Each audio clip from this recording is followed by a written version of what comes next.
We found out it's all about the way kids learn, that they learn different ways. And we're forcing them to learn one specific way. Whereas what VR does is give them a chance to get hands-on and go to a place and awaken spatial memory. And that way, they'll not only learn, but they'll retain what they learn. Because what VR does is put you in a place. It puts a place inside of you by putting you in a place. It's like the difference between looking at a television program of Disneyland versus going to Disneyland. If you go to Disneyland, you never forget it.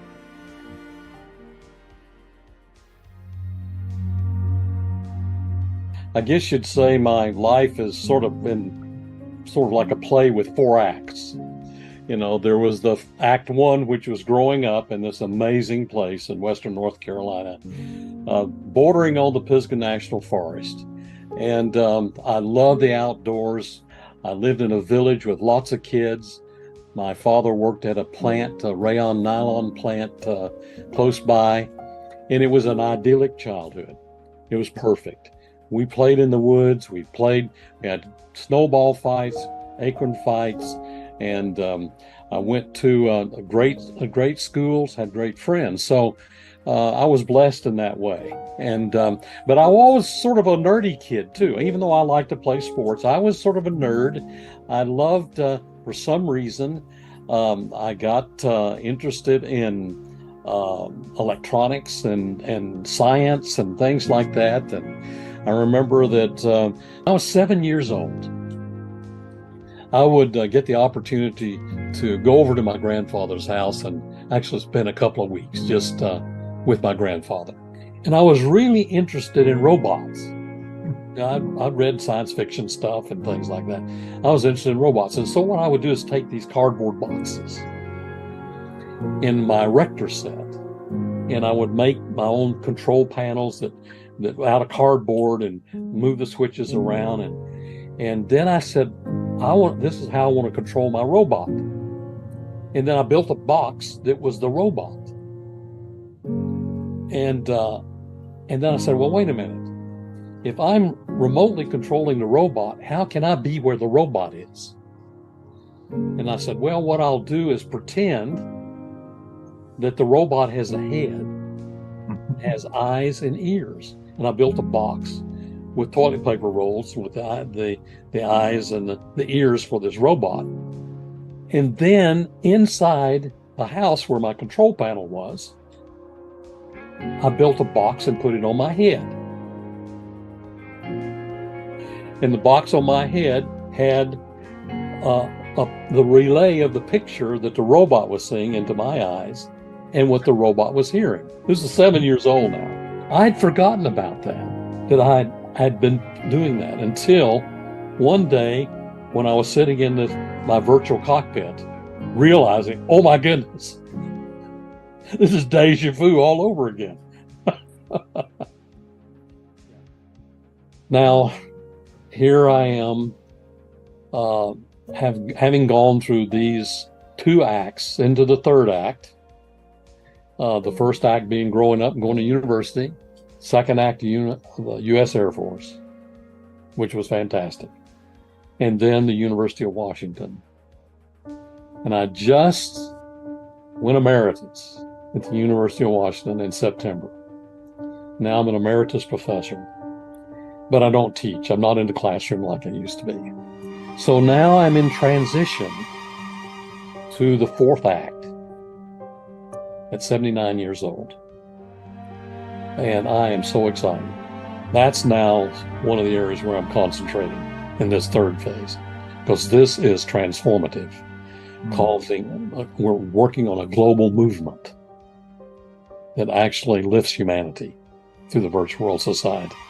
Some of these are high school dropouts. Some of them are university faculty. Others are students. And it's so fun because we're inventing and discovering so many far out cool things. And then the 3rd part of my 4th phase, my 4th act, about the story of my journey and the amazing people that I encountered along the way, and the projects that we did and what we learned. I've spent more time in VR than anybody on the planet, and I've learned a lot. And I want to tell the story of what I've learned and how I learned it, and what does it mean, and where do we go from here. Virtual reality and emerging tech can be really intimidating. These type of technologies aren't just intimidating because they're new to some of the communities that I take them to, but because I work in communities that don't have access to a lot of things in general. So when I bring something, sometimes there's a standoffishness. Sometimes people are a little nervous about interacting with me. But I build a lot on the trust of just connecting to people as humans. Sometimes, even in the deepest relationships that I have with people, they're too embarrassed to let me into their homes even. They are happy to interact with me at school, they're happy to interact with me within the community or even at my house, but what their hope is that one day they can come back and show me how they've been able to change their lives, because they're not as confident about the lives that they live now, but they know that they want something more, and they know that the things that the Virtual World Society can offer them through their programs can make a different, better world for themselves and for the people that they love.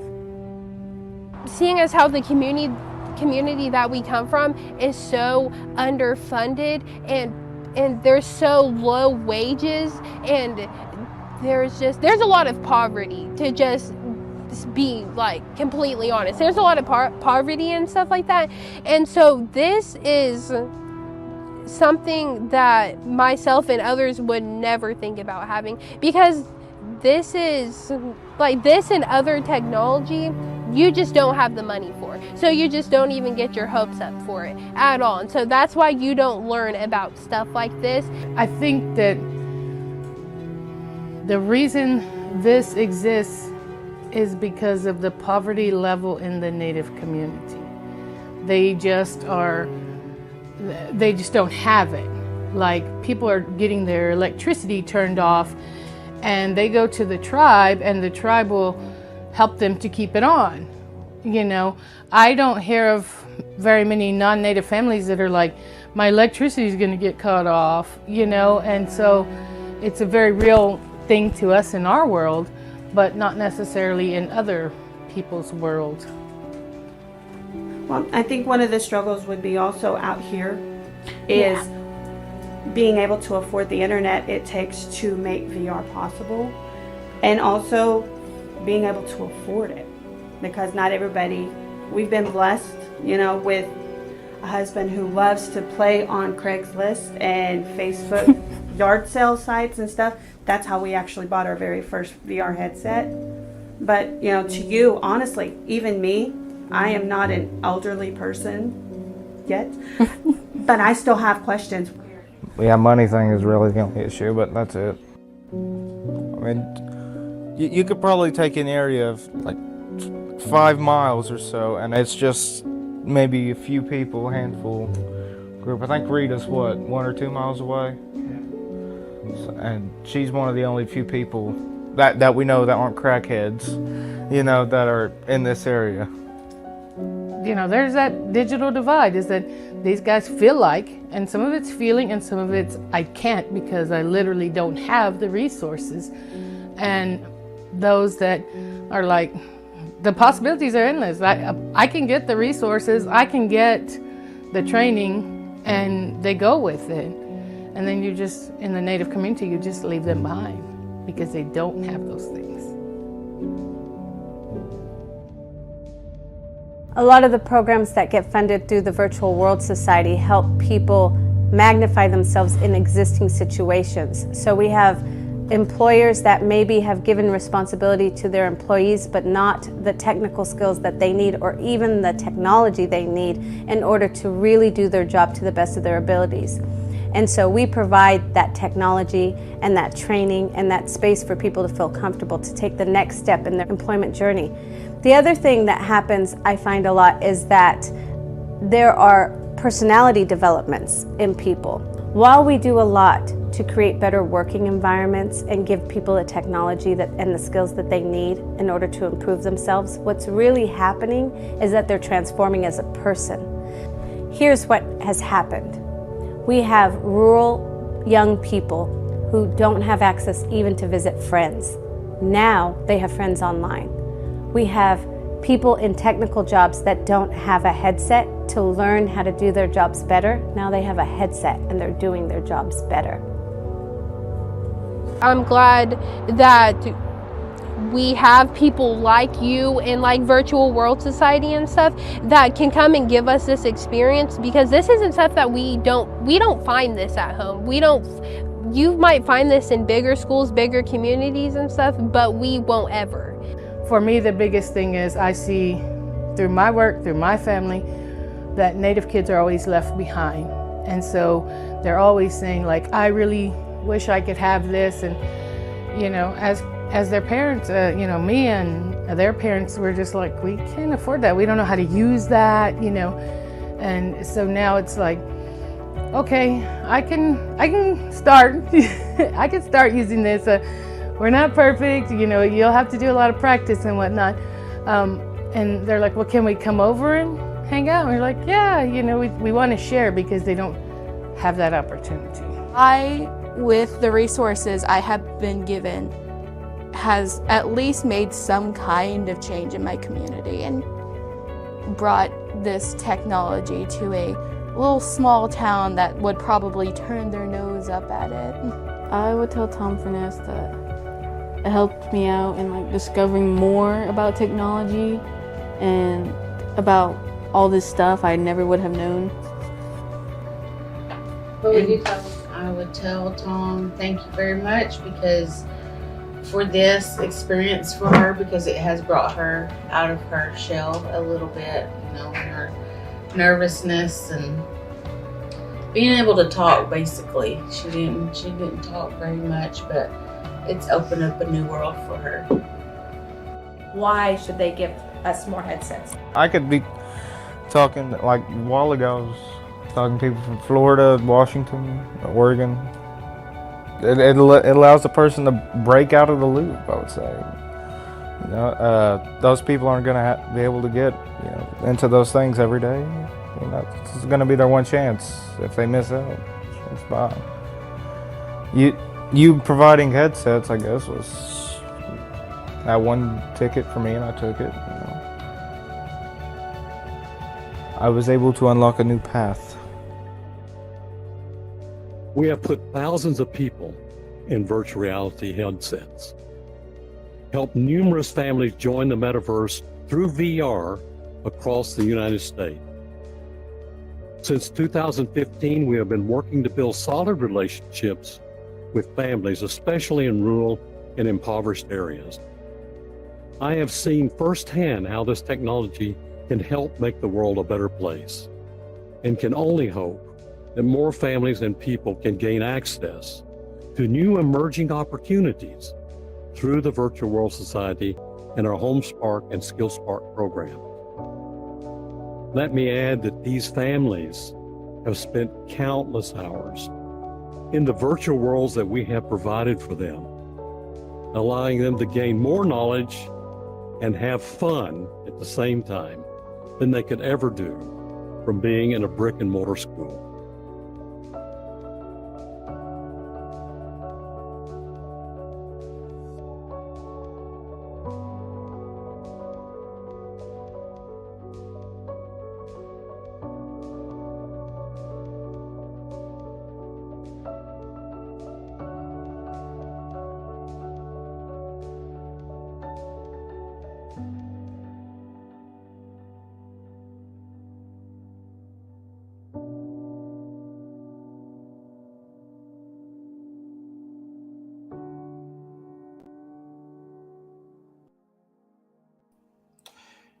Greetings and welcome to day 2 of GatherVerse Summit 2023. We're so happy to have everyone with us. I'm happy to call forth on the stage to join us Dr. Tom Furness and Dr. Angelina Dayton of Virtual World Society. Before they join us, we'd like to say thank you to everyone who is helping make this possible. Take your screenshots, share this message of what we've arrived here today to meet at the intersection of technology and humanity, to focus on our next steps on how we take proactive and successful and necessary focus points when dealing with accessibility, education, equality, equity, community development, safety, privacy, wellness, ethics. We want the best of the technologies that we build today and that our future generations will undoubtedly use tomorrow. May our gather be well.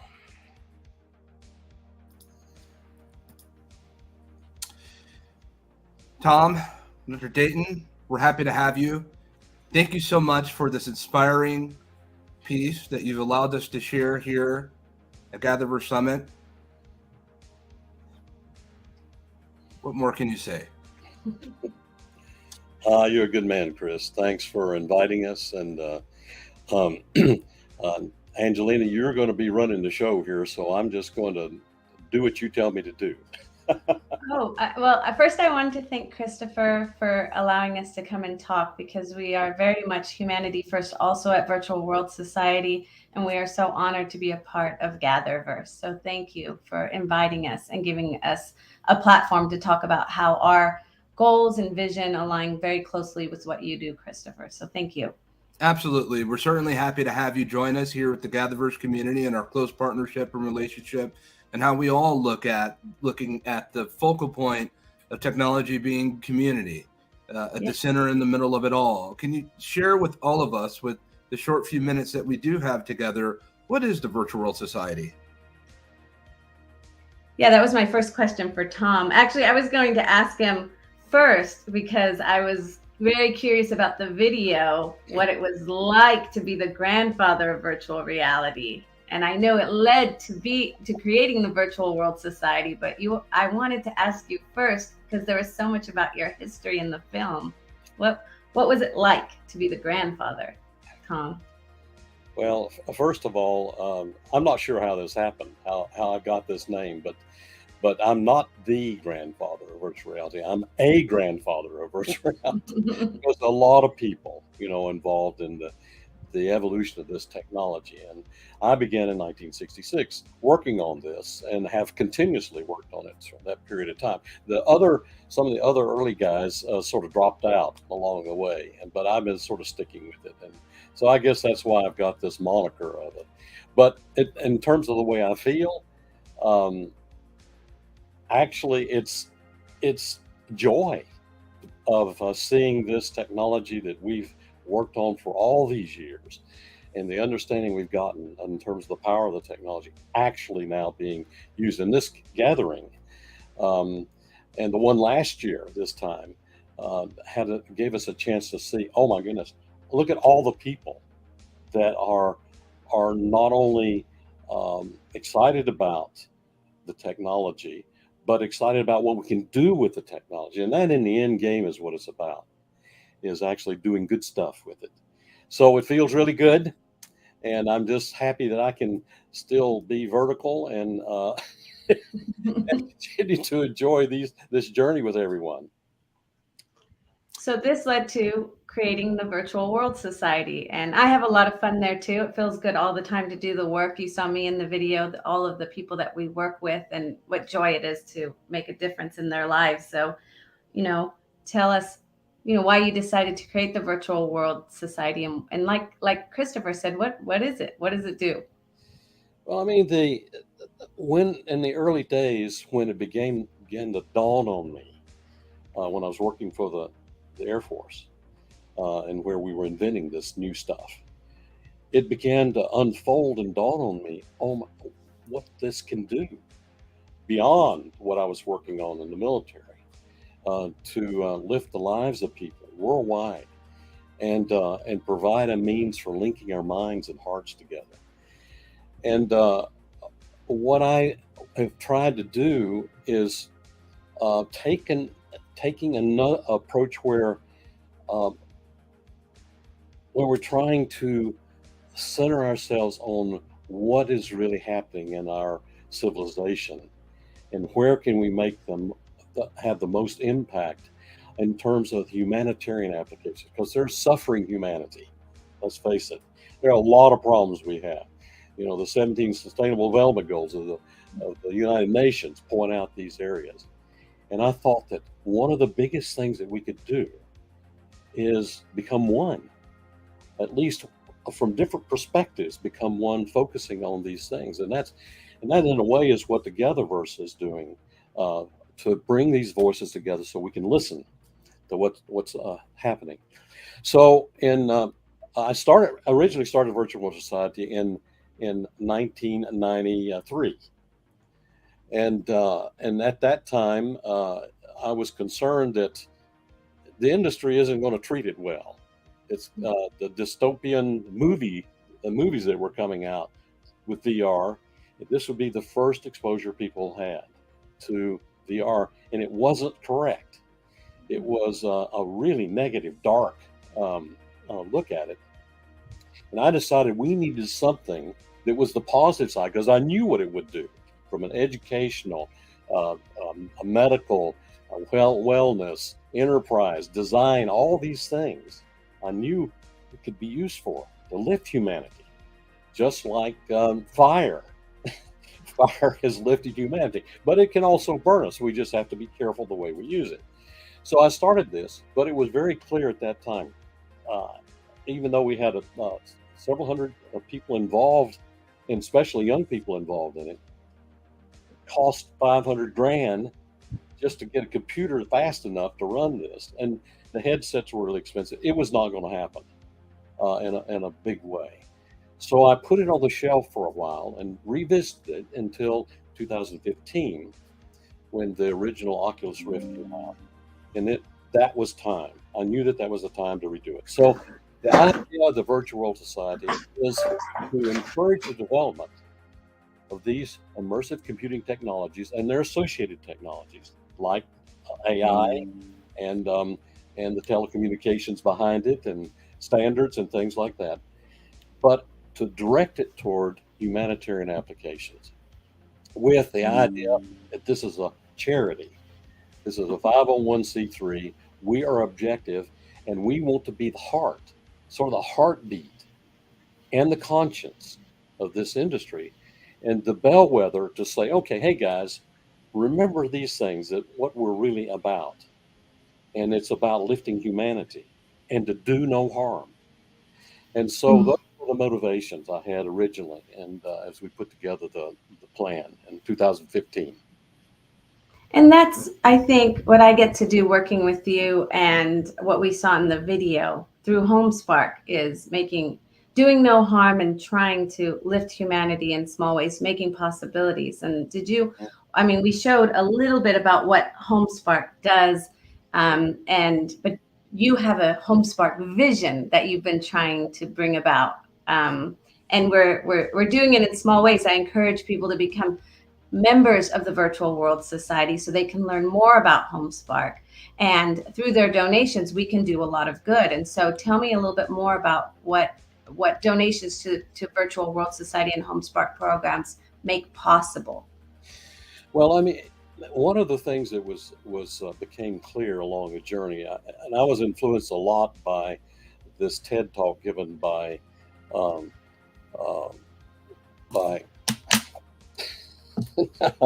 I'm now spacing on it. Chris, you help me.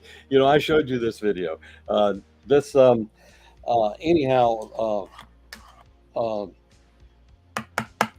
was about education. About education, right? About education, and about it'll pop into my head. That's what it was. Sir something. Sir, yeah. Somebody. That's right. And so I felt that what we need to consider is that our children are the greatest natural resource that we have on the earth, and their imagination, their creativity is what's going to save our civilization in the end. And that we should be concentrating everything that we can to help lift them and help them to realize how much power they do have and how much capability. I don't care what their demographics are, their nationalities, ethnicity, any of those.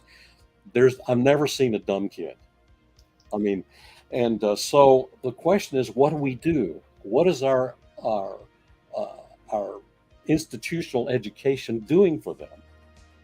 And unfortunately, it doesn't really help a lot of the kids, because that original spark, and especially their imagination, doesn't get developed after they start going to school. Now, that's not to say that schools aren't good and we're going to get rid of schools. What it means is that they need to be on fire before they go to school, and believe in themselves and know the kinds of, and be willing to explore their talents. And so the HomeSpark was to try to be a complementary activity to help equip the kids to go to school Yes, you're going to have to learn the times tables. You're going to have to do those kind of things, which you're going to learn in school. But the superpowers, the human superpowers they're born with, imagination, curiosity, creativity, and love, empathy, compassion, those kind of things happen in the home or in whatever a situation they are as young people. And so the question is, how could we concentrate on that? And that is really the impetus for HomeSpark. HomeSpark is trying to do that by reaching into families worldwide and providing them this tool of virtual reality and its connectivity to actually move their minds and unlock their intelligence. And I think you saw in the movie that this is just one example of that, with indigenous people who've been lifted by what we can do. And the HomeSpark project is to now let's go to 100 families, let's go to 1,000 families. And our goal in 5 to 10 years is 10 million families.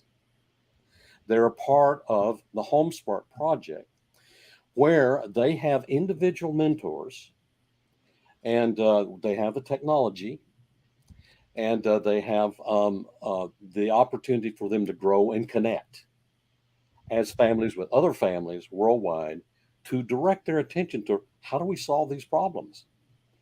And so this is the way we feel, or I feel, and I think collectively in the Virtual World Society, we feel this is the way we become one. If we start working on projects together and we have these mechanisms for moving our minds. That's what is going to happen in the metaverse. We're moving minds into places where we can do these things. And So I know we're almost out of time, but I just want to, but I do want to say, yes, when I work with families, Tom, what they say is anything is possible. The children say, and that believing that before they join school or society, and then coming together as a community and saying anything is possible really changes people's lives. And so we really encourage everyone in the little bit of time we have left to go to virtualworldsociety.org and become a member. If you can make a small donation, it'll work towards getting to the 10 million families. We're really excited about GatherVerse and the place that you've created here, Christopher, and we support you 100%. absolutely. And so, Tom, thank you for sharing everything today. Thank you, Christopher, for inviting us. And if anybody has any questions, please reach out at virtualworldsociety.org. There's places where you can get more information. So thank you so much, Dr. Dayton. Thank you so much, Dr. Furness. We're so happy to have you with us. We hope that you continue to join us for day 2 and day 3 of GatherVerse Summit. Thank you. Thank you. To the audience listening at home, prepare to explore. We have a lot to cover in the little bit of time that we're given. We're about to be joined with the panel that will be upcoming in a matter of moments.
Greetings, everyone. I would ask that the panelists please mute your mics.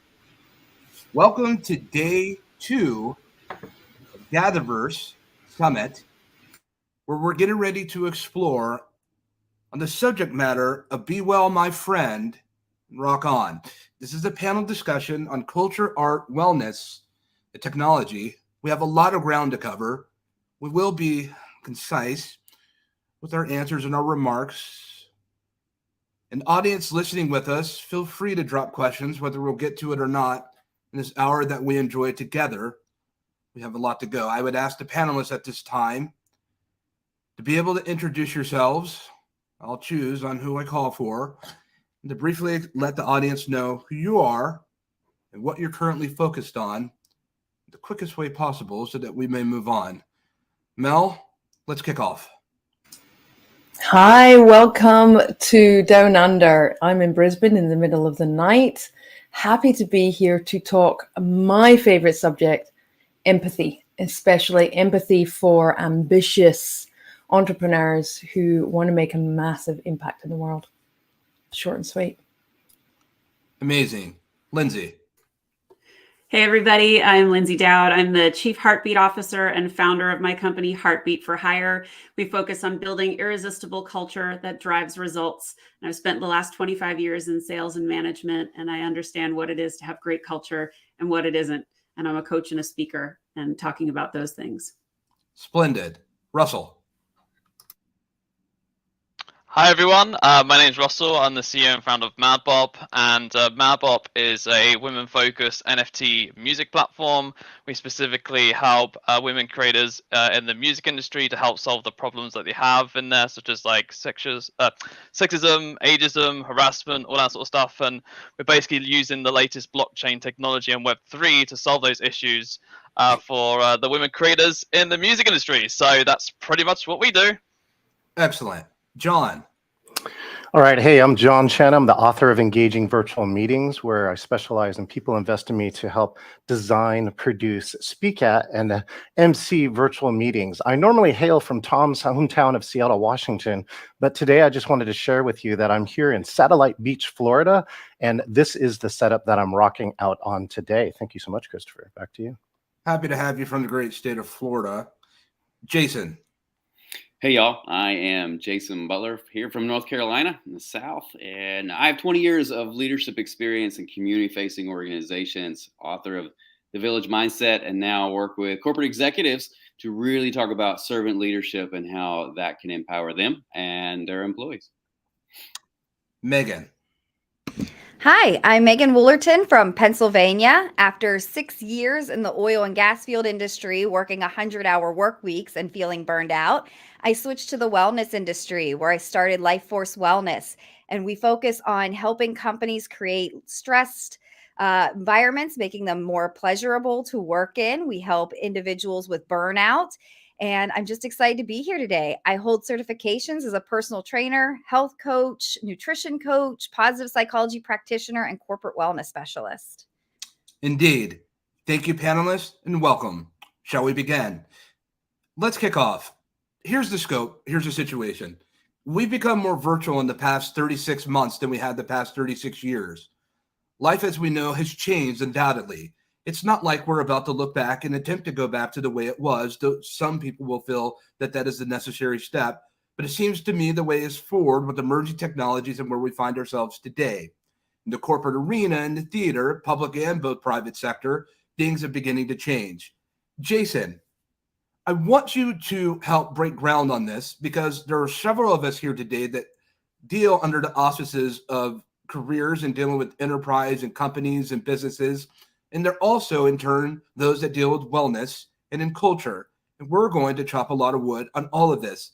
But Jason, I want you to kick off for us from what you're seeing in the state, the contemporary state of business, global business, corporations, how things are being run in this hybrid world that we find ourselves in. What does it look like from your lens? Yeah, for me, it looks like there's a huge struggle happening right now between the leaders who have been in power for a long time and were accustomed and used to, and they knew, right? Like this goes back to our brains and what we feel comfortable with. the leaders that have been in charge were very comfortable and knew how to operate and how to navigate and succeed in the old model. And now they're unsure of how to succeed in this new model because everything is different. And so, what we know from the brain, when we feel different, when we feel unsure, we get stressed and we're afraid. And so we see this kind of the old dominant leaders pushing back and trying to make things like they were because that's what they're comfortable. And then we see this emerging group of leaders who are open to change and open to newness. And there's a clash happening right now. Unfortunately, there's a clash happening. Like, this is completely unnecessary. It could be a win-win for everybody. I love win-wins. And I think there's always a win-win here. If we can find it, we can search deep. But that's what I'm seeing. And so what I try to help executive leaders, especially ones who maybe look a little more like me, kind of in their 40s, in their 50s. I tell them, find yourself some 20-year-olds and get them on your executive lead team, because they're the ones who know the culture. They're the ones who can help you navigate the situation. But, there's egos involved. And there's, what I find so often is oftentimes men who are executive leaders are really insecure. Like we're insecure. We're afraid of losing our position. We're afraid of being wrong. But we got to get over that. If we want to help empower people to flourish, then we have to get over our egos and our insecurities and simply ask the question, what works? What's the best for people? And no matter who comes to the table with the idea, we need to be the ones that to say, all right, that's a fantastic idea. Let's see where that goes. Let's give that some legs, take a risk, and see if that works, and really allow the systems to be known by their fruit. If it works, let's do it. If it doesn't, we'll come back and we'll make another solution. So I see that sort of conflict happening right now. And so that's where I work. And I bet a lot of people work that are on this panel of like, there doesn't need to be the conflict. We can fold in new ideas, new possibilities, new ways of thinking into the old to really make a new future together. Indeed. Well met and well expressed. We do see conflict where I hail here in Silicon Valley, where there are those that still haven't gone back to the vacant campuses. They want to operate in a virtual fashion and in nature. They want to save a couple of hours from having to go and do their commute work week. Imagine what it takes to be able to get ready, to be able to go to work, and to be able to get settled in with all that time that people feel that they can utilize and not extend the carbon footprint. However, on the other side, we see great contention when it comes to management and leadership. And some feel, well, we have hardware development and processes and methods that we need to execute. Good points. We'll put a pin on that for a second, Jason. Lindsay, we'll come to you. We talk about one side of it, of the state and the condition of what we're looking at when it comes to the corporate theater. For the audience, what does it look like for you, and what is your preferred work environment? We have you chime in for those that are here with us on YouTube or elsewhere with one of many different places that we're broadcasting into many different offices. We have people of whole entire cohorts that are watching and enjoying us right now and hearing what we have to say. But I want to look on the other side of it, because we're working, we're building, we're creating these emerging technologies and taking advantage of these democratized tools and assets. But wellness, without wellness, we have none of this. Chief Heartbeat Officer, where are we at with this? I'm glad you asked. I think we're going through a massive paradigm shift. And much like what Jason said, we're seeing this transformation, and I call them power skills. They used to be called soft skills, but leadership is no longer this intimidation, aggression, fear. You really have to have that compassionate side. You have to understand your people, and you have to take the time to build trust. You have to build community and connection and collaboration. And with this virtual world that we're in, that connection is critical. You don't want to have those meetings where it's just a name on the other side of the screen. You actually want to build that connection with them. And as leaders, we have to give those opportunities. So whether it's virtual meetings or it's asking questions like, how can I be the best manager for you? you get to understand who your people are, and then you can advocate for them. But this is what leaders are being asked to do. And none of this is hard. This is human behavior. This isn't ripping things down to the studs. This is actually building on the good that they already have. It's tweaking language. It's just nuances in behavior. It's something I love to teach. And when I see those light bulbs go on, oh my God, it makes my heart sing. But that's where I think we're headed, Christopher. I think it's just a matter of those kind of old ways really kind of quieting down a little bit, and really, if you don't have good culture in your company, you're going to lose your people. You're going to breed mediocrity, and that is a really unfortunate way to have your company make results. Indeed, if we're going to innovate, if we're going to develop and create these emerging technologies and go through the natural refinements and the progression, we must have teams that are able to collaborate and work well in these very intimidating at times environments, with the dead break timelines and deliverables that are needed. Wellness and focus is needed. But while the world is getting adjusted yet still to virtual communication, telepresence, if you will, John Chen, you've been doing this for a good long time, longer than most. What does it look like for you? What are you seeing in the vestiges, if you will, of virtual communication? Is it a promising and bright future, or are we at the end of this cycle?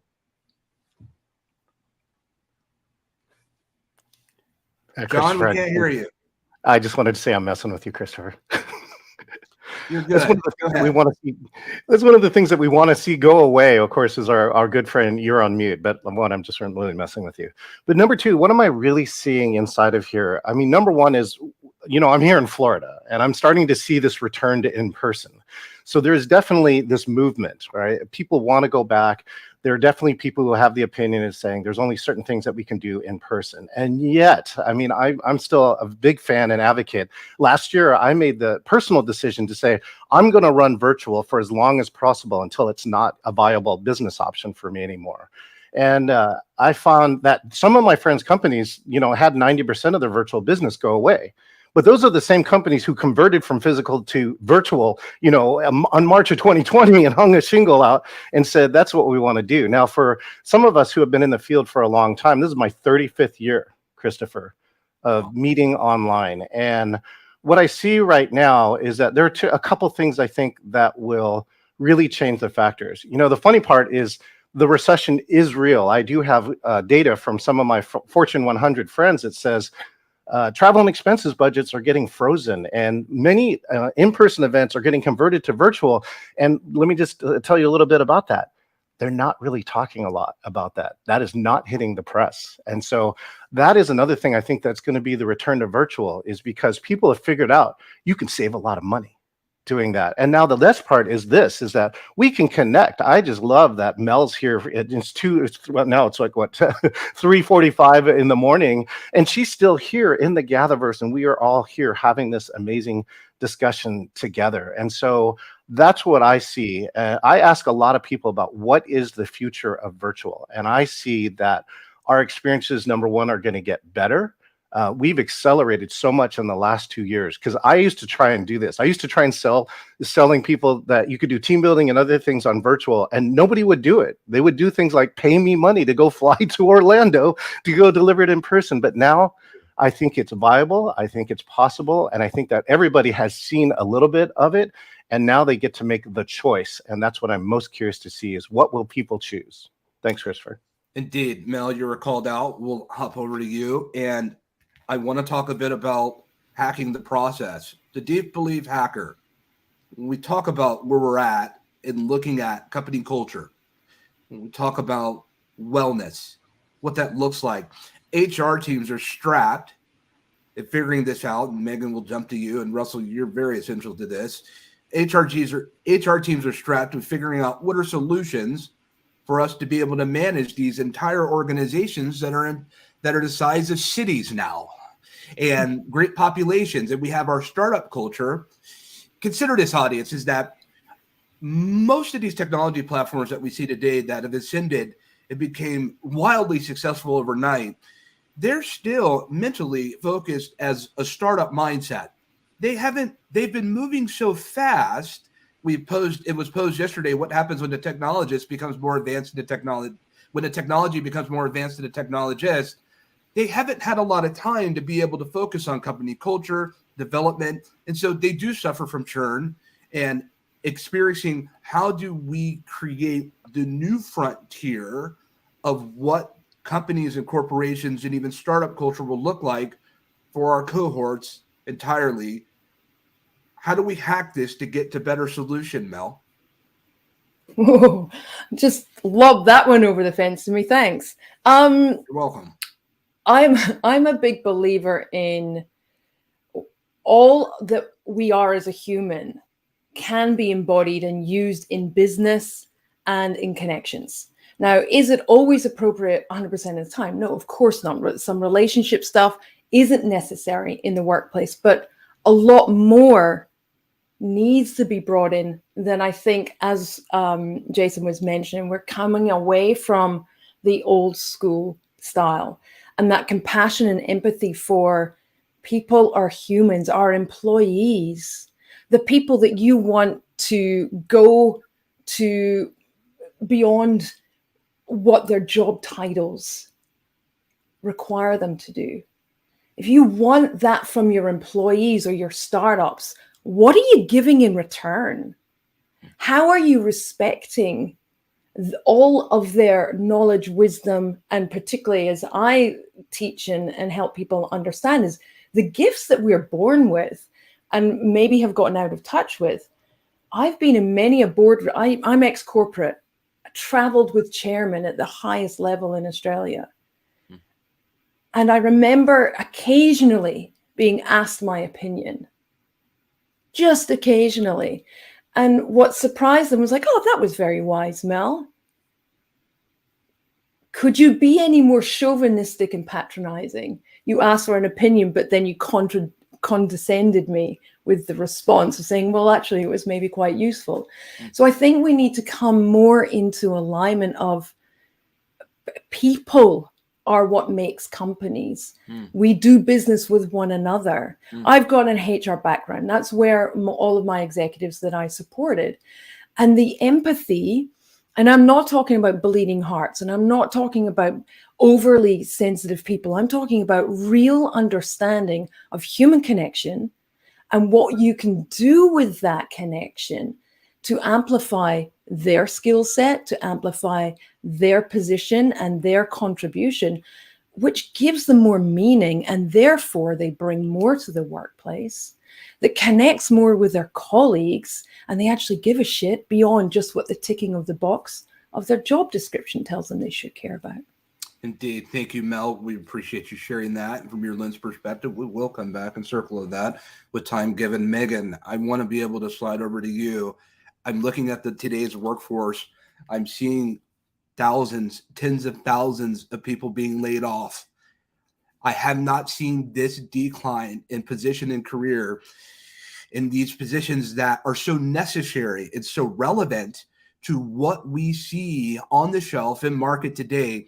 These jobs, these engineers, designers, and artists, developers, accessibility global heads and leads from companies we enjoy, we've interacted with for years now, scores of people, if you will, by the thousands are getting cut and laid off, which naturally turns to those that are still there wondering, will they have a job tomorrow? There's anxiety and angst, and they're trying to figure out, have I made a good decision for myself and my family, making these moves into the very radical, if you will, at times volatile nature of technology and what will happen with it, where whole entire companies will adopt a philosophy, if you will, and a focus saying, hey, this is what we're about. We're focused on the metaverse. We're focused on AI. We're focused on machine learning, deep learning, DeFi, DAOs, dApps, Web3, so forth and so on. And then at the turn of a dime, this isn't for us anymore. You thousands of people that we hired for this so long, there's a bit of angst. But my question, the prevailing question from this, are people happier when it comes to the state and condition of working in today's world, in technology, and horizontally in general? I would say it's a loaded question, and it really depends It is. on the person. You know, there are some people that have really embraced technology, specifically when we look at Gen Z, they really embrace technology. They want to be on the cutting edge. And then you do have those that are still in the workforce, you know, to Jason's point, that are more traditionalist and they're used to a certain way. And so I think it depends on specifically your company and what type of people do you employ. You know, are you a company that embraces that younger generation? You see them as our future. They are going to be a little more happy in some of those environments versus a organization that may have more of those traditionalist mindsets, and you know they're really struggling to keep up with technology. And I think it really comes back to what Lindsay said, is really it's about trust. Trust is the foundation. And when we look at the trust equation from positive psychology, you know, it's made up of credibility, reliability, and intimacy. And when, you know, we're questioning, do I have a job tomorrow? You've just cut how many people, you really squash that reliability piece of the trust equation. And then the other thing too is if we're treating everyone like cogs and we're not getting intimate, like what Mel said, and really opening up and understanding we are people. We are more than this job. I have other things that interest me outside of this. When we ignore those, we lose the trust. And if any organization is dealing with those, their employees are not going to be happier. They are going to be anxious. They're going to be looking over their shoulder. It has to come back, you know, to how are we using our technology? How are we treating our people? How are we conversing with them? How are we giving them praise and criticism? Are we doing it in a way that promotes them to grow, to learn, to flourish? And the companies that embrace that have happier employees, and they're going to stick with it. They're going to see this is a challenge. We are with you. We understand the process. We're trying new things. We're all in a state of flux, and they're going to stay with you, and they're going to be happy to be on that board, that ship. Megan, a quick follow-up to that, and Adolph of the Hat, and thank you for expressing a quick follow-up to that. I remember I'm a Zennial. For those at home, I'm not Gen X and Millennial. I'm stuck somewhere in between, right before the Breakfast Club, if you will. I'm a Zennial. And when many of us came out of college, we came into a world where we were met with not opportunity, but recessions.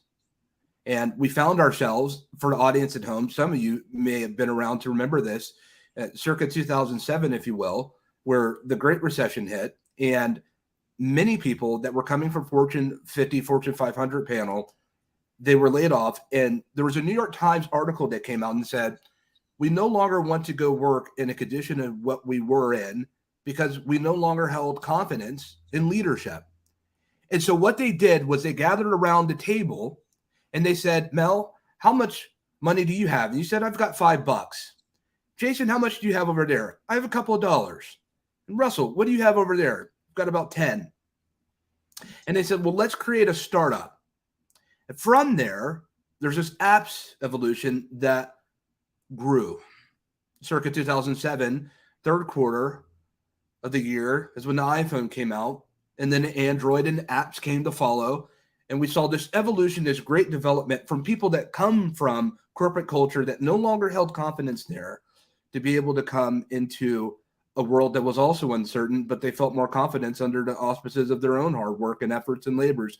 Megan, what do you say to our younger generation that are entering into a theater? Because I submit that none of us, when we came into our 20s, were met with a pandemic and a changing virtual world and a hybrid world. We were not met with that. We were not met with today's standards from our younger people.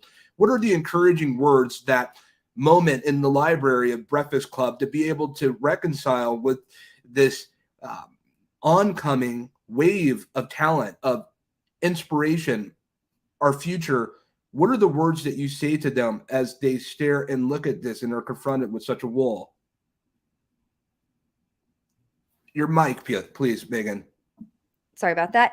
I would say that tough times breed tough people, and that I feel we are in a new wave of a renaissance, that, you know, this is really can be a fun and exciting time.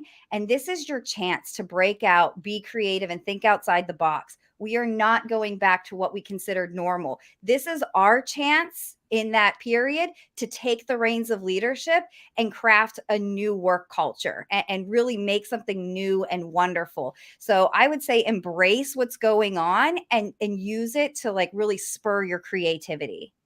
Thank you, Megan. Russell, I'm bringing you in. And there's a real clear reason why we really wanted you on this panel today, because your focus is a little bit different from everyone that's here, but it's so central and key. You come from the space of music and elsewhere, but we're going to talk about music. I do not know if there's too many more industries that have been adjusted, if you will, have had to go through significant change than the music industry. We're no longer using reel-to-reel CD players. Some have vinyl. Yeah. We're no longer using such devices. We saw the onslaught of Napster, and we saw the arrival of iTunes, and we saw the arrival of Spotify or Apple Music. I know some people prefer Spotify.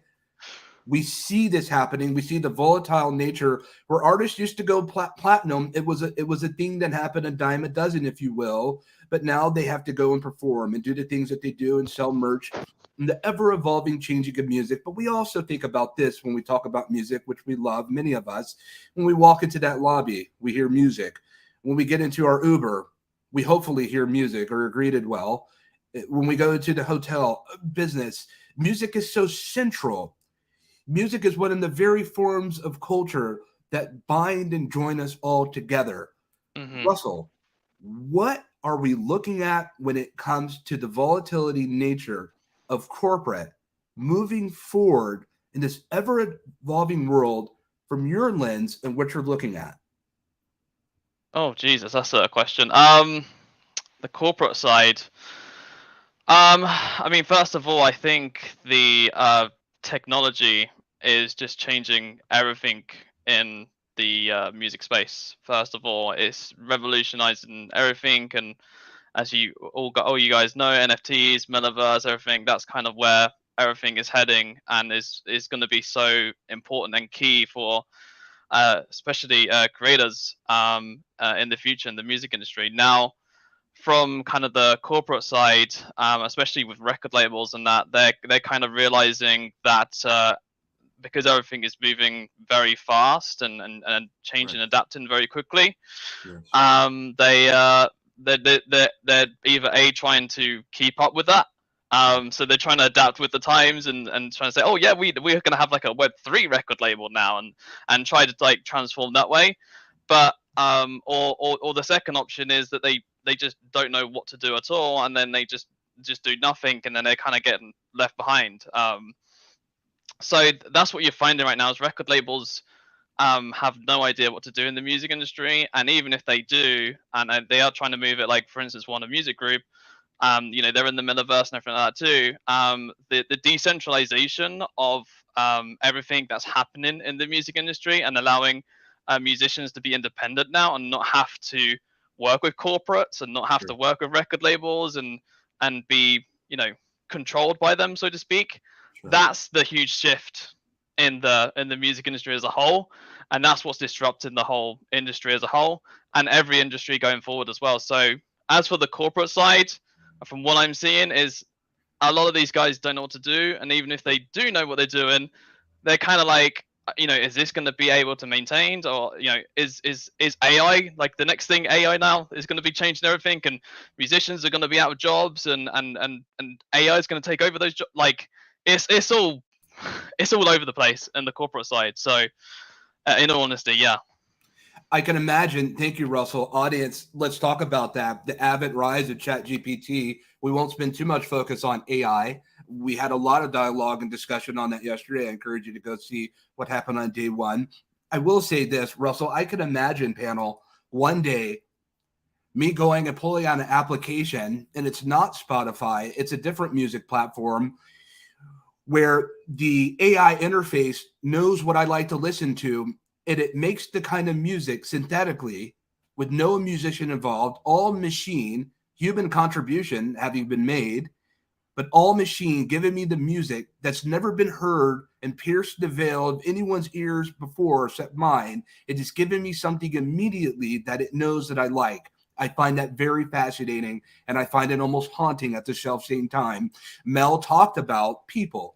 People are what builds platforms, Jason. I have a bit of an itch that's coming when it comes to this discussion, and we're going to touch the topic on humanity.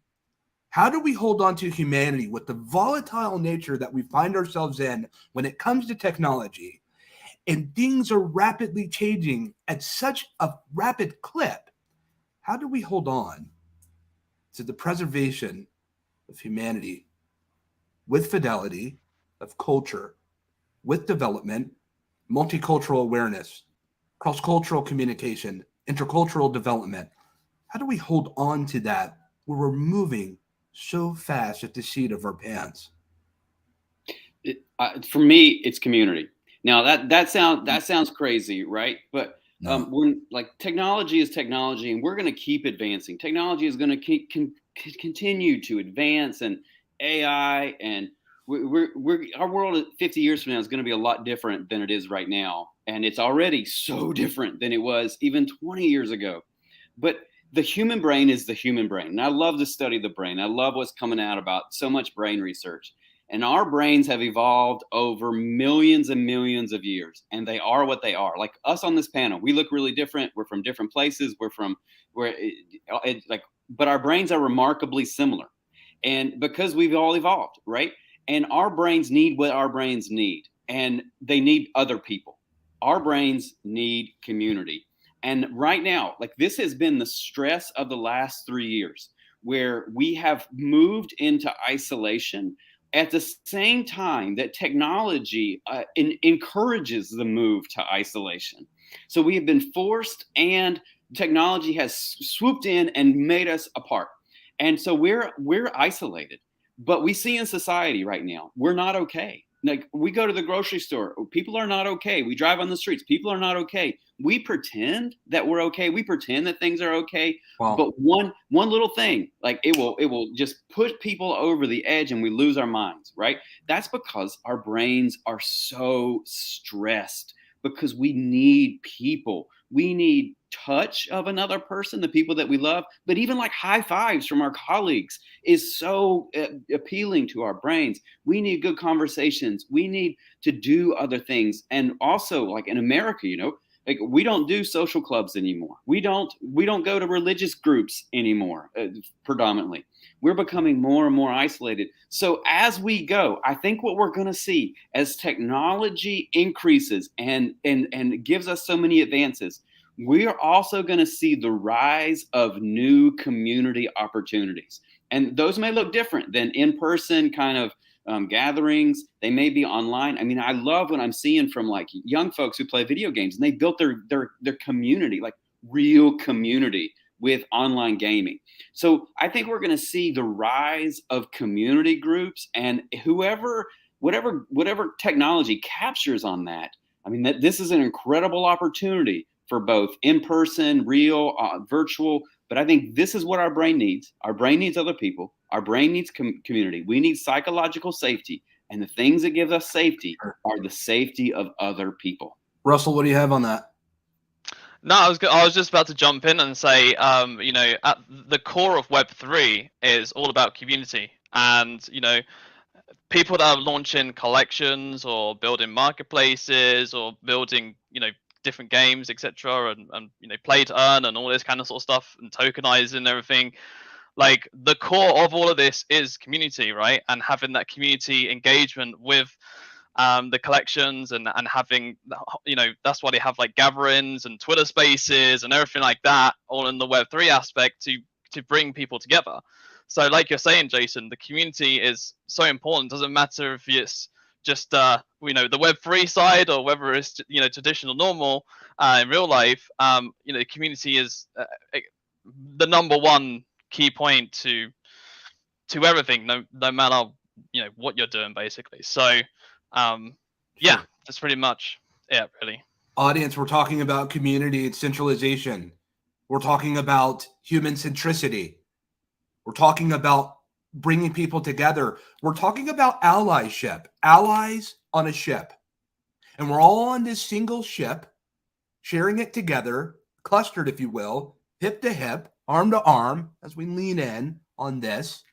But within this ship, within community, we talk about solution. We talk about brotherhood, sisterhood. We talk about sharing common time and space that we'll never get back. Megan, but there is something that's still persistent in these environments called burnout. People burn out. And people have never been more burned out today than they've ever been when it comes to work.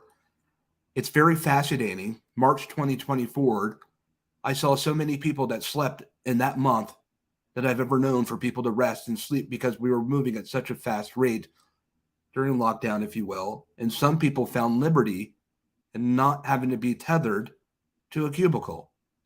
And third workspaces came about, and some people were working from Bali to Fiji and around town. The renewed sense of opportunity. Megan, how do we escape burnout in the workplace contemporary to our time?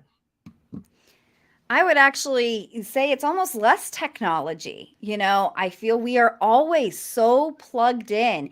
And that was something that, I really coached on a lot when that pandemic hit, because you had two groups of people. You had the people that would work from home and they were just on all the time and they burned out so quickly. But then you have another group that embraced the ability to be able to step away from their computer and spend time with friends and family and travel and do new things. And I really think it comes back to our psychology and that all or nothing mentality, and just teaching people, all things in moderation. Technology is great. I've been able to connect with people all around the world, Nigeria, Germany, Spain, Italy. I've met so many new, wonderful, amazing people, and I love it and I embrace it. But at the same time, I know that there comes a period where I need to turn off the computer. I need to walk away. And to what Jason was saying, I need that human touch. I need to hug my kids. I need to sit with my girlfriend at a restaurant and enjoy good food and good company and have that face-to-face interaction. And I think it's really just trying to catch ourselves when we start spiraling, we start to catastrophize. I have to get this done. Everything is so instant with technology. We're supposed to have all the answers at a drop of the hat, even going back to like Chat GPT. It can write a business plan in 2 seconds. It can write lyrics to songs in a blink of an eye. And we're still human. And I think showing each other that compassion and taking a moment to recognize that, our brains can only function so fast, and we do need that rest. We do need that recovery, and start putting things into our daily practice of rest, recovery, meditation, spending time actually with a person, touching them, talking to them without a computer screen is so vital and important. And one of the things I'm seeing that's the biggest struggle is the sleep habits. It's the scrolling endlessly and not getting the proper rest, and not having that proper rest, not having a good foundation of sleep is the first thing that's going to lead to that burnout, because you just can't catch up. So that translates, thank you, Megan, that translates when we do deactivate, we decompress, we come back fresh. It's the hope. It is the hope, Lindsay, that we're coming back fresh. John, Mel. I love that you brought this up, Megan, because the words that were screaming at me is something that I was really thoughtful about in the Great Hiatus, otherwise known as the pandemic. It's all about intentional living and making choices and being with people that recharge your battery. And I got really good at it during the pandemic. And I really got rid of a lot of the obligatory things that were going on in my life. And I was very selective about who I spent my time with, how I spent that time. And it became a function of work too. And I became much more decisive and much more purpose-filled with, does this really need to be a meeting? Can we do this in an email? How can I establish more boundaries for myself and my family? And, that is a really critical piece in this virtual world that we're in. And, like we've all said, the commute from your bedroom to your office is not so far. And you need that separation. You need that time back. You need to recharge. You need to walk away. I think that is just such an important part of intentional living. And, really when you're being intentional, you're also choosing what makes you happy. And I think that's something that we saw so much of in the pandemic. I mean, people were like, I'm done. I'm not doing this kind of work anymore that robs me of my peace of mind, that robs me of my dignity. I deserve better. And that's why I think we're seeing this massive shift in leadership, in culture, in work as we know it. And I'm so grateful for that. I believe that a happy workforce is a better workforce. Is this true, Lindsay? Oh God, people are 6 times more productive when they're happy. That's science. That's not Lindsay. That's truth. Indeed. I'm going back to something that Jason said, and Mel, we know that community, as Russell expressed, is it. It's part of it. But we have to lean in on that, because we talk about community, but from my lens and perhaps from yours, without empathy within that community, is that a functioning community? Is there a power, a necessary relevance to empathy? The floor is yours, Mel. Well, I'm going to go deep, if that's all right with everyone, and just kind of shake the depth of self. And I think what the pandemic, and this is maybe what we're kind of all alluding to, and I'm just going to say it, I think we have become far more aware of our personal existence. The consciousness has shifted. We are living a life by design, and we're, as Lindsay was saying, going, why was I so asleep to the way I saw my life, my existence? And the pandemic has brought a lot of opportunity to really understand, why am I here on Earth? What is the point of my existence? And I think there's been a large community in societal shift into, there's more to life than just a job. There's more to my existence than just my family. I have a calling, and I have a heart-driven or soul-inspired, whatever language that resonates with you. But the consciousness has risen. And this isn't woo, this isn't spiritual. This is a frequency of where we are at. And I think that has absolutely been one of the most fundamentally powerful things that has happened from the isolation. We're waking up and thinking, I want to be more impactful, surrounded with more people. Now, there is emotional overwhelm. There is empathic overwhelm that we now need to manage with the stimulus of maybe living in a different way. So the empaths who are multisensory, which most people are at least one level of empathic sensors. But there's some of us who have 5 or 6. How do you manage that in a digital age? How do you understand and comprehend cryptocurrencies that's going to be here? How do we manage to be more connected in a less connected world, in a more connected and more disconnected, like this oxymoron, by understanding the conscious connection with ourselves? And the more we empathize with ourselves and our own struggles, and there's a shit ton of issues that we still need to clean up mentally, emotionally, and energetically. But that's awesome, because it's coming to the surface for us all to work together and say, you know what? I'm really struggling with this aspect of my life, with my family, or with my satisfaction about why I am here on Earth. So that's, I'm going to lob that back to you, Christopher. I'm getting a better sense, Mel and panel, that in order for us to be able to innovate and to create great things, the barriers to innovation start here within each of us, and how we go about and what we introduce and contribute to a community. But John, I'm leaping over to you. We went into lockdown. We went into this world where Zoom was already existing, in Blue Jeans and Hangouts and WebEx and every other platform that you could think of, and some we've never even heard of, that you want me to go and meet you where and what platform? Those moments in my calendar link. Yet, John, when we are together, when we're not apart, if you will, decompressing, when we are together, because so is the way of this world, that we must chop wood. We have a lot to cover.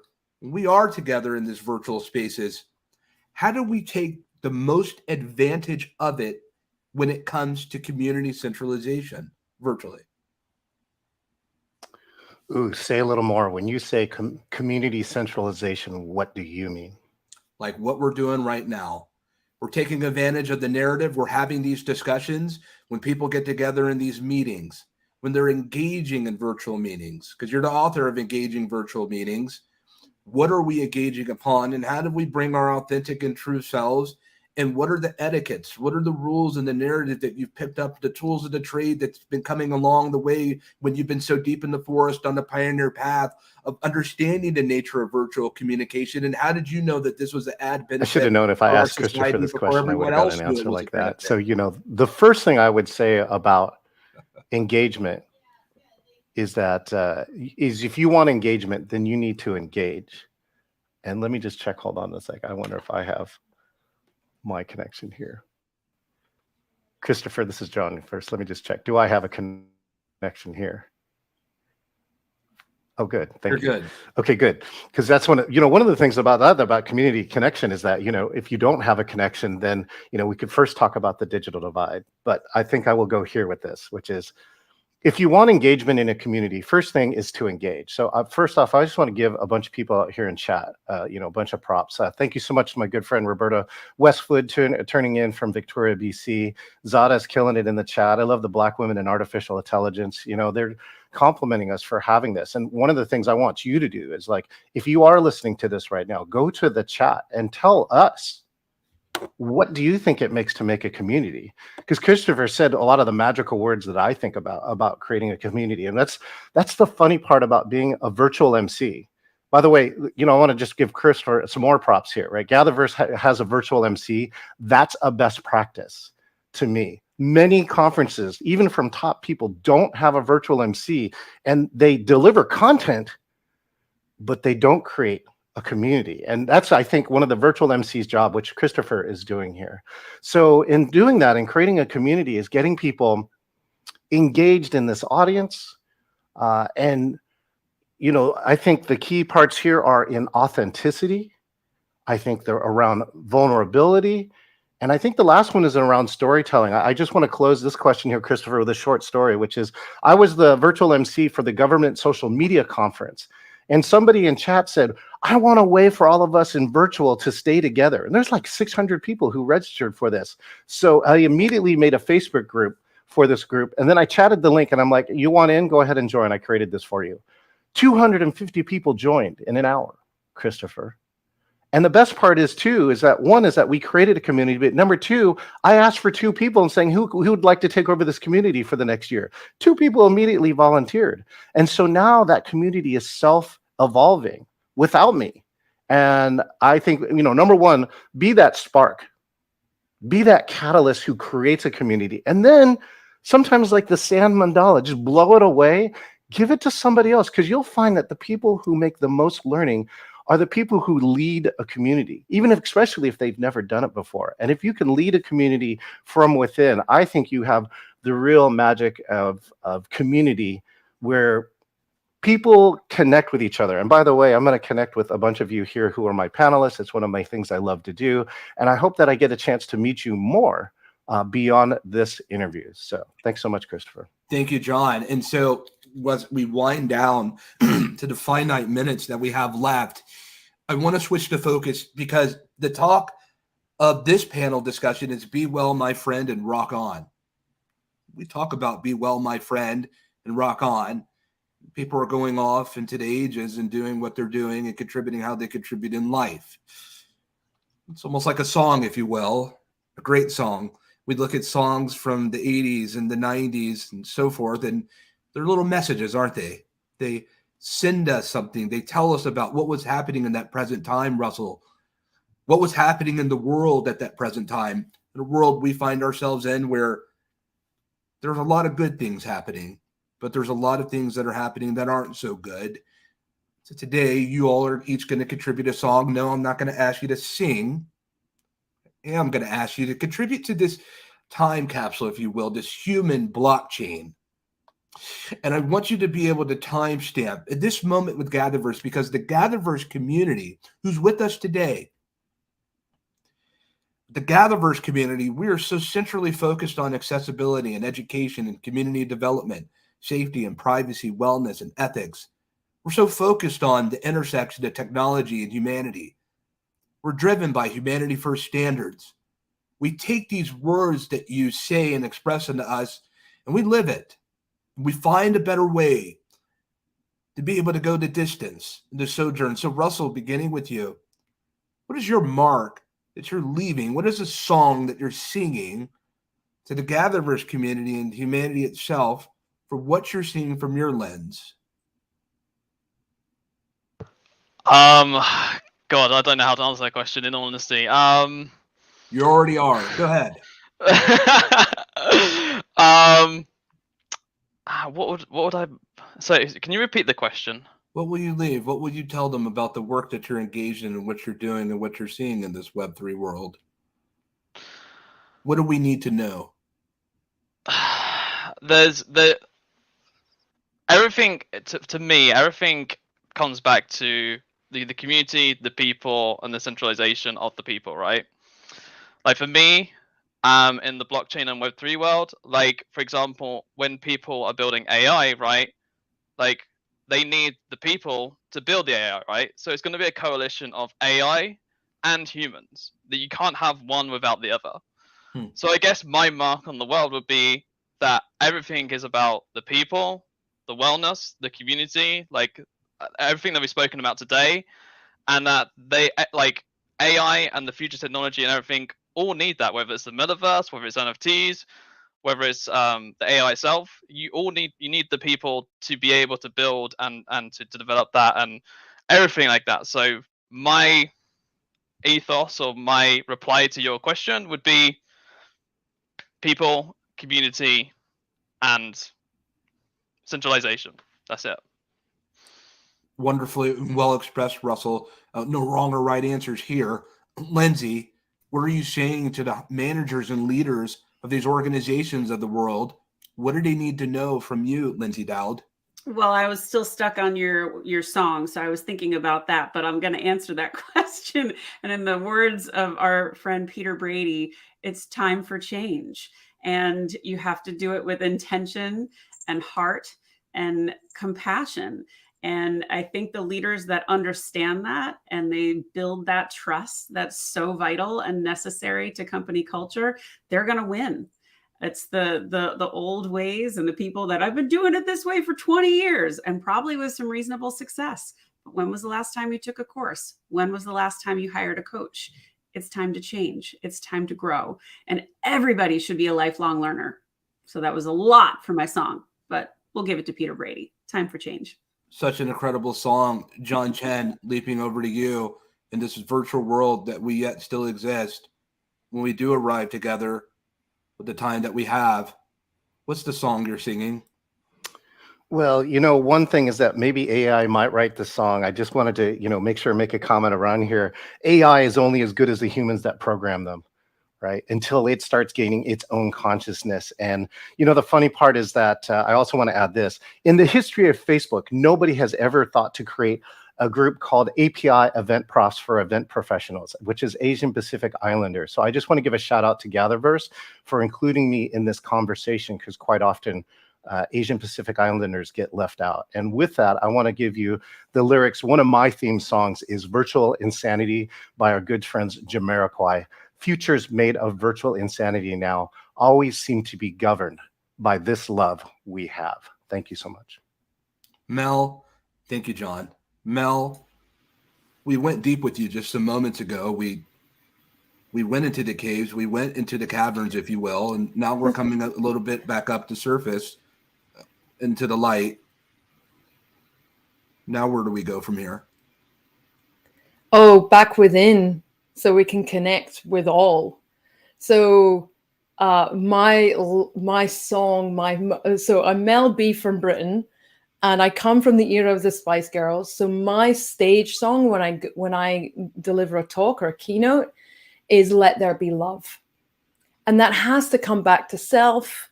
And it's not just, self-love, self-worth, self-care. It actually is when we know ourselves, whether we're an employee or an employer or solopreneur, whatever we do in life, when we come from that place of understanding ourselves so deeply, so intrinsically, that we have fulfillment, everything else just becomes easy when we love ourselves enough to respect ourselves to show up wholeheartedly and authentically as ourselves. Thank you, Mel. Well met.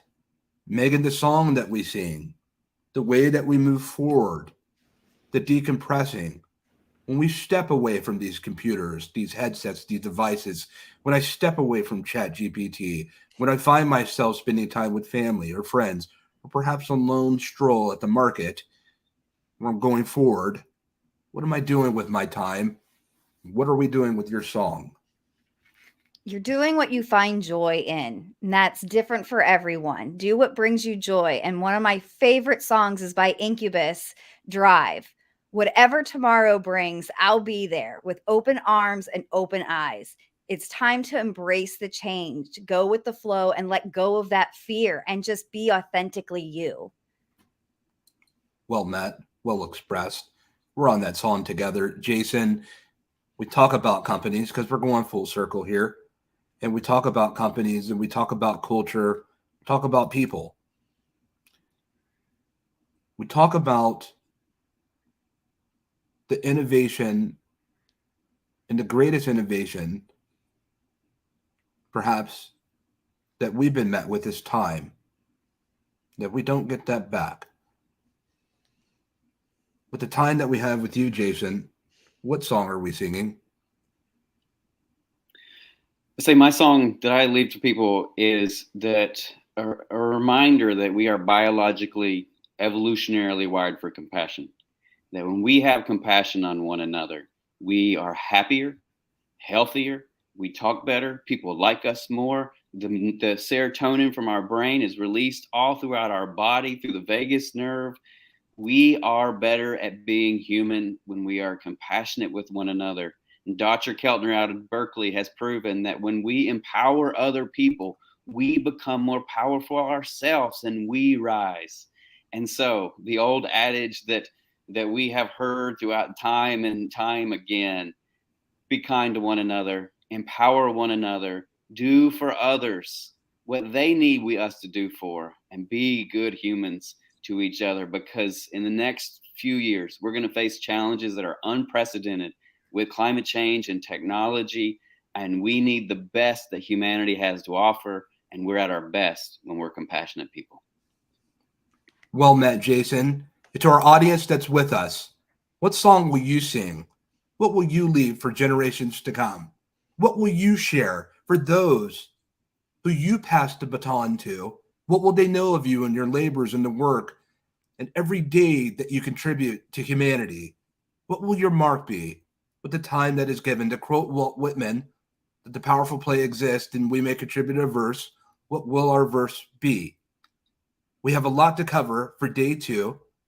Karen Shidlow coming up next. We're so happy to have you with us, panel. Mel, John, Megan and Jason, Russell and Lindsay. Thank you for exploring with us.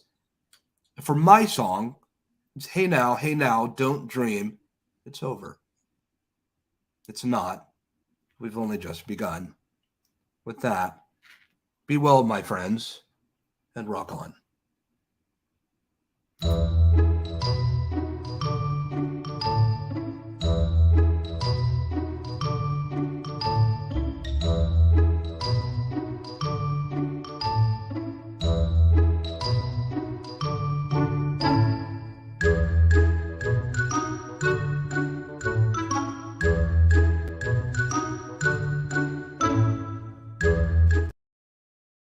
I'm Karen, CMO at Fiat 24, and it's my pleasure to be contributing to GatherVerse for a second time.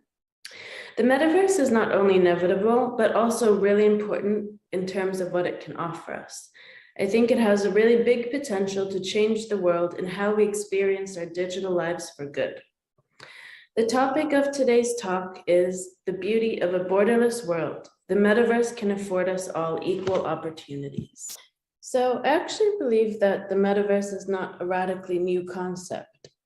I think every time that we go online, we are entering a virtual version of the world. We already have multiple identities and different versions of ourselves that we use online and on various platforms. We can already be somewhat anonymous online, and in the current context of the platforms that exist and that we use daily, it's oftentimes used for bad purposes like fraud, fake accounts, and all of those things that we might have already experienced. Unlike the real world, I think appearances in the metaverse can be deceiving. People will be able to create digital avatars to represent themselves.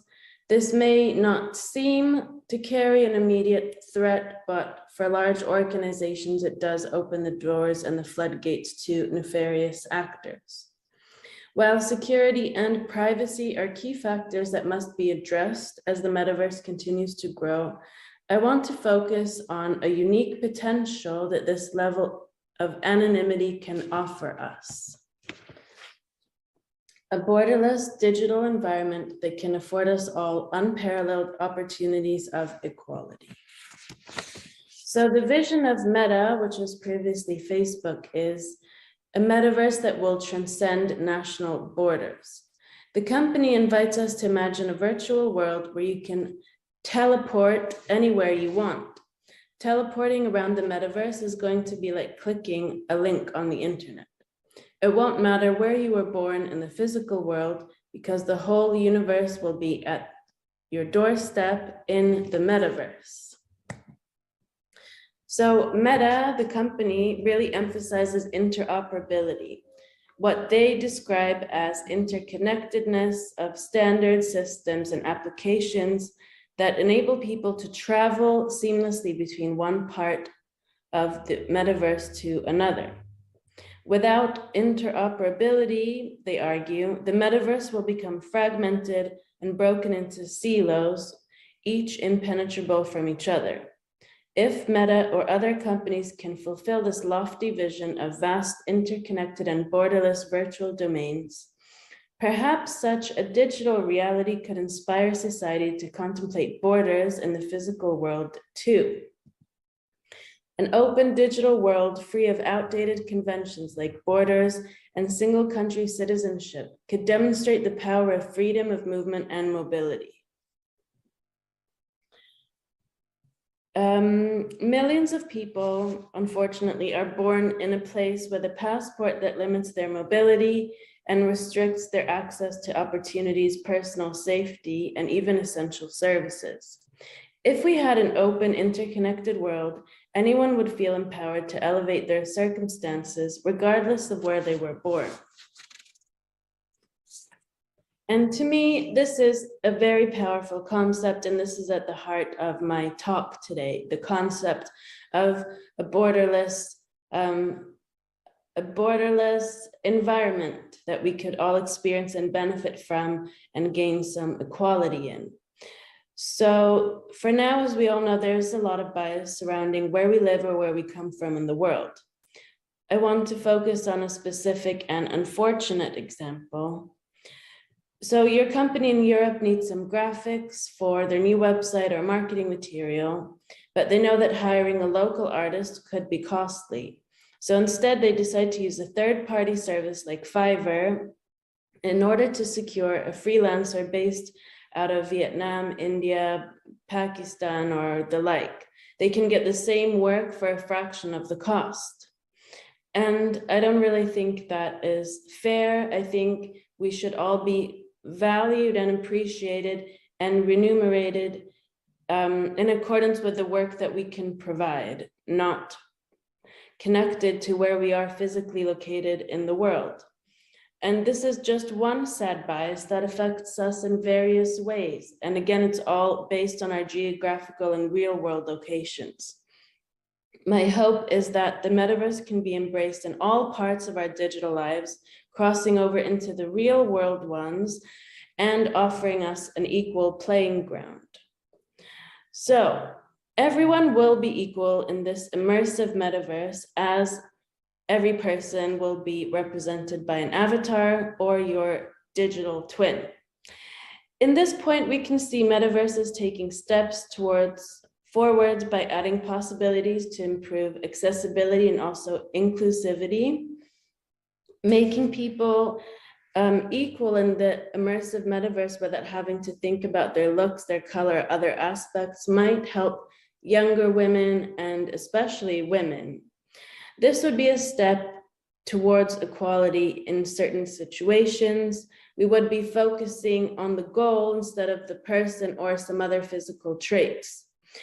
Perhaps I would have my real identity, an avatar representing me in company events and meetings, but when joining the public event, I might want to, unmask myself. In terms of how we get there, the metaverse is not yet accessible or interoperable at scale. And I think until new standards and protocols have been established, it won't be. One of the biggest blockers of the metaverse right now is mass concurrency. There are some new emerging platforms such as Polystream and Hayden, which offer promising solutions, but concurrency remains a challenge globally. If the ultimate goal of the metaverse is to offer an open system that's accessible to all, other potential barriers include interoperability, infrastructure creation, and security. Because it's not enough for inclusion and accessibility to just be sprinkled on later, once the metaverse is built, they need to be integrated from the very beginning and at the very core, so that this futuristic world is one that we can really trust. I believe the metaverse will offer new opportunities for the way that we work and the way that we play, interact with brands, and much more. Companies who are planning to participate in the metaverse now have a responsibility and an opportunity to shape an inclusive space where everyone feels represented and that they truly belong. Thank you for listening to my speech, and I'm happy to connect with you. You can find me on LinkedIn, and my name is Karen Shidlow from Fiat 24.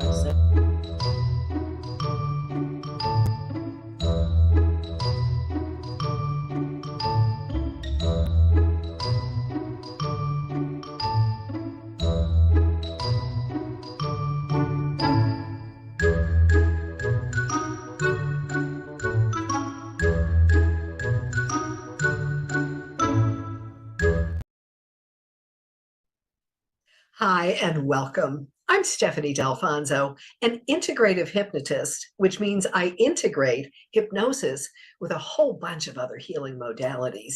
I'm also the author of Goodbye Anxiety, Hello Freedom, with 35 simple science-based techniques and strategies to help you calm stress and anxiety. And it was born out of my own struggles with stress, anxiety, and insomnia. Literally, I hit my breaking point when I couldn't sleep and I just really couldn't function. So I went to the doctor and got medication, which worked, but only for a short time. And then it stopped, and I had to find some way to find a natural way to help myself. And so now I've compiled them in the book and shared them with thousands and thousands of people. And today I'll share a couple of the techniques from my book with you. And first, I want you to discover how powerful your mind truly is. Because when you experience this, it's a game changer. Truly, it will be a game changer for you. So if you would, close your eyes. And if your mind's a little busy and that's not comfortable, that's all right. Let them come to a soft gaze or just gaze down in front of you. And I want you to play in your imagination. And imagine that you and I are sitting across a table from each other. And we're just hanging out, having a good time. And for some odd reason, I reach into my purse and I bring out a lemon. Only it's not just any lemon, it's a Costco lemon. So it's like the size of a grapefruit, right? This big, yellow, thick, dimply pointing skin. Whether you see it as a picture in your mind or you imagine it, you can't imagine it, right? Right, and the two little pointy sides to it. And now just imagine that I start rolling it around on a cutting board to loosen up the juices. And then I take a very sharp knife and I slice it right in half. The juices start spraying. Perhaps you imagine feeling some of that juice touching your skin and getting a little hint of that lemony fresh smell. And now imagine that you pick up one of the halves and you bring it up under your nose and now I bet you really can smell that lemony fresh goodness, right? And again, we're just imagining that you open your mouth and you take a big, juicy bite out of it. Ooh, what just happened? Open your eyes and let that go. Chances are you started salivating, you probably puckered up, and there is no lemon. We're not even in the same room together. That is how I can now get you to understand that when I say that your subconscious mind doesn't know the difference between real and imagined, now you have that experience. So our subconscious mind is like 90 to 95% of our mind. Our conscious mind is only about 5 to 10%. So when we learn how to harness the power of our subconscious mind, that's how we can make incredible changes. So let's get into some of these super simple ways, all science-backed, to calm stress and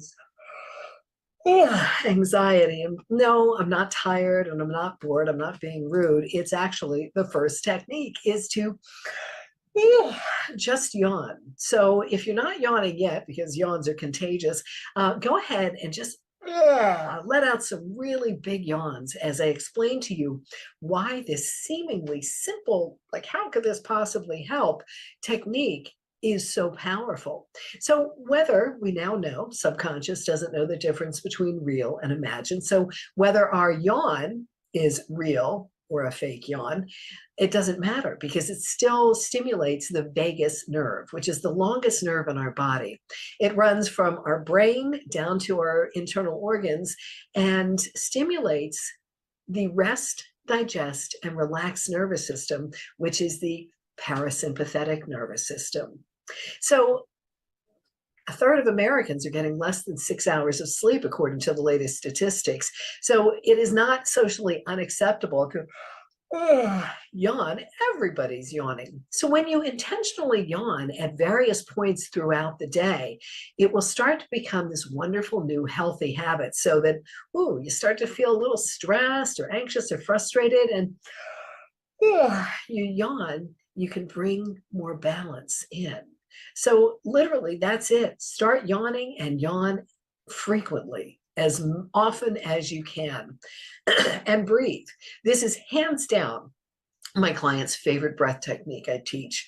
It's called square breathing or box breathing, and you may be familiar with it. You may have learned this in a yoga class, which is where I first learned it. And it's simple. It's called square breathing or box breathing because we are tracing around a square or a box as we breathe. So we breathe into the count of 4 across the top. We hold to the count of 4. That's what makes this so powerful. We exhale to the count of 4 and we hold to the count of 4. Now, before we practice this together, I'd like you to think about a situation or event that happened recently that caused you to get stressed or anxious, and give it a number from 1 to 10. 1 is the least, 10 is through the roof, of how you feel that now. Not the other day when it happened, but how you feel it now, because we carry things around with us, right? So just notice what number it is and tuck that in the back of your head. And let's breathe together. Breathe in, 2, 3, 4. Hold, 2, 3, 4. Breathe out, 2, 3, 4. Hold, 2, 3, 4. Breathe in, 2, 3, 4. Hold, 2, 3, 4. Breathe out, 2, 3, 4. Hold, 2, 3, 4. Breathe in, 2, 3, 4. Hold, 2, 3, 4. Breathe out, 2, 3, 4. Hold, 2, 3, 4. And let your breath come back to its natural rhythm now, without you trying to change it or focus it in any way. Just let your breath come back to its natural rhythm. And think about that situation or event that you were thinking about and notice how far down it came. Maybe it went from a 7 to a 1 or a 5 to a 0. The beauty of this is it's very simple. You can do this anytime, anywhere. And you can see, oh, maybe it was from a 7 to a 4, and you think, all right, I want to take it down a little bit more. You can simply do a few more rounds of this square breathing. So I invite you to play with this. Again, our entire lives, we've just inhaled, exhaled, inhaled, exhaled. And when we introduce that hold, that again stimulates the parasympathetic nervous system. I want to ask you, stop whatever you're thinking about right now and think, what's right now? Okay, what's right now for me is I'm sharing these simple techniques with you, and I know they're going to help you. What's right now is my husband and I are both healthy. We have a lovely home and plenty of food in the cabinet.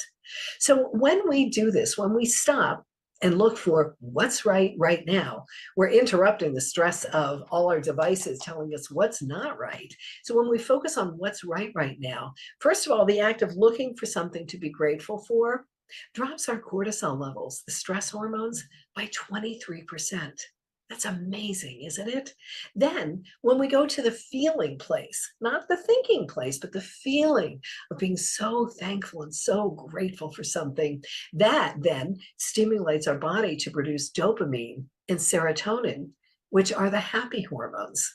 So stopping to say, oh, what's right now at various points throughout the day can help us to interrupt the stress pattern and feel more calm and confident. Now, these are very, very simple and they take action. You've got to practice them again and again and again to build up like muscle memory, right? So the more that you do this, the more they will become these wonderful new healthy habits. And so one way you can take action is to get a little sampling of the techniques for my book.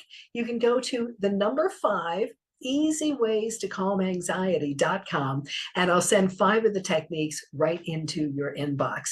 And if you want to get in touch with me, my website is stephaniedelfonso.com.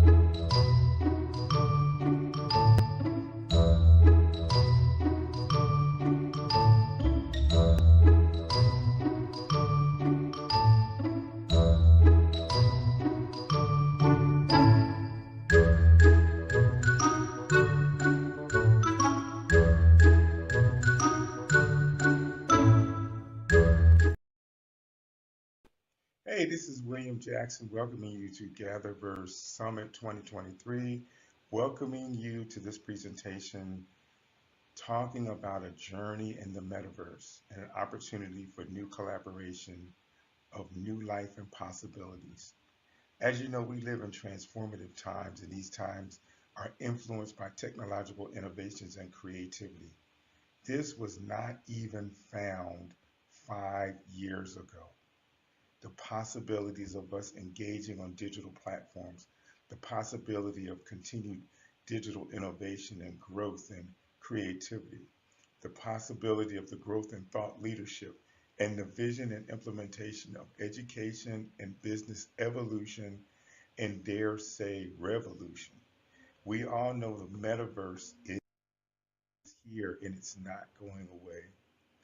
We are thankful for GatherVerse Summit 2023. This is the second annual GatherVerse Summit and the human side of the coming metaverse. And it is a wonderful idea that we're focusing on the human side, the side that many people don't necessarily think about, and the side that people sometimes don't consider when we're dealing with digital technology. And I'm William Jackson. I'm a certified VR educator, content creator, social media visionary for my brand, My Quest to Teach, and I'm also a retired teacher of 33 years. My past has been in STEM, STEAM, STREAM, and STEAM, plus an added M, which incorporates the metaverse. And it is with great thrill and great excitement that these tools are being used today to teach our youth, teens, and young adults, and in some cases, also teaching adults. We're moving into transformative times where people are accessing the internet, not just through the traditional ways, through a laptop or a phone or desktop computer, but they're putting on a headset, an Oculus, and they're getting online and they're perusing the metaverse, finding resources, whether they're educational whether they're business, whether they're a combination or a collaboration of both. The opportunities are phenomenal and endless. So the metaverse is changing, and it changes how humans communicate, how we collaborate, how we cooperate. And in these immersive environments, we have the opportunity to meet people from around the world. The world is becoming smaller and smaller and smaller. So we as human beings must be able to pivot. And when we pivot, we are adapting to the immersive environments. We are able to build, design, create, not just websites, but the integration of websites into digital spaces and places. The opportunity for substantial places that people will work together and collaborate. WP, I guess you wonder what that means. Well, women have a place on the metaverse, and we must encourage our young ladies in our school systems, in our business environments, in our higher education and colleges, that women need to be able to collaborate globally to help us sustain our future. Metaverse? The metaverse is virtual worlds or virtual universities, and there are hundreds of metaverses out there.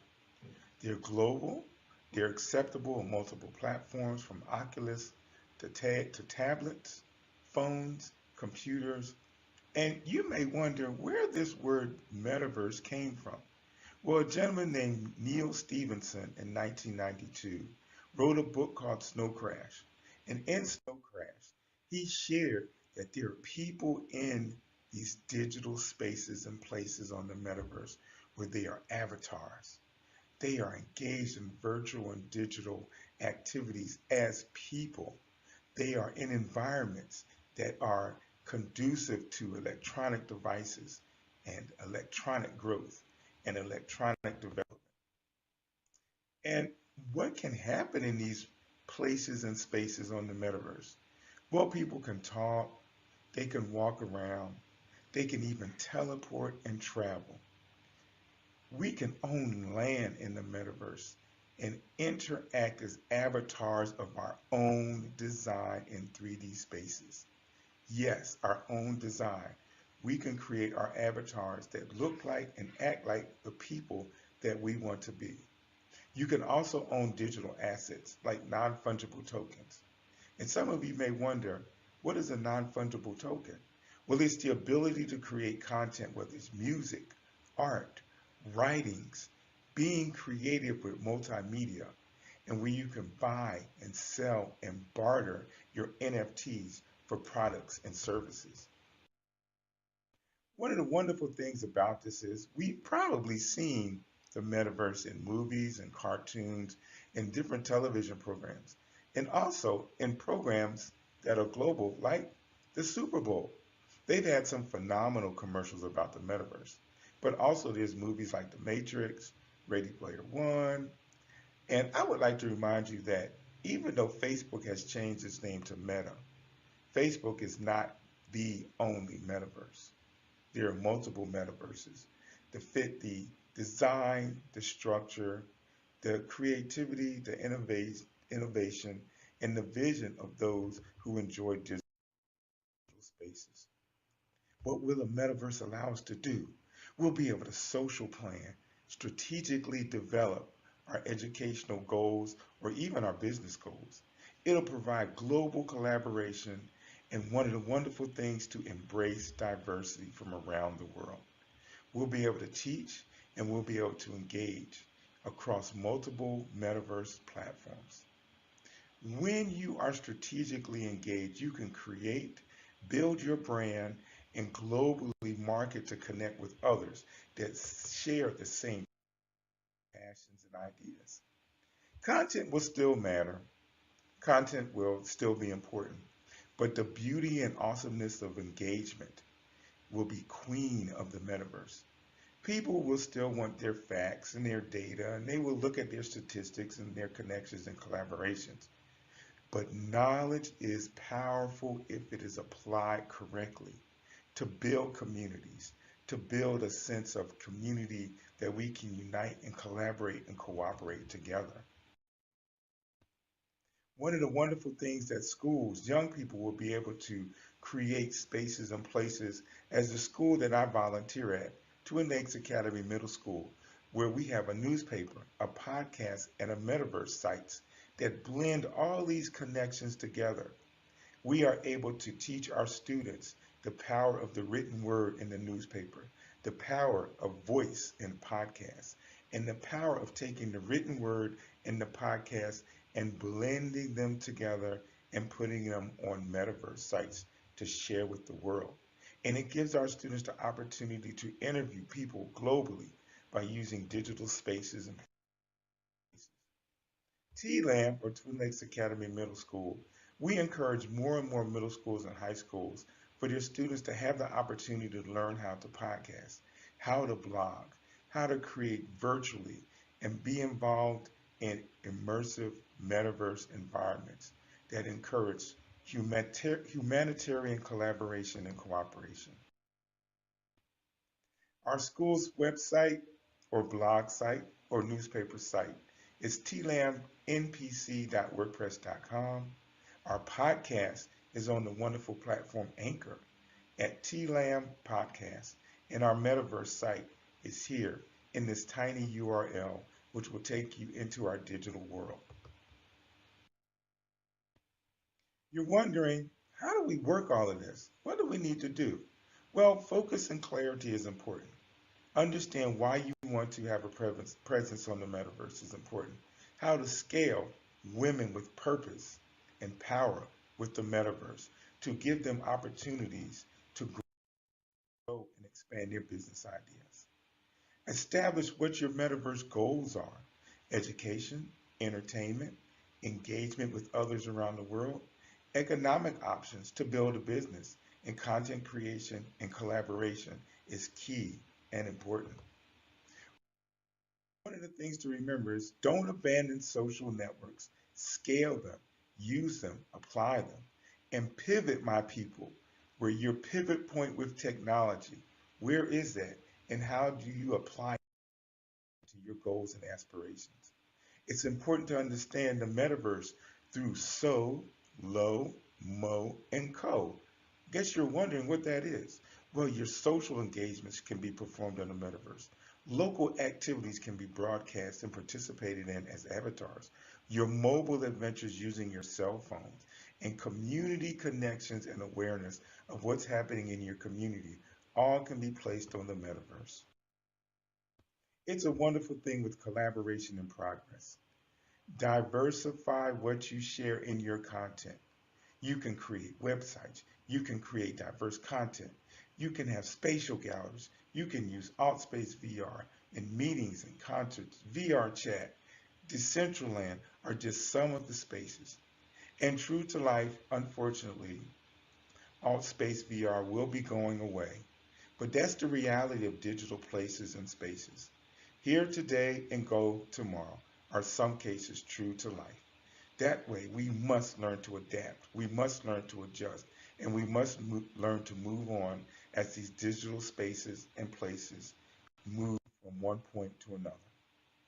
I hope I was able to share some information with you in a short amount of time.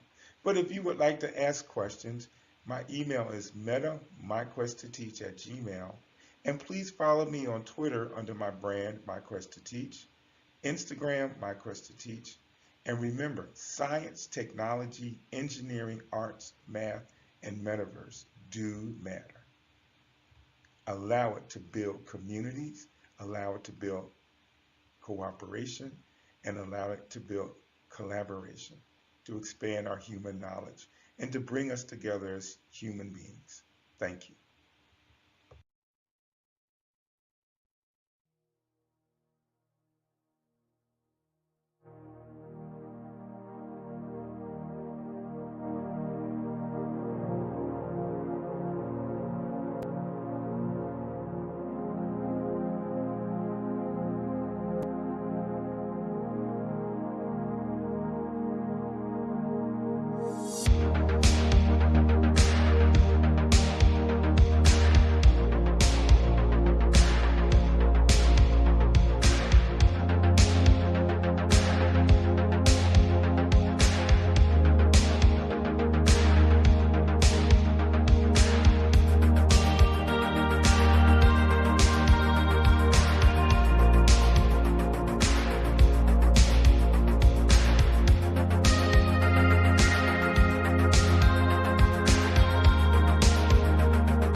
A special hello and welcome to friends, colleagues, and folks from around the world who are joining us today for our panel on designing for learning and immersive education. I must say that I am incredibly energized and excited by the conversations that I've been hearing and part of at the GatherVerse Summit this year. Especially the focus on technology for uplifting humanity and mindfulness, and to address problems of learning in schools, and to solve global issues, and for building community. We are really excited to share today on this panel on designing for learning, which aligns with the mission for building a humanity first metaverse. And you will hear us talk about the need to design for all of life. Before we begin our panel and our discussion today, I would like you to get to know our panelists a little bit better. So I will invite you all to introduce yourself a bit. And I'm going to start with Quincy Wang. Hi, everyone. Can you hear me? Yeah. Yes. Thank you, Paula. I'm a PhD student in the Faculty of Education at Simon Fraser University, Canada. My research focuses on immersive learning experiences with augmented reality and virtual reality and the learning sciences. In the past 2 years, I presented my research papers at the Immersive Learning Research Network worldwide conferences. And currently, I'm a research collaborator and a co-applicant on Social Science and Humanities Research Council of Canada. The major two funded project is to apply immersive technology in Indigenous education and social inclusion studies. Wonderful. And where are you joining us from, Quincy? Canada, Vancouver, BC. Thanks. And next, Laurel Van Fossen. Let's hear an introduction from you and share where you are in the world. Hi. Well, I'm part of Educators in VR, and we're a membership organization with over 4,000 members dedicated to integrating immersive technology into education. And my company is based in Wales, in the UK, but I am in Portland, Oregon. Excellent. And Karen, I'm going to see if you're Let's go to Karen last. Okay, we'll put you in last. Problem. Yeah, she's having some internet things. Yeah. Yeah, well, this is the world we live in. There was a storm and she's had some internet issues. So fingers crossed she'll be able to join us. Camilla Lee, let's tell us about yourself and where you are today. Yeah, hi, I'm Camilla Lee. I'm an instructional designer and research associate at the MIT Teaching Systems Lab. And my past research aimed to understand how to optimize learning in immersive virtual reality to help students gain conceptual knowledge of cells and to look at the impact of instructional design on learning in VR. And right now I am in Cambridge, Massachusetts. Wonderful. Thanks for that introduction. And Meredith Thompson. Hello, everybody. Meredith Thompson, and I'm calling just from north of Boston. And I am a user researcher at Meta now, and I've done research in using VR for learning. And very excited to be here on the panel today. My background is from the game that we've done a lot of research on and that we'll talk about today called Cellverse. It's about learning virtual reality through virtual reality. And I'm excited we had a wonderful time collaborating to work on the book together with Paula and other folks. And Camilla and I worked together on that, and really excited to be here today. Thank you. Thank you for the introduction. And we do hope our panelist, Karen Gibson Highlands, is going to be able to join us. And I will just say about Karen, she is one of the most brilliant virtual world builders that I've ever met. And that's how she became my friend. And I am just— There she is. Here she is. Let's see if she's able. Karen, can you hear us? Yeah, I can hear you. It sounds a bit kind of robotic. I think it must be my internet. Can you hear me okay? You sound lovely. And Okay. we're just giving introductions, and I wasn't sure where you would be at. So I took the liberty of saying you're one of the most brilliant world builders that I've come across, and Laurel is nodding her head in agreement. So we're happy that you're able to join us. And do you want to add a little bit more about yourself? Okay. Did you want me to introduce myself? Sorry, it's really hard to hear you. Yeah. Yes, okay, yeah, that would be wonderful. I'm Karen Gibson-Harnans. I work in the Academic Registry Department at the University of Law. I actually work from home as I live in a remote area of Scotland.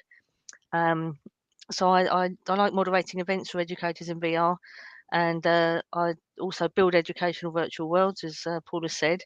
I'm now planning to learn how to build worlds using Unity so that I can build worlds on other platforms.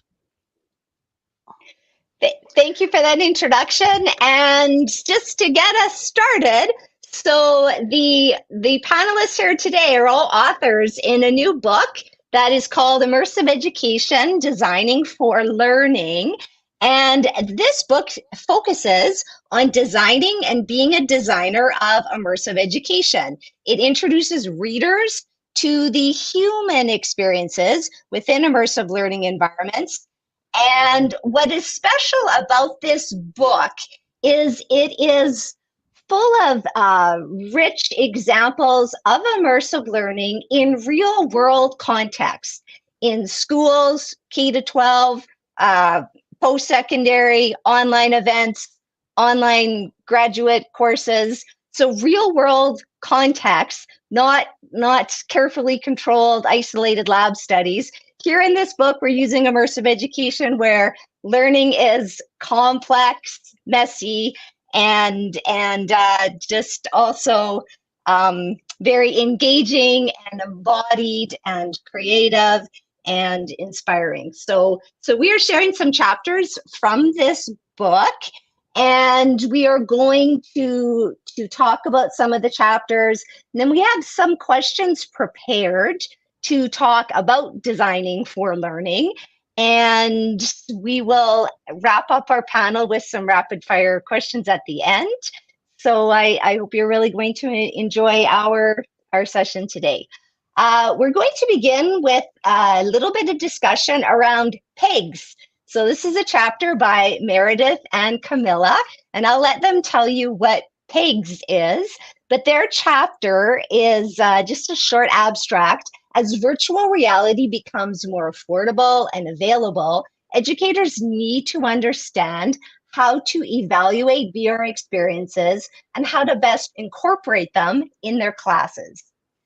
This chapter suggests that through presence and agency, incorporating VR experiences using PEGs will guide you in a really good way. So Meredith and Camilla, tell us a little bit more about your chapter. What's the highlight? What's the significance? Great. I'm going to start, and then I'll hand the baton to Camilla. Basically, the chapter PEG stands for pre-training, exploration, goal orientation, and segmentation, and we are using those to manage cognitive load in immersive environments. So this chapter is inspired from actual experience developing, testing, and trying out a VR-based cellular biology game. Imagine learning about cells by being inside of one. And here's an example of the complex environment that students encounter when they enter Cellverse. We developed the game with teachers and students and tried it out in actual schools. And so the learning from the chapter really comes from that lived experience of designing, developing, testing, trying, learning, redesigning a game that is immersive, a game that's in VR. We developed specific strategies that have worked with actual teachers, and a couple of them include pre-training before the session begins. So one of the superpowers of immersive learning is that it is immersive is that it has potentially a rich learning experience where you're looking and actually in the world you feel that you're present in a virtual world. But that also has a flip side in that it can be cognitively overwhelming. And so a couple of the strategies that we've found, one is pre-training before the session begins. So for example, in GatherVerse, what you would do is actually give students a schematic of what they should expect inside the cell, so that then when they go into the immersive and rich environment, they actually have an understanding and connect the dots between what it is that we want them to learn and what they're actually seeing.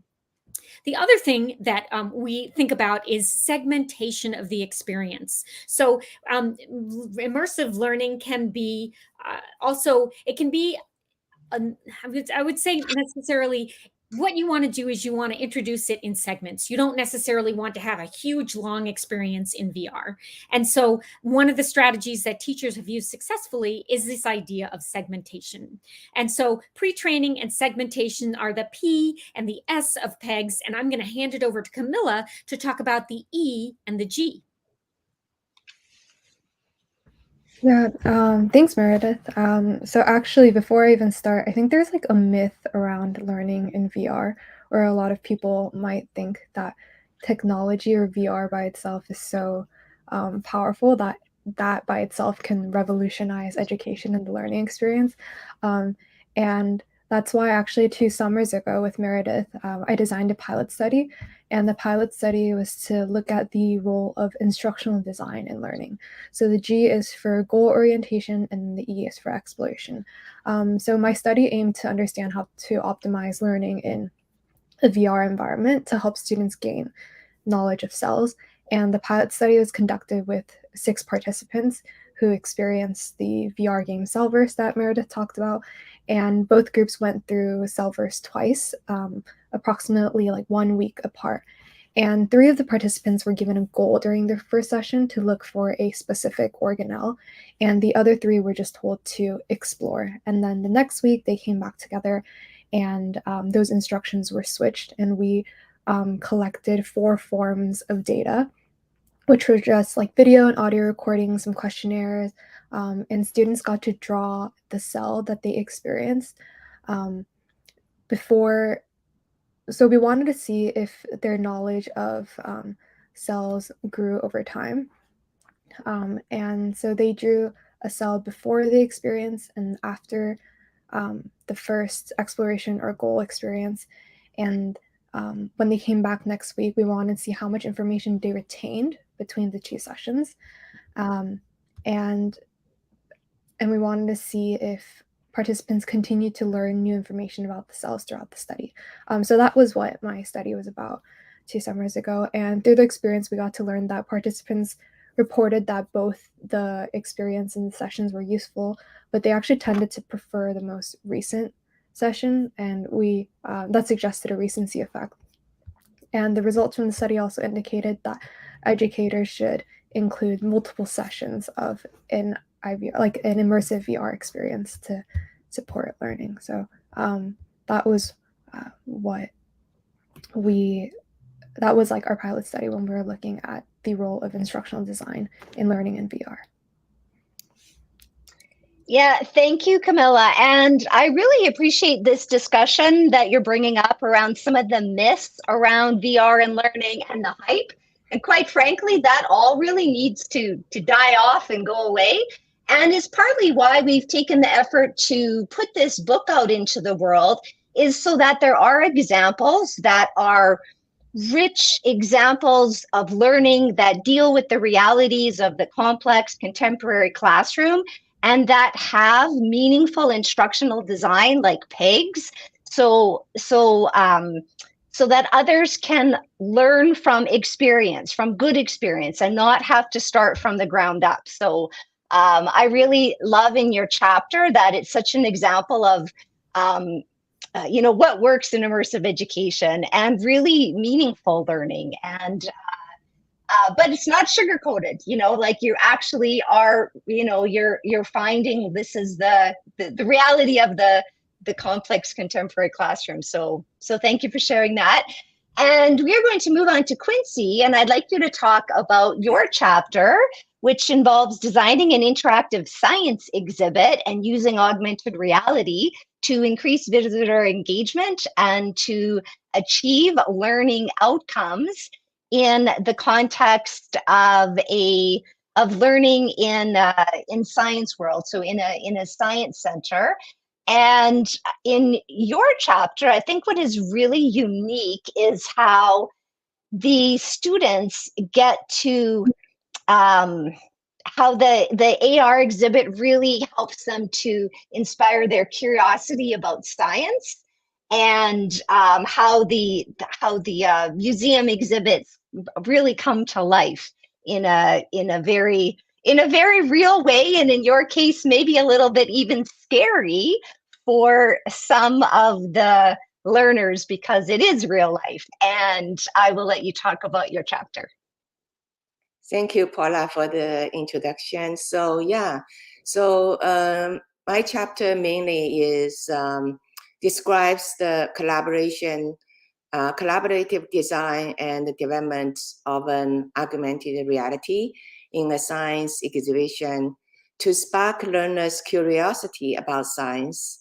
So the topic we choose is bees. Bee is in the threatened right now due to the climate change, and most of the time in the science exhibit, bees are closed during winter.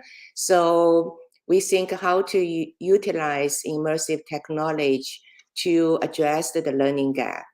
And therefore, we designed a 3D bees that in the augmented reality. So when learners use their own cell phone scan the QR code, they can literally put 3D bee lively in learner's hand. And then they can touch, sense, rotate, and experience, and identify different type of bees shape and their ecology system. So we learned that learners are really engaged in an immersive experience. And because the science content is augmented and with a really interactive digital experience, we can easily apply this to an interactive learning theory as well. So the final analysis and evaluation from this research are used to suggest a few effective learning development strategies for implement AR into museum. So we mainly use the AD instructional design framework for this design and development process. But we also need to emphasize that AD's 5 development phases are not discrete for our case. Instead, they are overlapped with each other to guide the designers, museum curators, software programmers, and multimedia designers to easily make the whole development process under control. And the goal is mainly put learners in the end, in the mind. So yeah, that's my summary. Thank you, Quincy, and thank you for using very intentional instructional design in your chapter. So Quincy's talking about the ADDIE model, ADDIE, and how she built upon that to do her project and to also do her study in a really good way. And up next, I'm going to ask Laurel and Karen to talk about their chapter, and their chapter also has a very powerful instructional design model framework called the DO concept model. And it is, just something you're all going to learn about today. But their chapter is called Interactive Storytelling Through Immersive Design.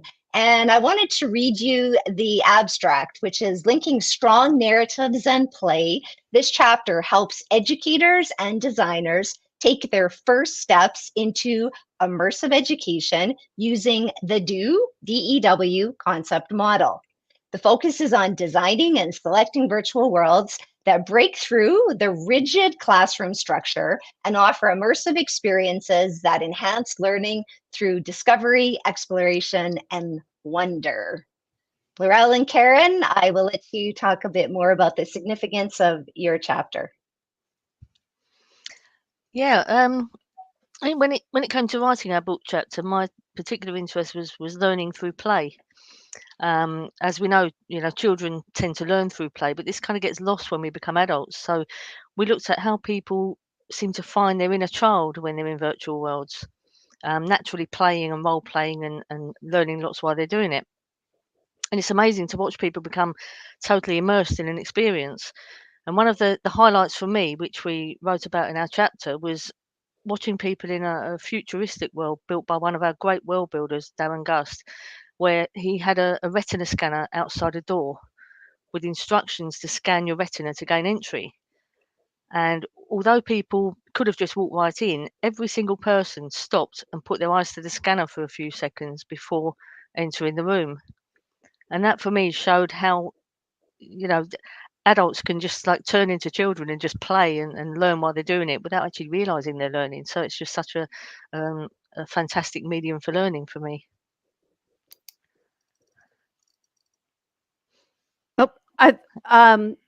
Karen, you want to explain DEW? Yeah, please? I can talk about the please the G model as well. Yeah, it's I mean, giving people the opportunity to play in virtual worlds encourages them to kind of quite naturally explore the world and make new discoveries. And as they do that, it gives them a sense of wonder, which leads them on a continuous path of exploration and discovery. We designed the Dream model to help educators design worlds that will provide just enough guidance or natural kind of pathway design to help people to navigate through a world while giving them enough freedom to encourage them to explore themselves and discover unexpected wonders. And the kind of the self-guided exploration allows people to learn in their own time and makes learning fun, which we think will lead to increased understanding and retention. And our Dream model just helps people to put the kind of structures in place that will make people behave in this way quite naturally. So DO stands for discovery, exploration, and wonder. And those tie in so closely, as Karen just explained. So we just have a few more points to add, because Karen did such a great job. First of all, we developed with the DO concept model, we set up a framework with 8 characteristics and 7 worlds that are designed. They're pretty much every educational world we put through this colander keeps coming out with these are the basic formats of it. So when you understand that if you have these 7 to choose from, basically, and then you can add to them in different ways through the basic characteristics. And we found that the first thing that we had to challenge was people to get past people's fear and different anxiety to make sure that they're engaging. We do that through narrative. We do that through really focusing on the story of what it is. Like with the bees, you have a story that's in there. There's a narrative that goes with it. With the Cellverse, which I love, it's about the story of the cells. You're opening people up to that world so they can understand it and explore it. And as Karen so beautifully said, once you tap into that wonder awe effect, people want to know more, and it encourages that process to keep going and keep going. They're not going to stand there and go, "Oh, it's a bee. It makes honey. Now they're gone." They want to know why. How does it do this? How does it impact this? Why are they important? Why do we need to appreciate this? And the same thing with the cells. Why do we need to understand how important a cell is in the body? Because you're taking a journey and an adventure as you go through it. Huge things. We also explored the fear of the unknown, which is part of onboarding. I live for the day that we can just have people can walk into VR and not have to be onboarded. I hate that word. I want that word to die. But to be introduced and to be trained and prepped. I think there needs to be more improvements in smoothing that process so they literally can walk into that experience. I'm waiting for the holodeck, but so are the rest of us. But it takes away energy when you have to learn. So we need to make it a natural experience. We need to focus on showing and not telling. Death to PowerPoint. I love PowerPoint, but why put up slides? Why put up a video when you can have somebody walk through the model and have them move around inside of it? Most of all, what we found through our research over and over and over again is George Lepp, who's a famous photographer and author.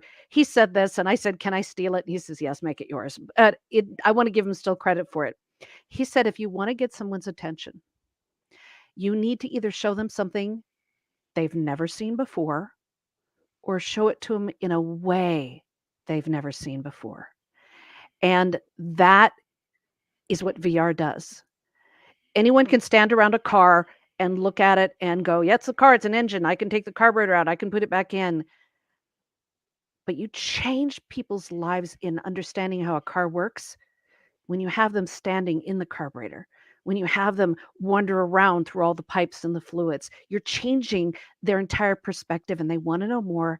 They learn more, they retain more. And it's that scaffolding that comes in through those perceptions.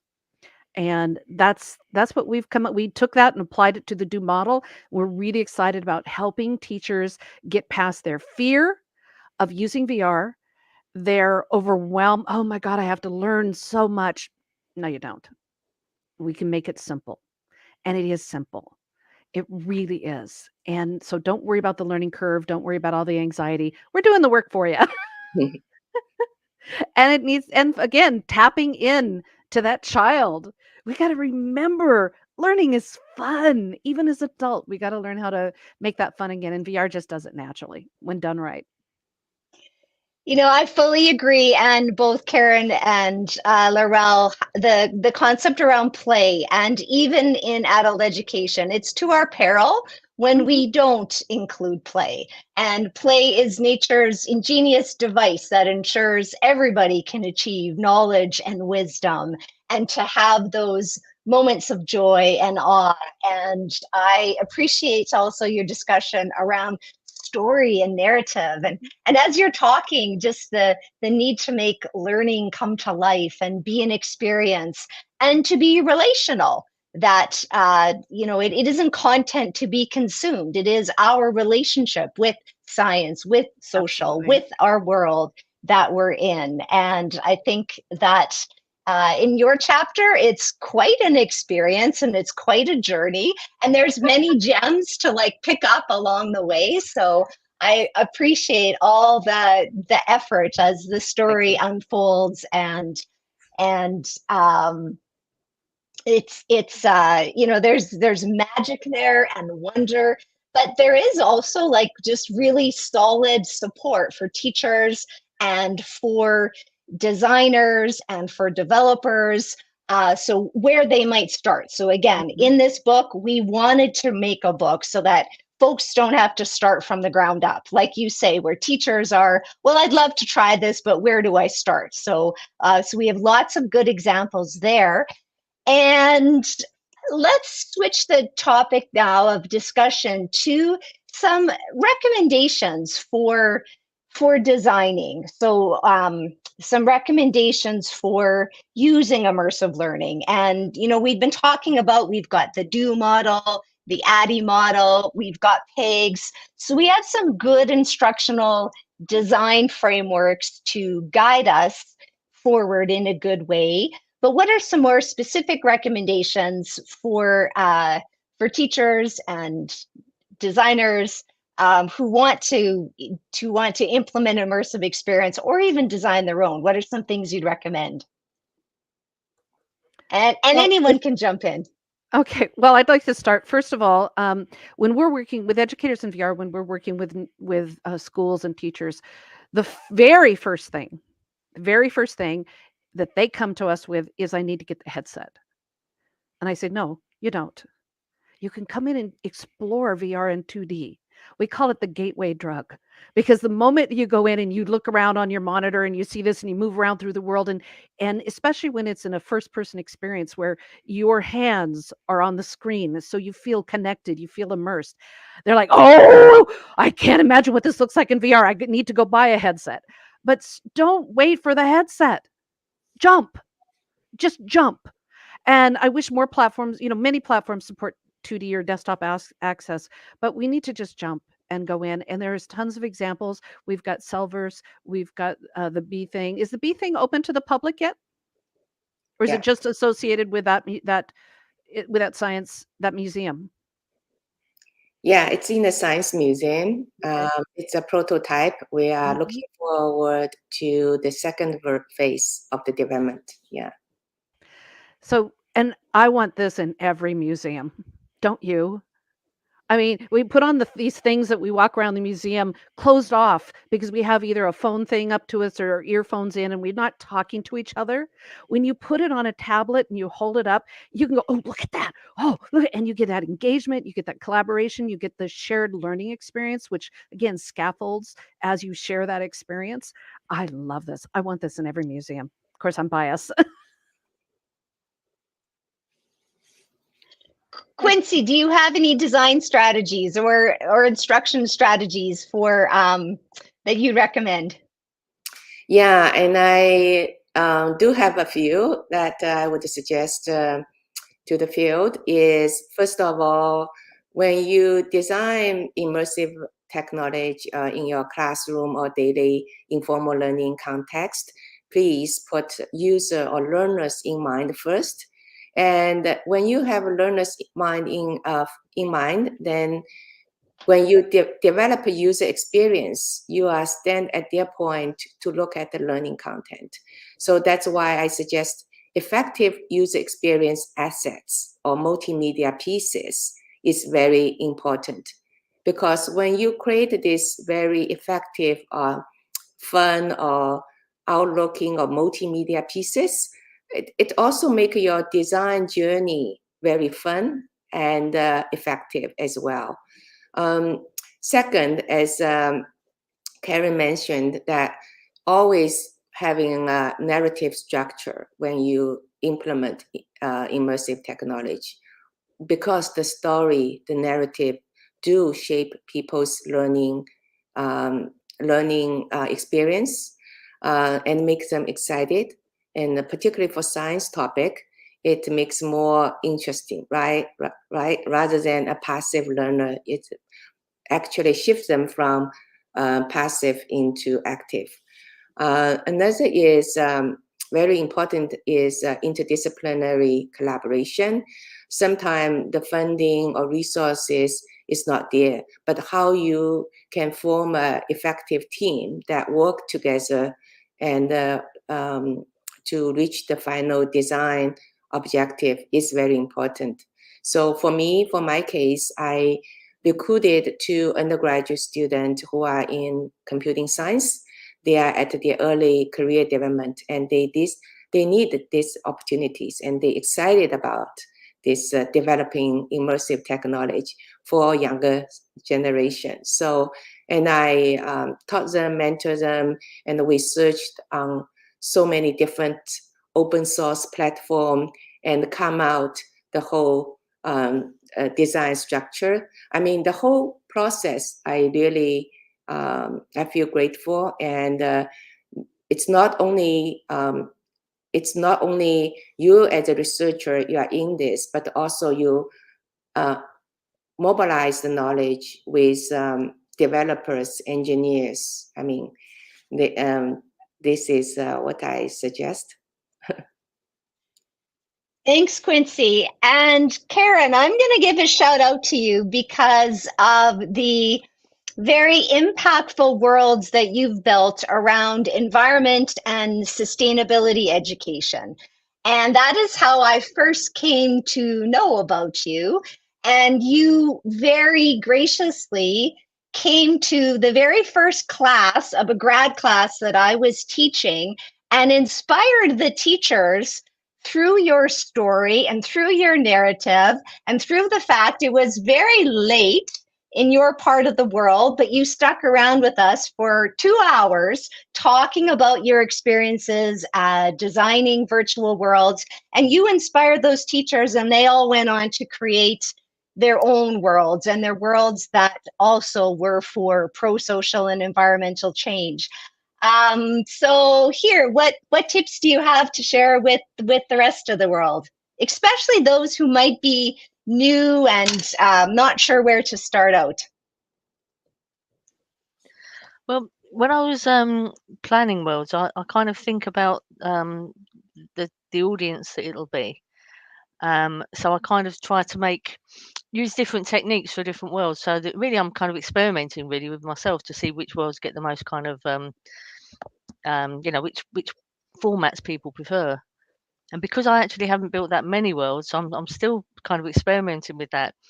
And when I built the food-based world that you're talking about, I used a kind of a set pathway through the world with signs at every stage explaining about the different issues that were going on through food waste, trying to take people on a journey from the the actual farm where the food's grown along to the kitchen where it's eaten and obviously wasted and on the farm, and then through to a landfill site to show what actually happens to all the food that's wasted because of our overconsumption.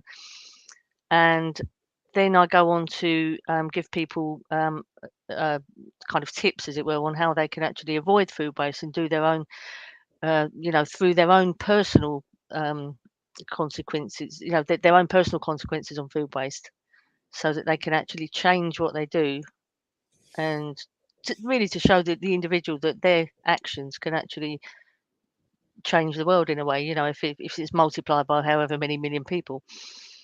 So that was my sort of technique to get people through a story with, the problem, the consequences, and the solution, what they can do about it.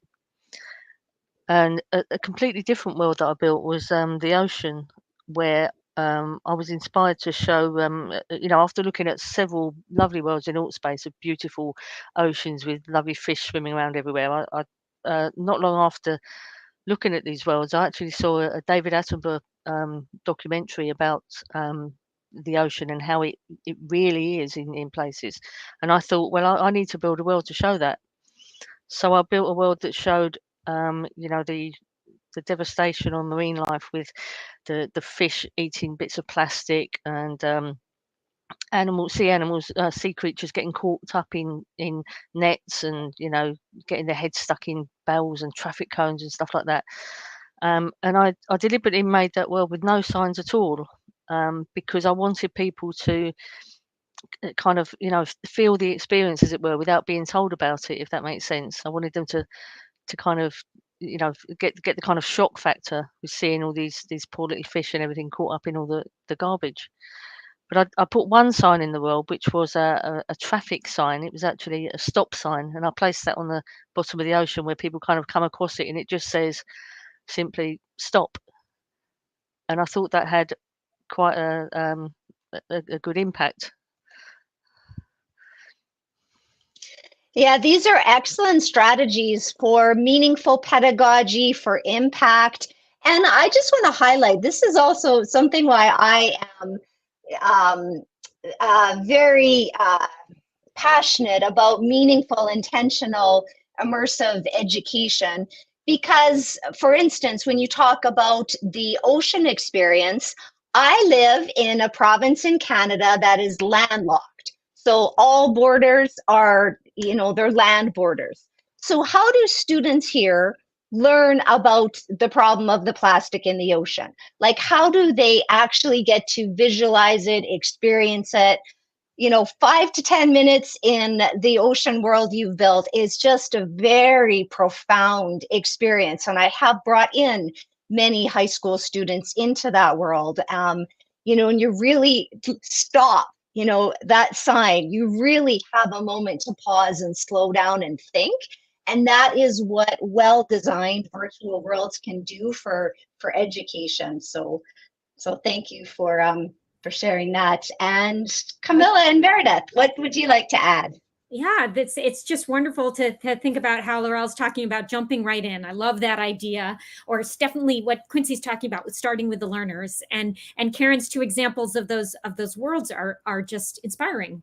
The things that I like to think about, and I actually partnered with a teacher who was doing VR in his school and had a very sustainable method of actually having his students review experiences and curate experiences and then help facilitate integrate them with teachers. So the high school students were the tech support in some ways, which is one way that you can approach having and making VR sustainable. But a couple of things that I like to think about is this idea of keeping the learning goals in mind. Just as you're keeping the learners kind of at the forefront, making sure that you're thinking, okay, what are my goals for using this technology? And it might not be that immersive technology is the best to learn a specific thing. It's not an all, we use it anytime we can. There's a game called Killer Snails where they go in and out of VR and use it at specific points in that experience. And an example of a game that's doing really well and a wonderful experience. The other thing that also, so knowing the main affordances of what immersive learning can do, this idea of presence, feeling like you're in the world, and agency, feeling like you have control over the world and that you can interact with it.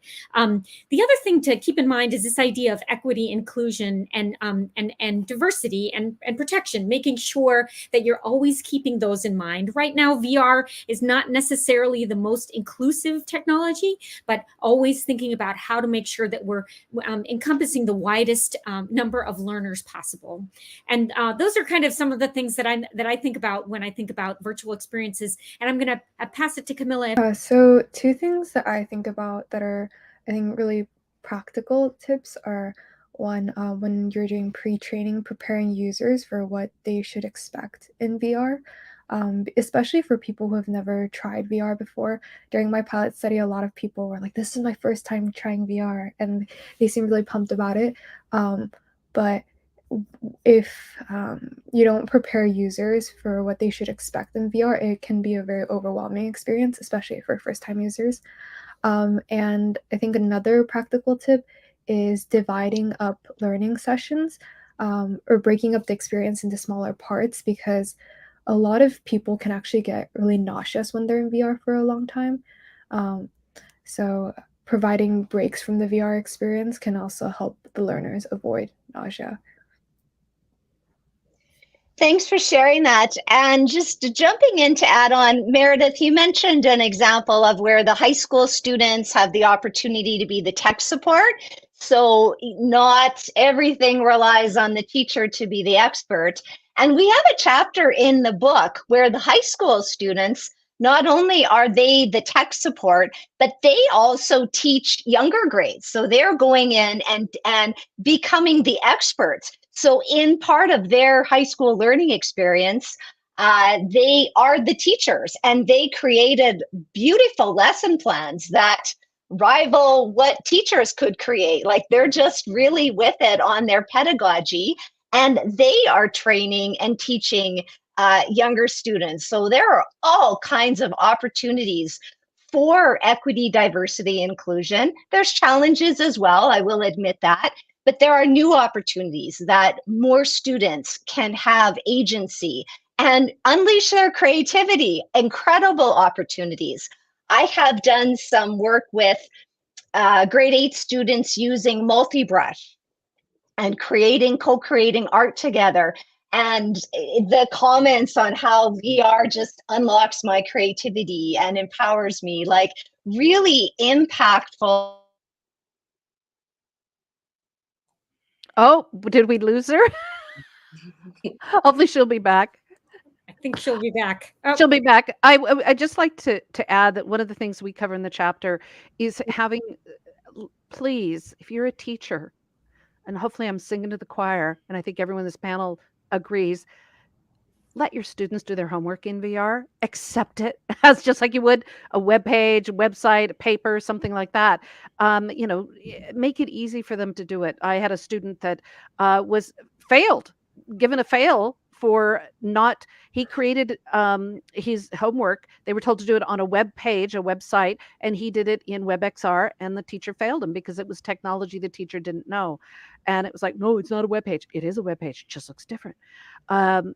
I think it's really important that we encourage it. One of the projects that I have done is I put legacy into each class. I let the students build a world for next quarter students. And then the next quarter students come in and they enhance that for the future students and the future students and the future students. So we're building, it's iteration, but we're building upon as the technology improves, evolves, and change, we can bring that in as well. So it is so important that we, take that to the next level. We have a picture of Karen on the face of Paul. There you go. We kept it going, Paul. That's all you. Karen, you're not the only one with the internet challenge. I'm at my university plugged in, and here we are. Okay, so I was going to switch this to a new topic on tools. Like, what are different tools that you recommend? So from AR tools to VR tools to the web VR tools for teachers or students, so that they can design and create some of their own experiences. Yeah, I would recommend for people very new to AR technology, they can use GatherVerse Studio. It is built specifically for AR content creation and give you very easy to control and design. Thanks, Quincy. Has anyone been using Frame VR? What are thoughts around using Frame VR? It's really, go ahead. Oh, no. Okay. I used it, but it's very amazing. I see this application is open source, free, and they keep it developing. I just checked that a few days ago, they added so many more new things. So wonderful, yeah. What's amazing, not just Frame VR, but so many of the platforms, Spatial, Engage, Hubs, etc., are really stepping up and make it easier for teachers and students to do things. There's some learning curves, in UX and user experience and things that, which, our chapter and some of the other chapters in the book cover to help guide through that process. But and I encourage OpenBrush, which is the replacement for Tilt Brush. Blender is being taught now in middle school and high schools. I think it's awesome. Unity is as well. Those are skills that that when you learn like basic storyboarding, planning, organizing, you then convert that into a world. You get project management, get a little Agile and Scrum thrown in automatically without saying we're going to teach you Agile and Scrum. You get, that layering process that creates organic learning is so important. And project management, which is essential in building in AR, building in VR, building in anything, that's a skill that transfers across everything. I was just teaching someone how to do that, and I said, let's talk about how you do your laundry and talk about that as a project management skill. It transfers everywhere. So I love that. I think one of the ongoing themes is this idea of not being afraid to join the community of learners and learn alongside them. Because certainly one of the things we always talk about is how education is a resource poor setting. But the thing that we have the most of, the students are actually make it such a rich setting. And so being able to one of the things that that this teacher who I worked with, his name is David Kaiser, did was actually have students take the lead on projects, and students bring tools that could be used to build virtual worlds to the class and have them try it out together. It gives a whole new meaning to show and tell, doesn't it? Yeah, it sure does. And just to unlocking the creativity, and I appreciate, Laurel, how you bring up the project management skills, and then also how the technologies, they create these opportunities for students to collaborate. So I've had students collaborating together to create Frame VR projects that were like a class project. So we're not specifically talking about the collaboration, but there's a lot of group dynamics and personal social skills. Earlier today, one of the panelists was talking about soft skills as power skills. I love that. So so they were learning a lot of these power skills, and it's the technology that facilitated that, because they have a goal together, a team goal, and they have to figure out how are we all going to contribute to this. So there's lots of other kind of learning that happens. It's the technology as a way to really bring out our humanity and to facilitate a lot of human connections and relationship building, which is really exciting. Yeah. I'd also like to add, in addition to ZapWorks, check out Niantic's open source Lighthouse. This past year, the past summer, for the Unbox Festival in the UK, a team went in and took 15 different villages and created historical overlays to the villages. And you could do that in your own town. Have your students explore the history of it, find photographs and find those things, and actually create an app through Niantic's Lightship so that people can walk around and have these experiences right there on your phone. I think that's brilliant. Absolutely brilliant. And looking at the time, let's move on to a few rapid fire questions to wrap up our panel. What's the biggest misconception about immersive learning from your perspective? And Meredith, you want to jump in? Sure. I think the biggest misconception is that you have to have a ton of resources to start. And that's something that Laurel mentioned. And this idea of just jumping right in, of finding a champion. If you're a teacher at a school, find somebody who can help you get the idea of virtual and immersive learning as a resource that you can happen. Use the resources that you have with you, whether it's students to learn more about it, or other teachers who might be interested in it. And I also think I mentioned this before, is that you don't necessarily need, immersive learning is great for some learning situations, but you always have to keep those learning goals in mind and making sure that you're matching the technology that you use for learning to what your learning goals are. Anyone else? Camilla, do you have something to comment? What's the biggest misconception around immersive learning? It's something that I mentioned before, but probably that that immersive, like VR by itself, can revolutionize education, and all you need is a VR headset and that's it. And I think a lot of people, I hear a lot of people say things like, oh, do you think like VR can replace teachers? That's like a very common question that I get. But I say no. I think, and I think VR, like Meredith said, is a very powerful tool, but we also need teachers, and we also need great instructional designers. Yeah, thanks for that. And you'll see other examples in our book as well on how to integrate learning journals and other ideas for reflective practice and assessment. So it's a well integrated experience, and the immersive education is part of it, but there are other really important parts as well. So Karen, do you have what do you think the biggest misconception is about immersive learning? Again, like people have said, I think it's probably the fact that they think there's so much resources needed, and there really isn't.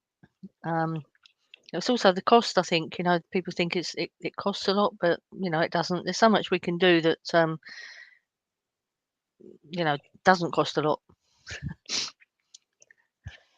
Thanks for adding that. And we're going to move to another question. How can immersive tools enhance student creativity and unleash their imagination in the learning process? And Laurel, let's let you take the lead on this one. Oh, this is a simple one. Get out of their way. Seriously, I teach the teachers this. I mean, set them up well, and then get out of their way, and don't judge them by your own preconceptions of what you want and what you don't. How it has to be this way. I keep thinking of that poor teacher who lost an opportunity to fail this brilliant kid who said, I'm going to do something that you're going to be seeing in 10 years just because you don't get this now. Not my problem, adapt, but get out of their way. I love it. I love it. I think get out of their way and is it's kind of a great way to end our panel in an inspiring way. And I think I would like to wrap up before we just before our time is ending. So thanks to all the panelists for sharing, and I do believe our book will be in the chat, but if not, Immersive Education, Designing for Learning, you'll find it and read the chapters and reach out to us anytime. We would be very happy and pleased to hear from you, and just wish you well on your journey for designing immersive learning. So thank you to everybody. Thank you so much. Thank you, Paula. Thank you, everyone. Thank you. Thank you.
Awesome. Hey everyone, how's everyone doing? Hi. Very well. Oh, good. Hello, John, Hubert, Richard.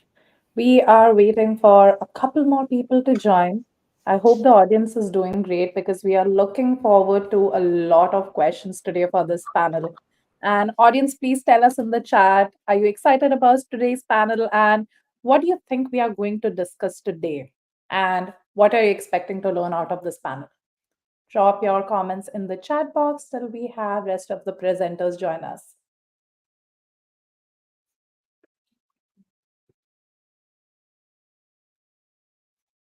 All right. So the audience needs to wake up a little bit. So let's discuss among ourselves. Panelists, how are you feeling today? And what do you think the audience has gained out of today's panel? Hubertus, do you want to take that question?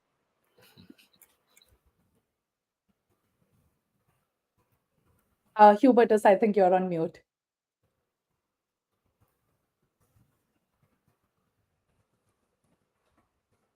Hubert, you are on mute. We cannot hear you.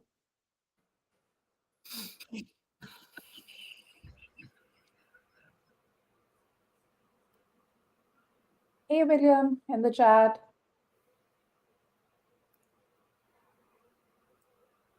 Richard, do you maybe want to take that question till Hubertus is able to figure out some technical challenges. We have I was gonna jump in just to keep the flow, but to be honest, we've had some really interesting discussions or rather exchanges by email prior to this, and the expectations are very high. So in the sense that our panel covers so many different aspects that we won't be able to solve today.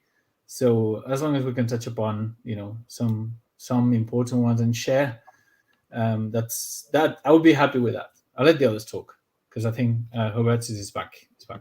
absolutely. Hubert, would you like to go next? What do you think the audience is gonna gain out of today's panel?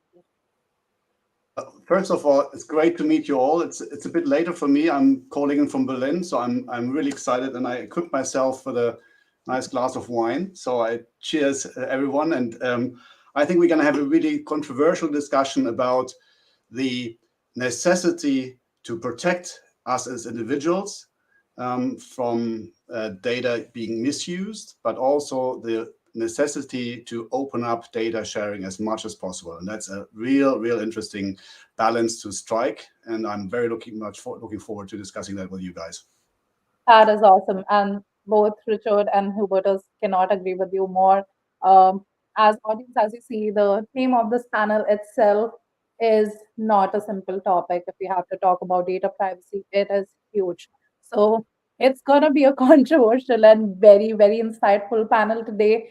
I would personally encourage you all to post all the questions that you have in the chat. We will try our best to get them answered.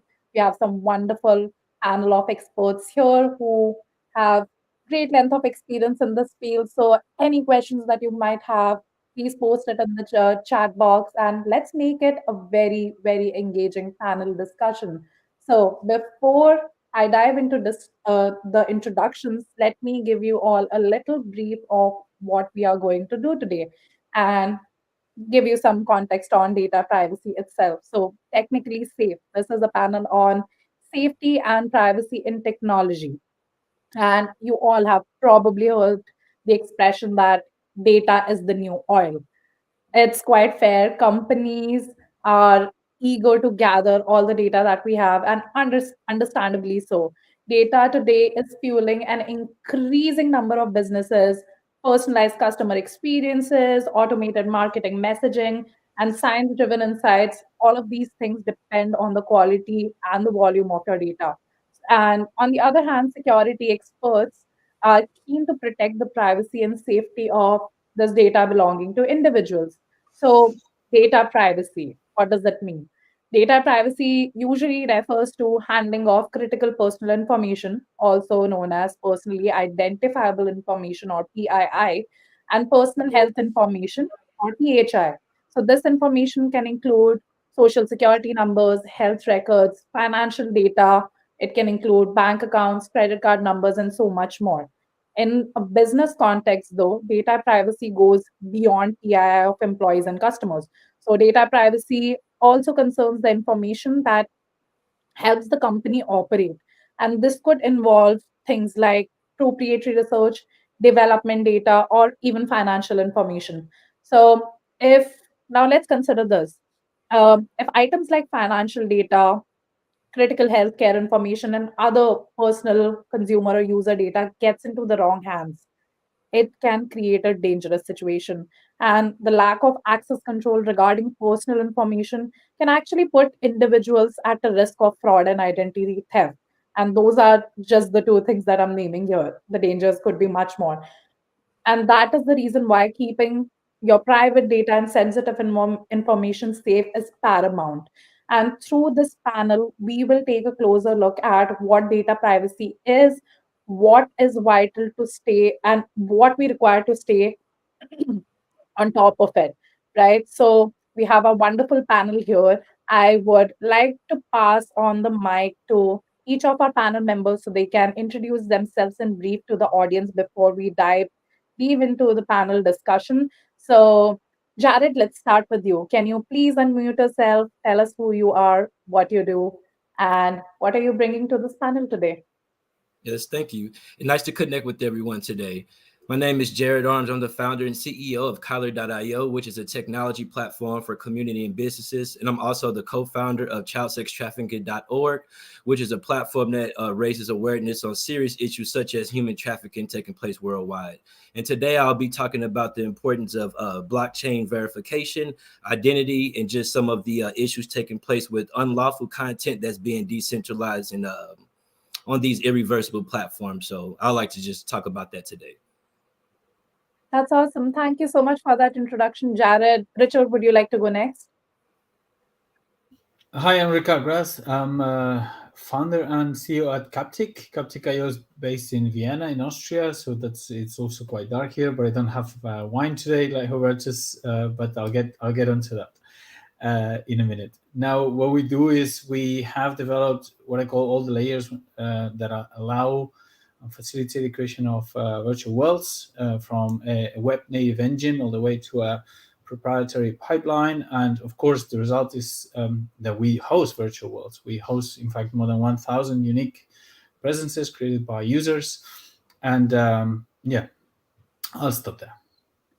Awesome. Thank you so much, Ricard. That's awesome. Hubertus, how about you go next? Yeah, thanks, Rachira. Well, I'm a trained lawyer, so originally went into law, but then very quickly took a different angle and went into business in the early days of the internet and telecommunications industries in the 90s, and have been involved in big tech, global tech companies for about 2 decades, and went through actually some of the transformation we already had back then, from literally the physical to internet world, and from narrowband to broadband. So we've been to a couple of changes, and I see quite a few similarities happening again. I also work for medium-sized companies. I've accompanied a couple of large SMEs in their digital transformation, and I regularly also work with startups. So I have a fair view, I would say, on the different sizes of business. And I'm the founder, and that's sort of my second head here today. I'm the founder of a think tank, or think act tank, we call it, called Digitize Berlin Connect Europe, which is focused on the digitalization of public services, starting in Berlin, but across Europe, so public service. And with that, I hand back to you or to John. Awesome. Thank you so much, Hubertus. John, let's start with your introduction. Geez, I'm kind of hard to explain. You know, I started off as a very curious child that just kept getting into trouble. I guess you'd call me a hacker at age 12. So by the time I turned 18, I kind of realized I needed to really get into a different circle, and hopped in my car and drove west until I hit California, trying to find this city called San Jose, which I seem like a complete idiot because it's San Jose. But what do I know as a kid from New Jersey that you know, grew up in a poor, rough neighborhood. So you know, within a year, I found myself as a life science researcher at Stanford University with a bunch of these PhDs all behind me going, look, you could just go straight for the PhD, we'll sponsor you, and you know, you don't actually have to attend any of the classes or pay any of the fees or enroll even. And so I worked for $28,000 a year for 5 years building medical treatment equipment there until I posted the Berkeley Unix to the internet. And then the CEO, president of the university, was waiting for me Monday morning when I showed up. And I was like, look, we didn't use any of the campus's equipment. And one of the guys posted my Stanford email address, which caused the VAX that did our X-ray treatment management database, caused it to crash and just caused all kinds of havoc.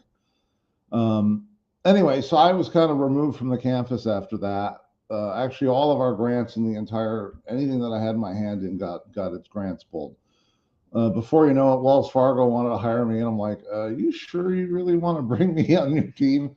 But that was an awesome time. I helped upgrade them to TCP/IP and got to see the internals of a bank. And then very early in setting up like 60 ISPs across Los Angeles, I introduced CR and It turned out in '94, he was like the big icon in the VR world. I didn't realize the impact that my work at Cyber Java Internet Cafe and with Leary had. At Stanford, I was also heavily advocating for VR because I was a big fan of Jaron Lanier, seeing him in a TV interview in the early 80s. So I've been passionate about VR, been involved in multiple VR startups. Oh God, it's hard to put a label on it. Antibots is probably the biggest robotics company I've been involved with. I was head of engineering there for several years. We had Coca-Cola did us almost like a commercial for us. Yeah, the opening season credits of Silicon Valley TV show had my company's logo. We were the only small company in the opening credits. All these big company logos, and then there's mine, because I really am like 35 years in the Valley doing this like small startup gunslinger thing, you know. So yeah. Anyway. That is a very, very interesting introduction, John. Thank you so much for sharing that story with us. And I'm pretty sure we'll uncover a lot of that going deep into this panel as well. Last but not the least, audience, my name is Ruchira Pokhriyal. I am a security incident responder at Amazon Web Services.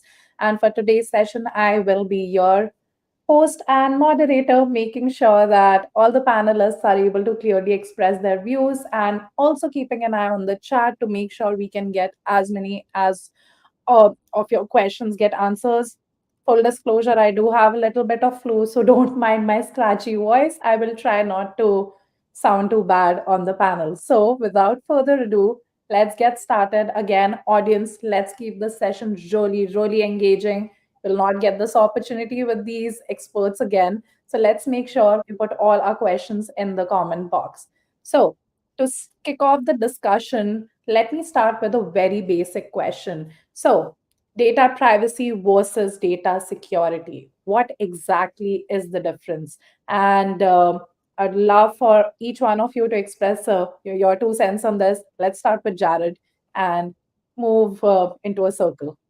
Jared, would you like to tell us what is the difference between data privacy and data security as per your experience? And Jared, you are on mute. Okay, here I go. Sorry about that. So to keep it simple, just because your data is private doesn't mean it's secure, and just because it's secure doesn't mean it's private. So just to keep it simple like that, when we're talking about data, of course, you know, it could be videos, information, pictures, and things like that. So sometimes on public platforms, such as like, we could just say YouTube, for an example, of course, that's very secure, but a lot of things are accessible. You may not want to have like all your children, like precious moments may be public. So for something like that, it's very secure, but it doesn't mean it's always private, even though you can set it to be private. But I like to always say that just because it's private doesn't mean it's secure, and just because it's secure doesn't mean it's private. That is 100% true. And it is so important to differentiate between what data needs to be secured versus what does not need to be secured. And we'll talk more about that. But let's ask Ricard. Ricard, what do you think the difference is between data privacy and data security? And do you agree with Jared's views on it? I do, in the sense that you cannot always be 100%. You cannot cover for all eventualities. The one thing that comes to mind, because obviously I represent, let's say, I'm a tech supplier in that sense. The one thing that comes to mind is, and this we make a conscious decision about, and I'm not saying it's the right one because nobody has the right answers, but we do take into consideration the following: how much data do we need? And we try to take as little as possible, and that we do consciously. So I think that already solves a lot of the problems, because perhaps we should advertise this more to build trust, but that's not a strategy in a PR point of sense. We do that because we don't need it. If we don't need data, like you in your introduction, Ruchira, you described all the complexity of data and all the implications. We don't want that. We don't need that. And we certainly don't want to trade with it. So this is a conscious decision that we make. Having said that, we do need some data for operational purposes. For example, if you own, create, develop a virtual world, you need to save it somewhere, and we need to know who's done it. Otherwise, it would tell us, where's my content, right? So we do need, let's say, an email, but that email can be anything. And the same for a username. We need things like what device you're joining from on the day, so that we can, stream the right way, and then we know more or less what's the device of choice from a user point of view, but not much more. And this is something that I think Web3, again, I don't have all the answers, but I think thinking about as a service provider of any kind, what data do you need from the users, that already solves a lot of the problems. But then again, that's our approach. Other companies might need more. And as you said before, data is the new oil. Is a tough and tricky question, but that's our approach, and that's what I can bring to the table. That's true, and I agree with you, Ricard. Their data itself is so complex, and organizations that deal with this data, they have a different way to operate with it. What kind of data should be protected versus what kind of data should not be protected? How much data does each application need? All of those questions are pretty vague, and different companies deal with it in a different way. Which brings me to the next question, and I'd like to direct it to Hubertus and John. We'll start with Hubertus's views first on it. So, Hubert, what kind of data should be protected? We know that data is classified into different forms: restricted, public data, private data. How do we do this classification, and how can one define what data needs to be restricted versus public versus private? Yeah, well, let me start with a distinction between, or a definition of privacy, related to your previous question as well. I think in very broad terms, it is very helpful to distinguish just between private, personal information and non-personal information. That is a first split. And with personal information, any information that is directly linked to me as a person or you as a person, to a human individual, is concerned. And this type of data should have a special level of protection. Yeah. And then there's all the other data. Within the other data, there's lots of different subcategories. And as Ricard just said, some is needed for business very urgently, other for health purposes and so on. So there's a whole world of different desires, demands, and safety requirements as well. But the first distinction should be between personal information and non-personal information. And if I now briefly do a little excursus towards the personal information, most of us here on the panel and in the audience are aware of it. In most of the countries today in the world, 137 out of 194, there is some level of regulation regarding privacy and personal information. It's just in very, very different forms. And that's possibly something we should look at later on, because these different forms also reflect probably a bit the economical systems.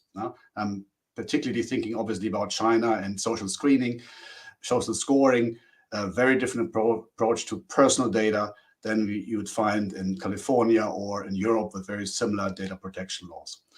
So the first thing I think we should remember, in principle, there's a good level of, as a starting point, at least in most countries, and there are 4 or 5 sort of frameworks that actually are very useful to compare if we have the time later on. But as we also heard, business data is very important also for all societies to actually encourage data sharing. And that's where we have this sort of this conflict a bit between the individual wanting to be protected and the society wanting probably a maximum of data sharing for good purposes. And that brings me to my last point, and then I happily hand over to John. I think it's really important in all these questions. First of all, the question, what private data should we protect particularly and how, but also how do we enable data sharing? There are 3 elements that I would suggest that we should be the guiding principles, because any regulation, we should first think, why do we regulate? Why do we set a frame? And that is number 1, safety, number 2, trust, and number 3, is it ethical? With safety, we're really we're referring to the very basic need of individuals, Maslow's first level or second level of basic human needs. People want to feel safe, and that concerns their physical, but also their data around them. But then trust, we need trust. We need to ensure trust, and that's what regulation should also provide. If we have a open-minded data sharing environment, and what purpose for societal, for the greater societal good, in a way you could say the societal contract on data sharing. That is super, super difficult to set up. I can later on refer a bit to what's happening in Europe on that front, because there's new regulation coming. But if we now enter the discussion, I think it's great if we distinguish between the privacy part, the personal data, and more the business side. Absolutely. And Hubertus, you have already covered so many important pointers in what you just described. You've already covered why data classification, which is going to be my next question, but you've already covered why data classification is important in the first place, and what could be the consequences if restricted or private data is shared in public.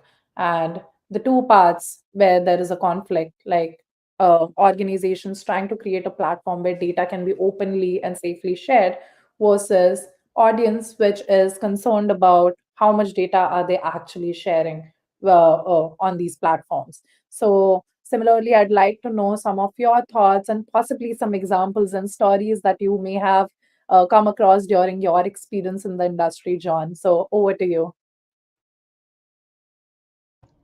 Yeah, so it's a much more complicated topic, because it's more about who's the responsible party, who's custodial.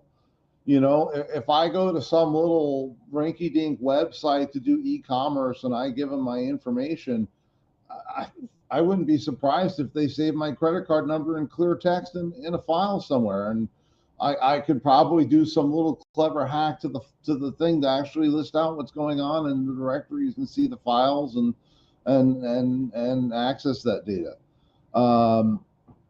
You know, it's amazing. You see people try and log into one site with the password they use on another site.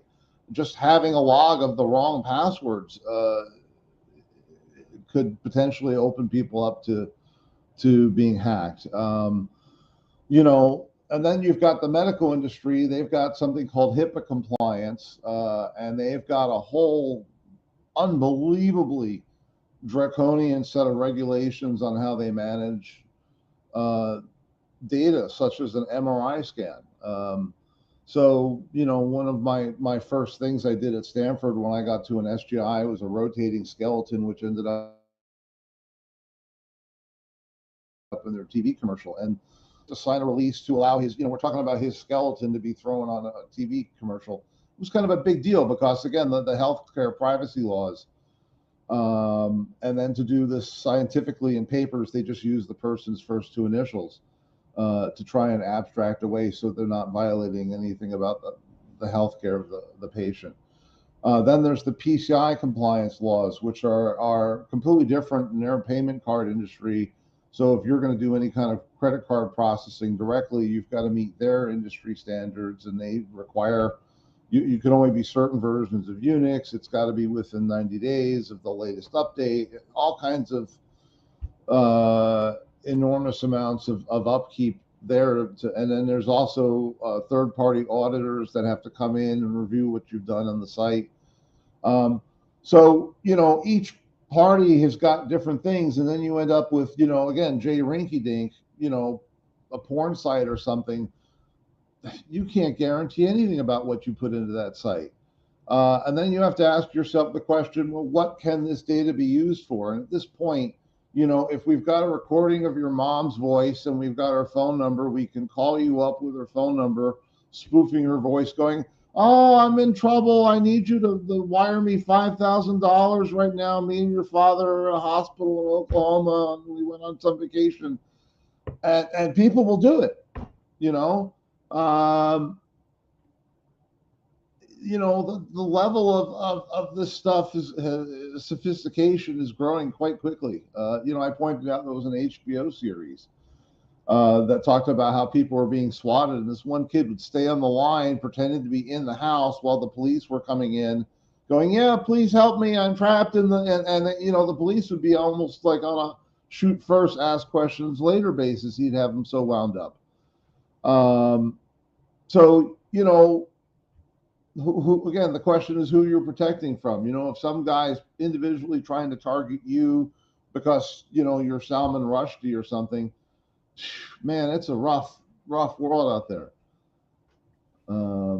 So, and then you've got, oh, sorry, I didn't mean to go. No, completely all right. I just wanted to say there are like so many consequences to what we post online, and we'll be diving deeper into that later in the session as well. I wanted to take a moment to get back to Jared because John just mentioned a very good point about uh, people scamming each other online, and that's one thing that absolutely concerns, especially the youth today. So, Jared, where do you think the conflict is? Because a lot of people, especially the youth and kids, are using um, all these platforms online today and sharing information there. There are several instances of cyberbullying, spamming, phishing, etc., which people are falling prey to. So, where do you think the conflict lies? You said, you know, in very simple terms, data needs to be protected or it needs to be public in certain places. So, where do you think the conflict is actually that we are not able to decide how much information should be out there versus what should be reserved just for ourselves?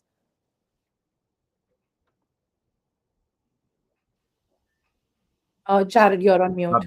My bad. I would say more so the technical conflict that I'm pointing out, and I just have to use two like real cases. So you had the case with Pornhub late in 2020, which Visa, MasterCard discovered most of the major card issuers pulled out due to over like 10 million videos on the platform being purchased, underage, rape, all that crazy stuff. They was able to take them down, censor them. I believe they adapted cryptocurrency as another form of payment.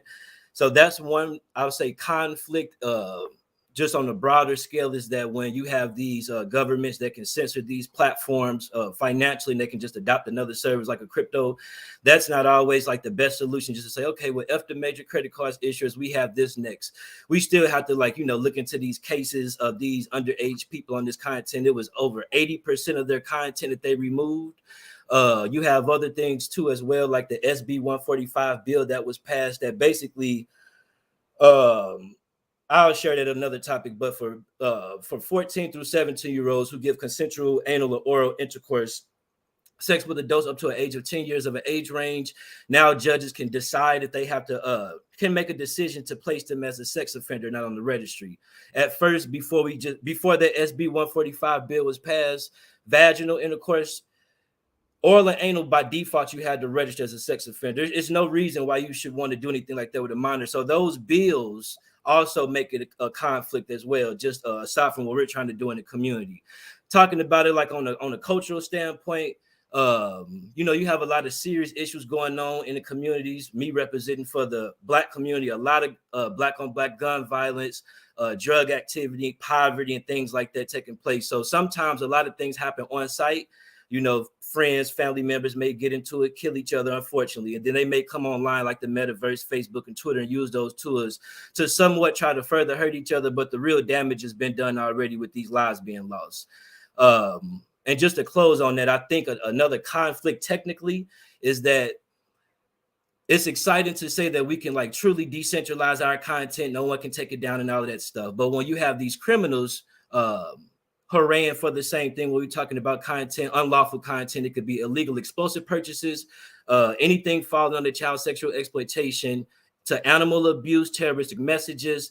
With those things not being able to come down as easy, I'm working with a lot of law enforcement, different lawyers who have, you know, found these bad people, prosecuted them, locked them up. But right now, child porn and certain things can't come off the D-Web as easy as it can come off, say, Facebook, Pornhub, and all these different platforms. So it's exciting, as you know, to talk about the future of decentralization. I don't think that we should have a 100% decentralized future that's truly censorship resistant, because Tor, you know, that's a very secure browser, but 63% of those sites within that browser created by a military is child pornography related. And if they can't take it down, as our U.S. government, then, you know, blockchain is just going to be different stuff. So to close like a firearm or a knife, it's just a tool. It could be used for good or bad, but the majority of these bigger people who are using it for the wrong purposes are using it quite in a dark way. And it's pretty dissatisfying to see some of these, like I get a lot of people argue on Twitter with me that people aren't purchasing child pornography with cryptocurrency.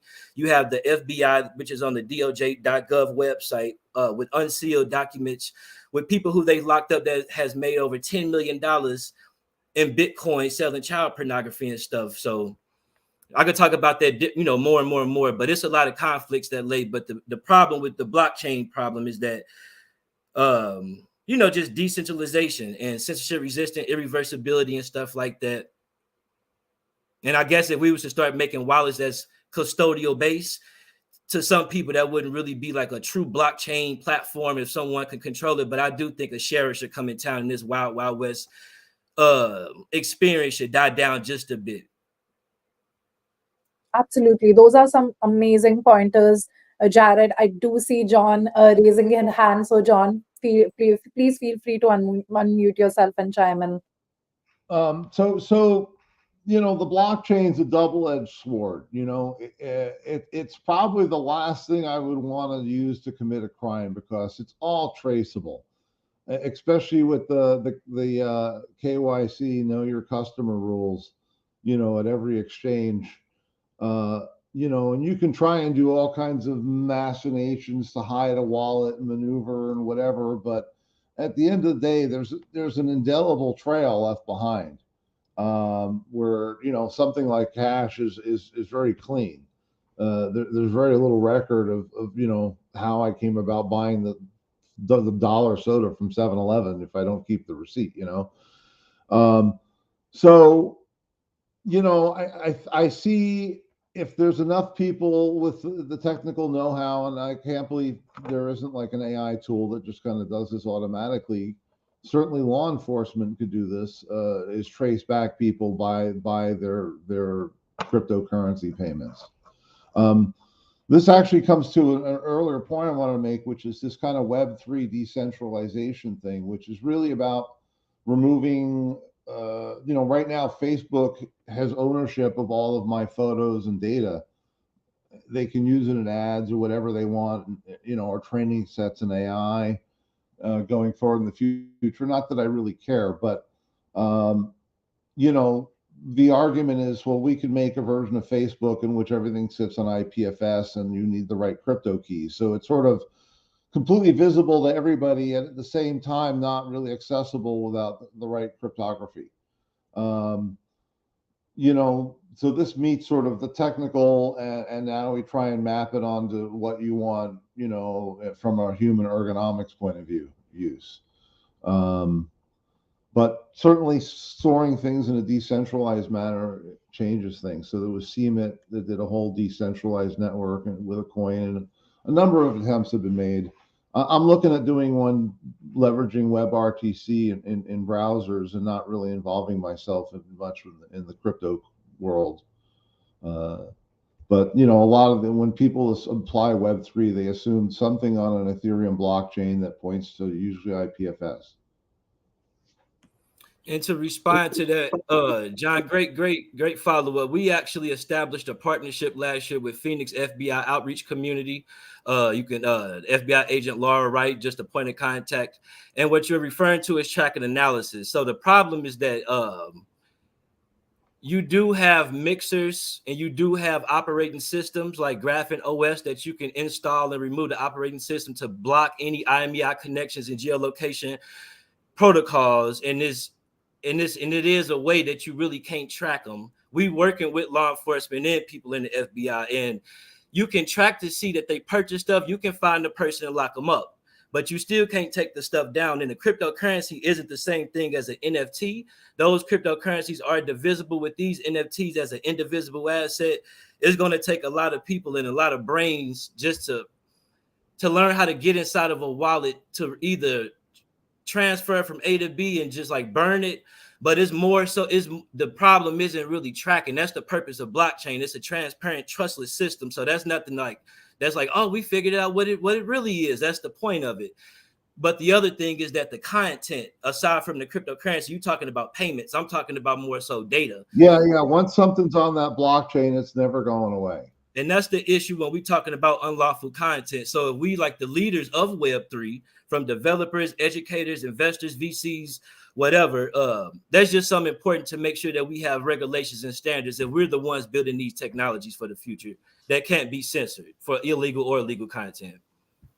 Well, you know, I mean, you go to the other side, and I start my discussion with, you know, the amount of banning and blocking I and my friends have received because of, you know, we tried making a joke and it like fact checked us and banned us from the community and all kinds of craziness. Because the bar is basically, there is no bar. It's trivial for them, you know. On the other hand, you've got the extreme of, well, you know, once it's up in the blockchain world, good luck putting that genie back in the bottle. You know, you can't remove it. When I released the open source Unix, that was sort of my first thing, is how to make sure I get this out in a way that it doesn't go back. Because at the time, AT&T was claiming ownership, even though they'd long been, you know, rewritten without AT&T code. But, you know, it had to go through the court system to get resolved.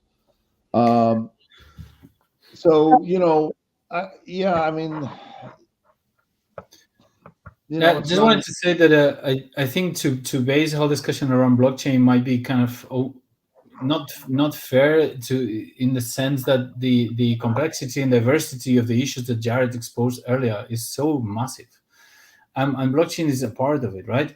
And it also fascinated me how Jared explained not just these issues, but also the problems that regulators and governments have to address them. And the question I had or have as a user, but also as a supplier of technology, is what happens in order to prevent that? And of course, the answer is educators and families and parents and so on. But it is so hard to find out what people is up to, what happened when, and so on and so on. So I think the word that comes up is regulation. And every country is like, you know how hard it is. Yes, they are keen to do it, from what I gather. We had a workshop with the European Union 2 weeks ago. They're really, really keen to try and regulate and help. But the thing is, everybody's kind of lost in many ways. But I think we should also simplify the conversation sometimes and empower the users or the parents, but especially the users, to flag issues so that we can, for example, kind of as a tech supplier, then help and channel this, because right now there's a lot of diversity and a lot of complexity in this, and I hope we can do something before the problem takes place. That is true. And so this topic is so intricate and so complex. Jared did mention a good point, and so did all of you. You know, how do we prevent this? Is education enough? Is educating people enough? I think it takes much more than education.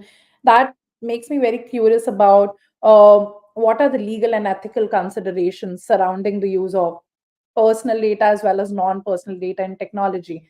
And Hubertus, I think you are one of the experts who would be really great at answering this question, because you've been a lawyer.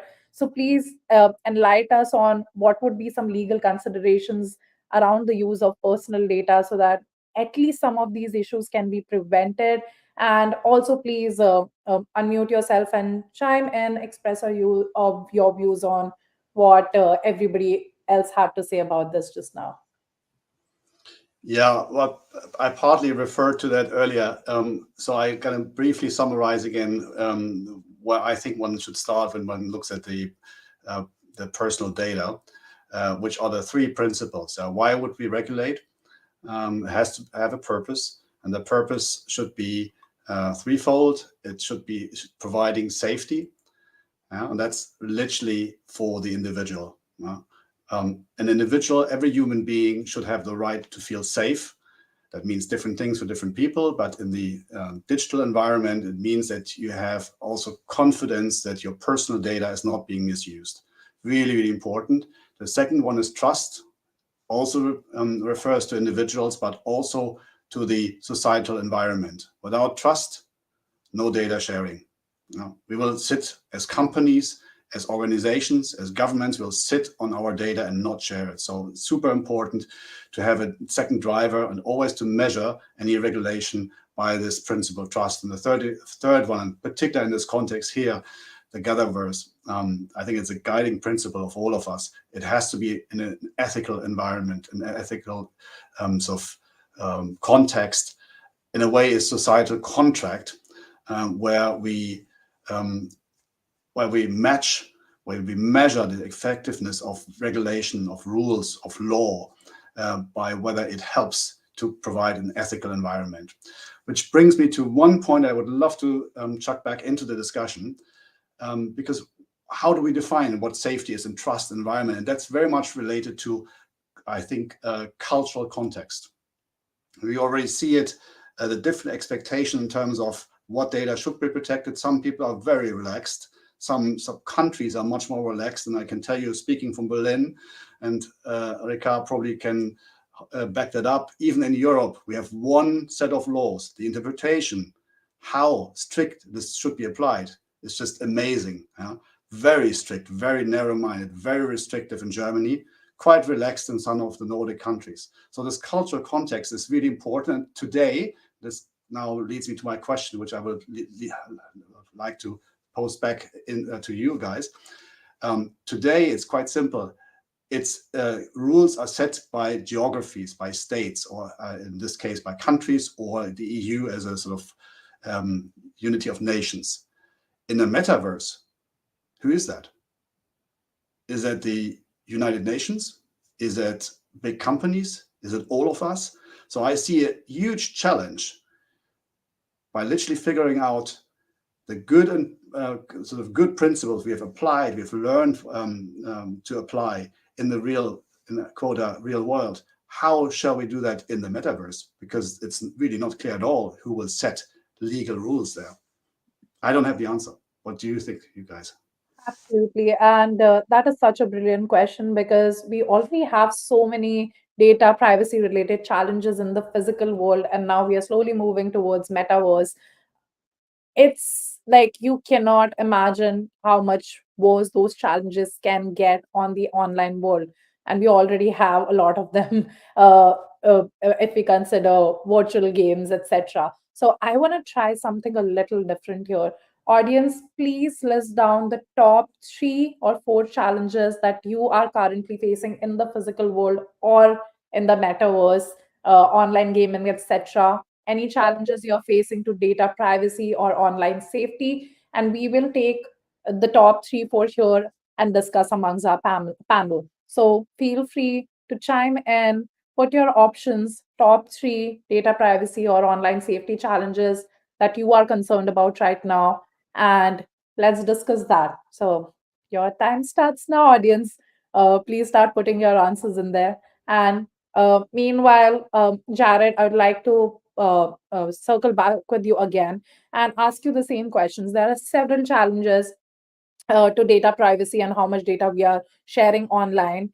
Now, the answer to this might be vast, but what are the top 3 or 4 challenges that you think are so dangerous that they require our attention right now?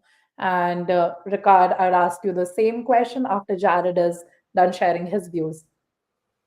So it's my top 4 issues that I see with data privacy.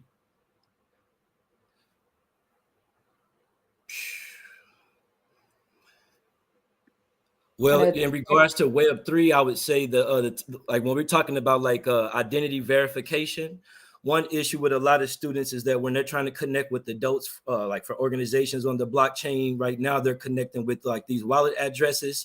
Now they're moving to these human readable blockchain domains, but not all the domains. I'm sorry, some of these domains are like purchased by cyber squatters and trademark infringers. So I've been noticing like this trend of students connecting with blockchain domains that hasn't been verified and also being scammed. That's one way. 2, just talking about some of the issues I'm talking about. They have this wave of like artificial intelligence child pornography, which I'm not sure if that's illegal to purchase or create or stream or whatever, but I know that that's something that's growing. some of these platforms that you have to enter. From my research, you have to submit like unlawful content as well. And then the fourth one I would say is Signal. I love their platform. We use it a lot for like encryption and like encrypted messages. But when the when the Feds tried to send those two subpoenas in 2016 and 2018, just based off how their infrastructure is created, they really didn't have too much information to provide back aside from the account creation date and the phone number. So I do think it's a problem too when these new applications are like allowing us to, I guess, exchange information that they don't necessarily store, because it's really impossible to see what's going on the dark side too. So again, I know like the whole blockchain community, like, how you always going against us, even though you for us. But I really just don't think having like a true decentralized, censorship resistant platform is the future. That's like the biggest problem, not really more so of like the content right now. Is just about, when people upload content that shouldn't be up and it can't come down. It's so 4 of them is just like, my main thing is like these blockchain domains that's not being verified, this artificial intelligence content that's starting to be created, these applications that's not recording these messages, and the fourth one, like when the feds or anyone sends a subpoena, they can't collect nothing. That's not a healthy response, to say the least, for our future. I know that was kind of broad, but just to make sure we can all say different things. Absolutely. And those are some pointers that I couldn't personally think of. So thank you so much for bringing that awareness around these concepts, Jared. Thank you so much. And Ricard, what do you think are your top 4 concerns about data privacy, data online safety from an organizational perspective? So let me open up, because obviously I can think of not just 4, but 40 points that we would love to address or solve, or at least partially. But the one thing that comes to mind is very generic, but also so that you can see the difficulties from again, the tech supplier point of view, which is we host 1,500 different unique worlds, right? All of which are available 24/7. All you need to do is go there. Anybody else could join you, and so on. The way how I feel about this is in terms of safety specifically. I would love to make the perfect world that is safe from anybody, in terms of verbal abuse, any kind of abuse, anything to do with having images that are abusive in any way or offensive in any way. How can it possibly take care that this doesn't happen across all these worlds? It's literally impossible. And I hate the word policing in the context of virtual worlds. So, I did a lot of work in Second Life back in the day.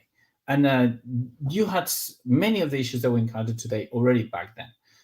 This situation still remains, unless, I don't see a possibility of truly offering the level of support and 100% safety that our users deserve.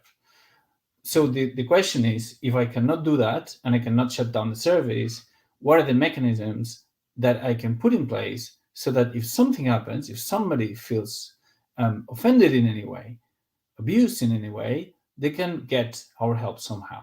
That's what we're focusing on, because we are at a loss, and that's what we're here today. I'm here today to learn, because I bring a very specific perspective on all this.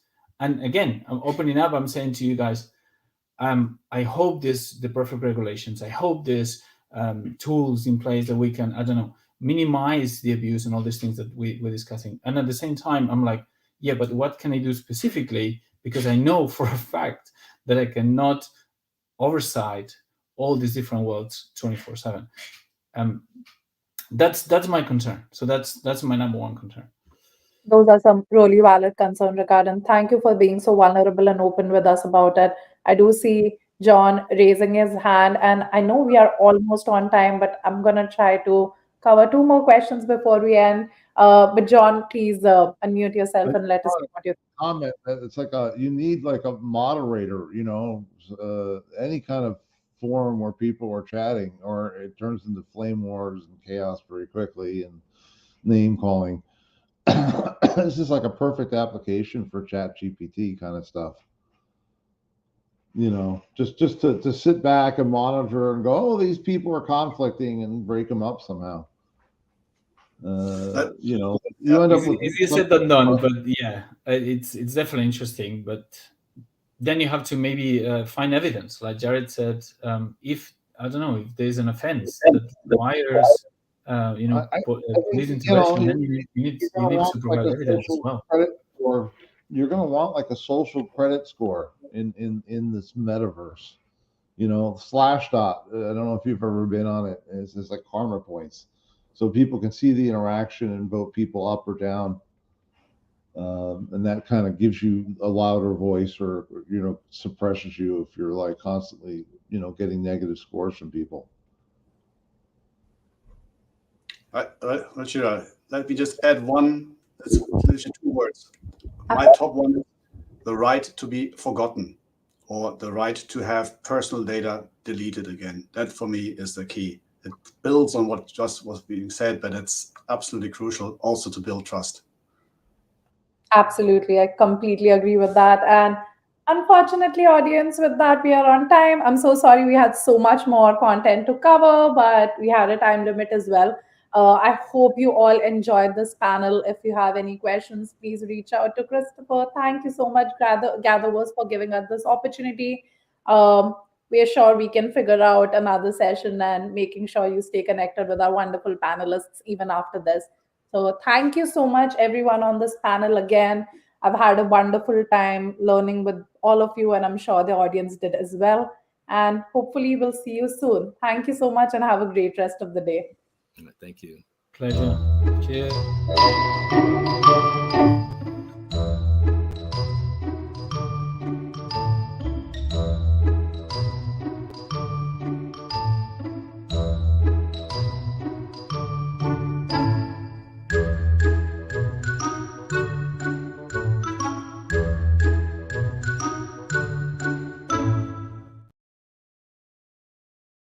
Greetings and welcome to the 2023 GatherVerse Summit. I'm Dr. James Hudson from Lindenwood University, and I'm so glad that I'm able to join you here today virtually for a great discussion on the human experience in the metaverse. More specifically, what we have seen with generative AI, ChatGPT, Stable Diffusion, and many, many more proliferating. The question comes up again and again as to what actually makes us human and what is our role in the future of using these emerging technologies to support us, especially with regards to health and wellness.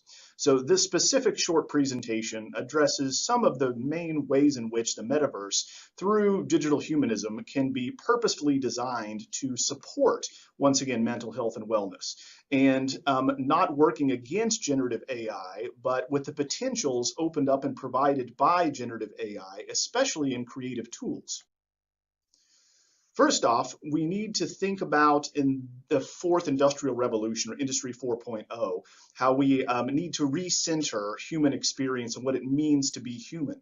As so many tasks will be automated, we can use the explicit characteristics of the metaverse, specifically the abilities to engage and affect the human experience by way of presence, immersion, and interactivity provided by these immersive experiences.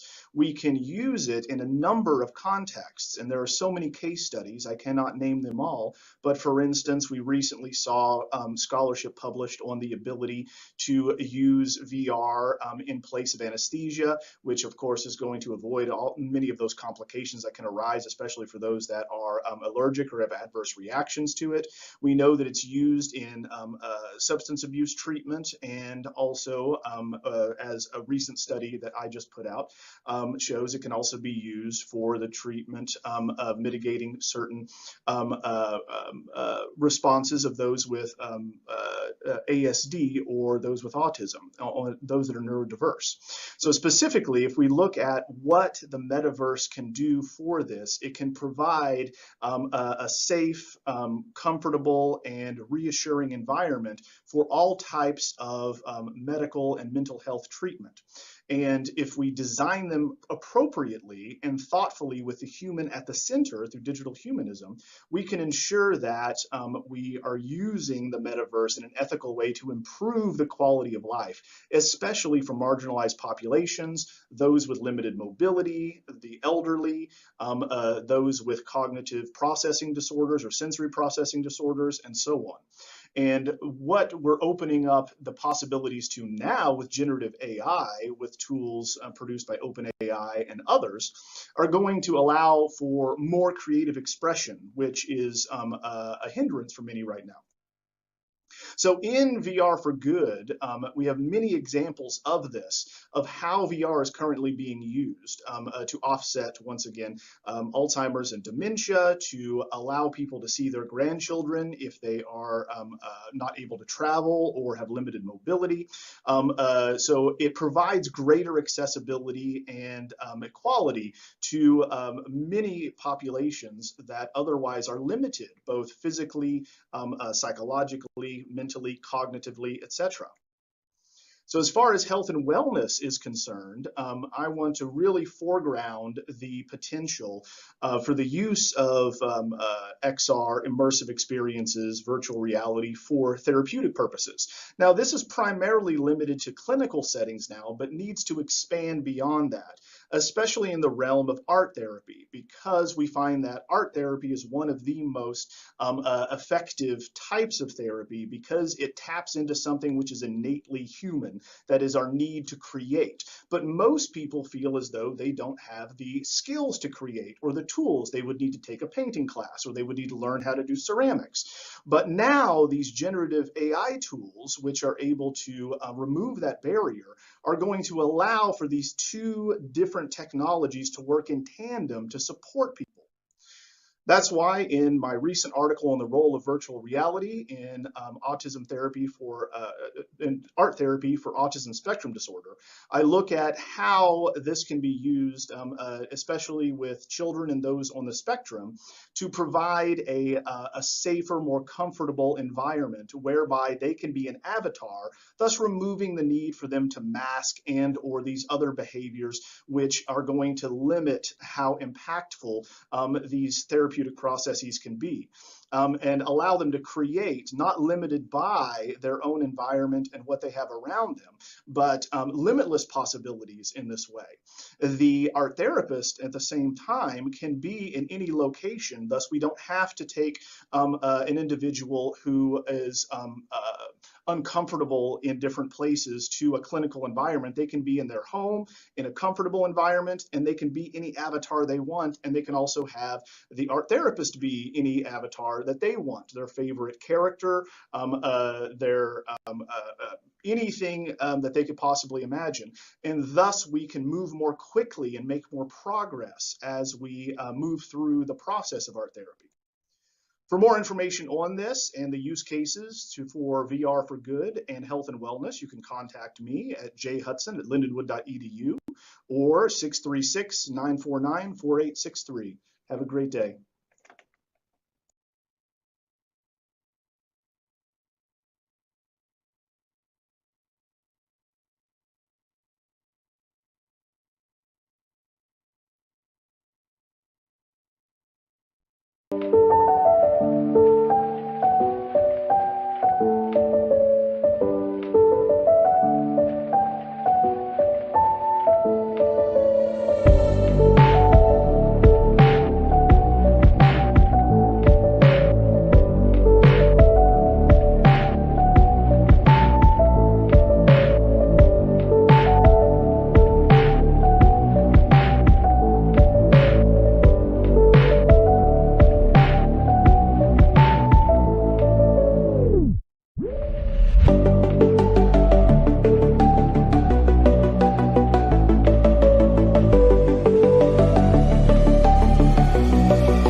Hello. Hello. Hi. Hi. I like to say thank you for joining us today. And I want to thank Christopher and the GatherVerse team for making this happen. How is everyone? It's been cold here, so I have my sweater on. Great. So let's, I think it'll be good for us to do a quick introduction and let us know what you're doing and where you are located. Let's start with to my left, Sabrina, Dr. Hi. Thank you, Rose. I think you're muted. Am I still muted? You are. Perfect. My name is Sabrina Anjara. I'm a psychologist and a behavioral science researcher in Accenture's flagship innovation hub in Dublin, Ireland. My research portfolio includes how experts interact with emerging technology, equal representation in R&D, behavioral science experiments for sustainability, and for the last 1 year, human interactions in the metaverse. Before joining Accenture, I worked in academia in research roles in Dublin, Cambridge, United Kingdom, Melbourne, Australia, and also in a clinical role in Singapore. That's me. I'm very happy to be part of this panel, and I look forward to our discussion.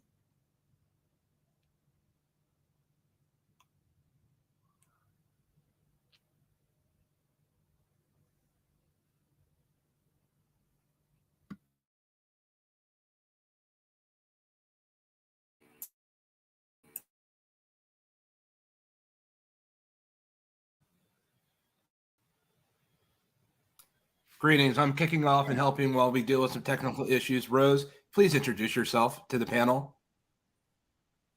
Hi, thanks, Chris. I wanted to thank the other Rose for all of her hard work and dedication she put into this, and thank you for organizing us and welcoming us here. It's not a simple feat. I am Rose. I'm a technologist and have studied and worked in public health, both on the technology side and implementing wellness programs. We have an advanced AR/VR headset that can be used to help to promote wellness in the workplace, everything from helping to be more calm, as well as not having the residual effects of looking at a computer in your eyes. And then we can also help with just worksite wellness integration as well. Yeah, so thank you so much, Rose. Nicole, you're up. Is Nicole with us? Hi, my name is Nicole Anderson, and I am the founder and CEO of Mind HR Solutions and Mind Recruiting. I'm also the founder of Yodel, which will be the world's first recruiting matchmaking app and job site. I have worked with many companies over the years, over the past 17 years for the workplace and workplace wellness. And I also do a lot of mentoring and charitable work with young teen moms and young single women. So, thank you so much, Nicole. Amelia? Hello, thank you for having me. I am a mentor who teaches people who are making a difference to become more resilient so they can make a bigger difference. So this means things like how to be less impacted by things that stress you out, how to be more confident in yourself and know your worth, how to have less fear about competition, pressure of success. So as people remove these fears, they're able to handle a lot more things that they're wanting to do so they can go faster towards their goal. And I'm also a successful real estate investor as well. Good to know. Thank you, Amelia. Paige Danziger, happy to have you. Thank you, Christopher. It is fantastic to be here at the second annual GatherVerse Summit and learning and connecting with these incredible panel members. Thank you. I'm Paige Dansinger, the founding director of Better World Museum, Horizon Art Museum, and Women in Horizon. Better World Museum was a brick and mortar space for over 5 years here downtown Minneapolis. And there we used indoor edible gardens, creative technology, and virtual reality, creating drawing gardens together with community makers. We became a Facebook Community Leadership Fellow and had the opportunity to draw in the VR garden with people all around the world as a way to create more resiliency, inclusion, dissolve isolation, and feelings of overwhelming powerlessness. Today, Better World Museum is a white wall template museum inside of Horizon Worlds where artists in residence dismantle the museum and create their version and their vision of a better world. Thank you so much, Paige. And to the audience that's with us, coming from all over the world, quite literally, that are sojourning with us for this day 2, and the last roundtable discussion that we have for this day of exploration, if you will, we welcome you to The Work, a panel discussion on healing, compassion, thriving, and moving forward better.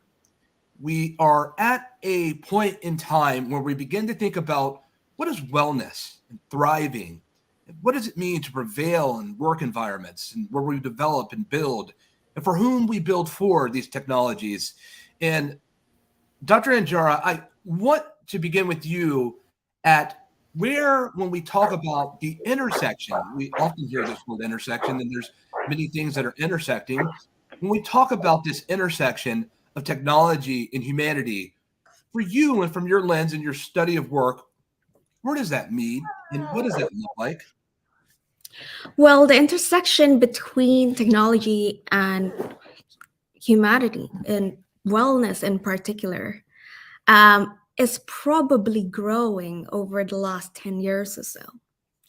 So the idea of human well-being, physical, mental, and financial well-being used to be solely the domain of the physical space. But we never know what technology does in our society. And, you know, when the mobile phone was first introduced in 1973, we know that the function of it was to conduct long-distance phone calls better than landlines.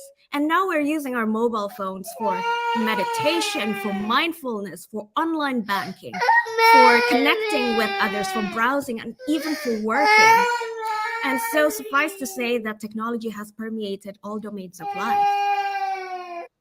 Thank you, Dr. Sabrina. And what's so amazing about this is that we're sitting here as we hear this child in the background, and such an important question. When we talk about the intersection of technology and humanity and Amelia, we have to celebrate this moment. Audience, don't turn from this. This is something that's unconventional, but this is part of the real world that we live in, where we've become more virtual in the past 37 months than we have the past 37 years, and we aren't going back.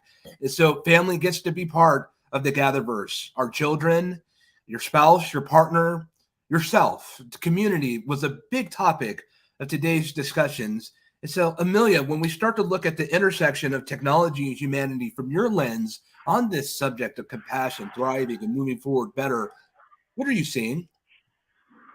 I'm seeing a lot of people getting spaces to connect in ways that they haven't been able to before. So a lot of people might feel like the black sheep of their family and not sure how to let the real them out more. So feeling more authentic, feeling more connected to others.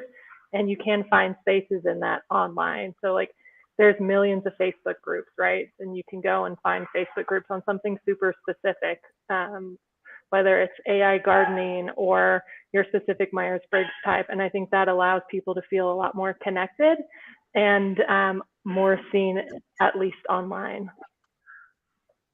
Indeed. And so, Paige, we talk about online, and there's a great moment that was brought up for one of our panels today in a discussion about the power of community and what that looks like. But we also leaned in a little further talking about proactive community and celebrating that and becoming allies, this ally that's on a ship, if you will. And we all get to share this together with a little bit of time that we're given, if you will. Paige, with all the work that you do when it comes to this virtual world and community and expression through art, and looking at how it's been able to help heal and really persevere communities to move forward that have come across what you've been painstakingly developed and built for as long as the many years that I've known you, what does it look like at this intersection of technology, humanity for Paige? Oh, well, thanks for asking. It's been a long journey of working with creative and immersive technology in the healing trauma realm. I mean, coming from a time when I had a young child and was emerging in technology before there was a way to really connect with people, I longed to tell my stories, right? And today we're able to simply hop into, a ton of proliferating, really incredible social spaces and use these tools that are democratized to reshape and reach out and rebuild our lives. One story often I draw back to is one of our community members was in a time of crisis in a domestic violence living situation. And our community came together and built a world of purple flowers. And it was like really early on in a time when this collaborative world building was just forming in this particular space and time and community. And the power that people started to emerge and share their stories as they built and rebuilt their lives. Today, some of these programs look continued and manifested into our Horizon Art Museum, a different museum that I also founded. We have a program where we literally teach how to script this amplifying voice script. It's really simple, and it becomes like the building block of people then going on to amplify their voices. That same person was part of that program, and now today supports herself completely by live streaming and building worlds, and is a representative of an airline. So you can, this story is magnified by many people. Many people are rebuilding their lives using shapes, using scripting, and re-scripting their lives. So when we do this together, collaboratively, integrating our stories, then really there are no boundaries to the amounts of ways we can grow in a healing process, right? In that Bessel van der Kolk, the trauma specialist, talks about like the body knows the score and how you need to play the violin or do yoga or dance it out. And when you build worlds, you're drawing it out. You're rebuilding, you're reawakening, and you're creating the lives you deserve. Indeed. And Dr. Anjara, let's talk about that a little some, and let's segue into this community development as Paige and others just began to explore and look on the narrative of how we operate through human centricity. Nicole will put a pin in that and touch on that on the HR narrative, if you will. But with Dr. Anjara, when we're looking at human centricity and a sense of community, there also needs to be an inherent sense of trust. We talk about rights and what that looks like for the individual that finds themselves ingressing into environments known and perhaps unknown, but in this certainty of trust. And what does that mean when we start to talk about trust in community spaces moving forward in this virtual voyage that we're currently and presently on? That is a very multi-layered question, Christopher. I'll try my best to attempt an answer. When we think about trust, there are, of course, multiple layers. And based on my research so far, it very much depends on how you're introduced to the thing that you're beginning to trust. For example, if we talk about trust in technology, then we're talking about trust in tools or trust in the person who introduced the tool to us, or trust in the institution that produces the tool. And sometimes, if we cannot develop trust towards one of the three, then it's very difficult to trust the technology. And I think the first step to develop communities in the virtual space or in digital spaces is to ensure that the trust is there. And it is perhaps the responsibility of platform developers, of designers of virtual spaces, digital spaces, to really develop. I'm sorry, my kid is just singing happy birthday. In her virtual world, today is her birthday, and every single day is her birthday. Then again, I've probably managed to develop an environment of trust here. And what I'm really trying to say is really, if we want to develop a community and a thriving community in virtual spaces, then perhaps the trust needs to begin with the developers of the platform itself. Thank you, Dr. Anjara. Rose, we'll move over to you for a moment in discussion in the subject. When we talk about healing, when we talk about wellness, because I believe that we all can agree that without wellness, we have no practical application and human application to using technology. And at the first and the forefront of what's so important is mental wellness and physical wellness, and some would even say spiritual. When we talk about wellness with the work that I know that you've been invested in your whole entire career, if you will, what does that look like for your lens in the face of community and global need? Yeah, it's always multifaceted. So I'm looking at it at really making sure that we're actually defining things in the right way and categorizing them in a way that we can create some foundations and milestones for discussion. So for instance, what does mental health mean in Germany? If you get laid off, for instance, you have typically 3 months severance, and this is just standard. And mothers can have paid time off for 3 years. And so defining mental health in context of how does this fit into the global context of just worksite mental health and work in general is really important, but also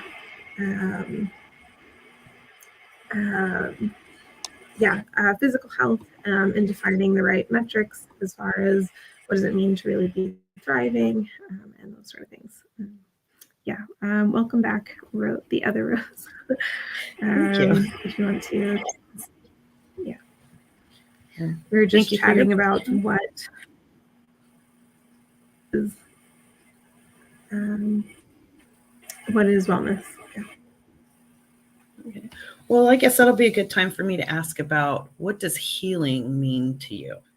And so D. Eliot said that healing is positive, subjective, and unpredictable process involving transformation and a new sense of wholeness, spiritual transcendence, and also reinterpretation of life. And so looking at it operationally, healing is a personal experience. It's transcending and suffering and in transferring wholeness. So even in my search for healing, it always came back to self first. So I'd like to get Amelia, if you can touch on that, please. What does healing mean to you? Sure. So some people obviously think healing is more softer, like I'm just going to manage what's going on with me. I just want to get to the point I can just kind of wrap my head around this. And other people are more extreme. So it's a subjective word. in my personal opinion, and what I would want for other people is for them to get to the point their pain, their wound, their current struggles in life are a thing of the past. So they're not focused on it right now. It's not holding them back. It might surface every once in a while because there's different layers of pain, especially if you've had significant trauma, or you've dated someone who didn't treat you well, or you had a boss that didn't go well, or you started a business and the business failed. I would love for people to get to the point you learn the lessons from those, and then you move on and know how to have that not hold you back anymore. Because I would love for people to be more focused on helping the world rather than holding themselves back by their past. I agree. Great point. Paige, do you want to add to that? Well, I think I nodded all along. Those are such good words. I really like being able to, let go and walk forward, right? And create this new vision that you are able to redefine yourself every day, right? As I talk about building your life with the world, that can happen like outwardly and inwardly on a cellular healing level, and you're able to recreate what that looks like. You're in control, and having the perspective that you're in control of that, your future and the way you walk forward better or stronger or more impactful or including more people or taking more breaths. It's also a journey because all of a sudden, you can have a new stress. So people are constantly under stress. I mean, we kind of have, even in the most comfortable lives, we have all kinds of traumas of different levels happening at all time. And if you're able to adapt through them, right, that's great stress management. And I think having a program or an idea, like a method, I know that when I paint in VR, it makes me feel good. And I love the VR fitness and everything. And that these things are your tools. So taking those times out to prioritize those as being part of your working plan, right? That's really critical. And saying no,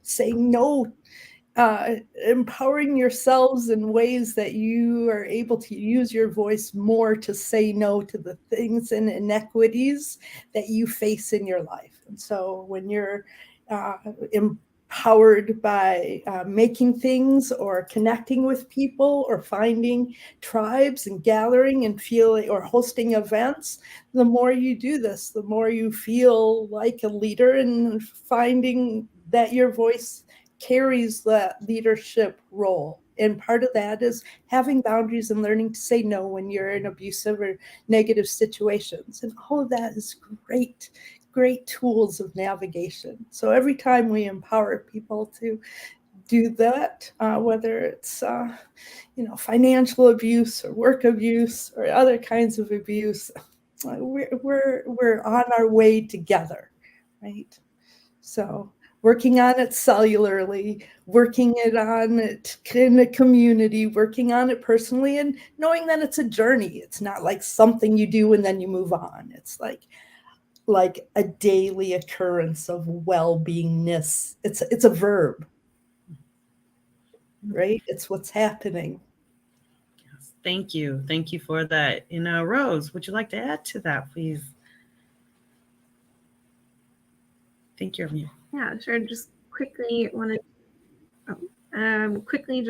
to, I agree with both of the women, but just to add to it, healing is really about just having these things no longer influencing us, or being able to fully take ownership and be able to share the lessons from the fullest versions of ourselves, without other people from the past, or who are still in our present, have an influence in any other way than what is for our best self and for the good of other people. And with the tools that are coming around, our healthcare app application is really great at helping to get to the root cause in order to help people to accelerate that healing process quite a bit more. And there are dozens of other tools that are coming out to allow people to be the fullest expression of themselves. And I think it's going to be a really incredible and thriving future.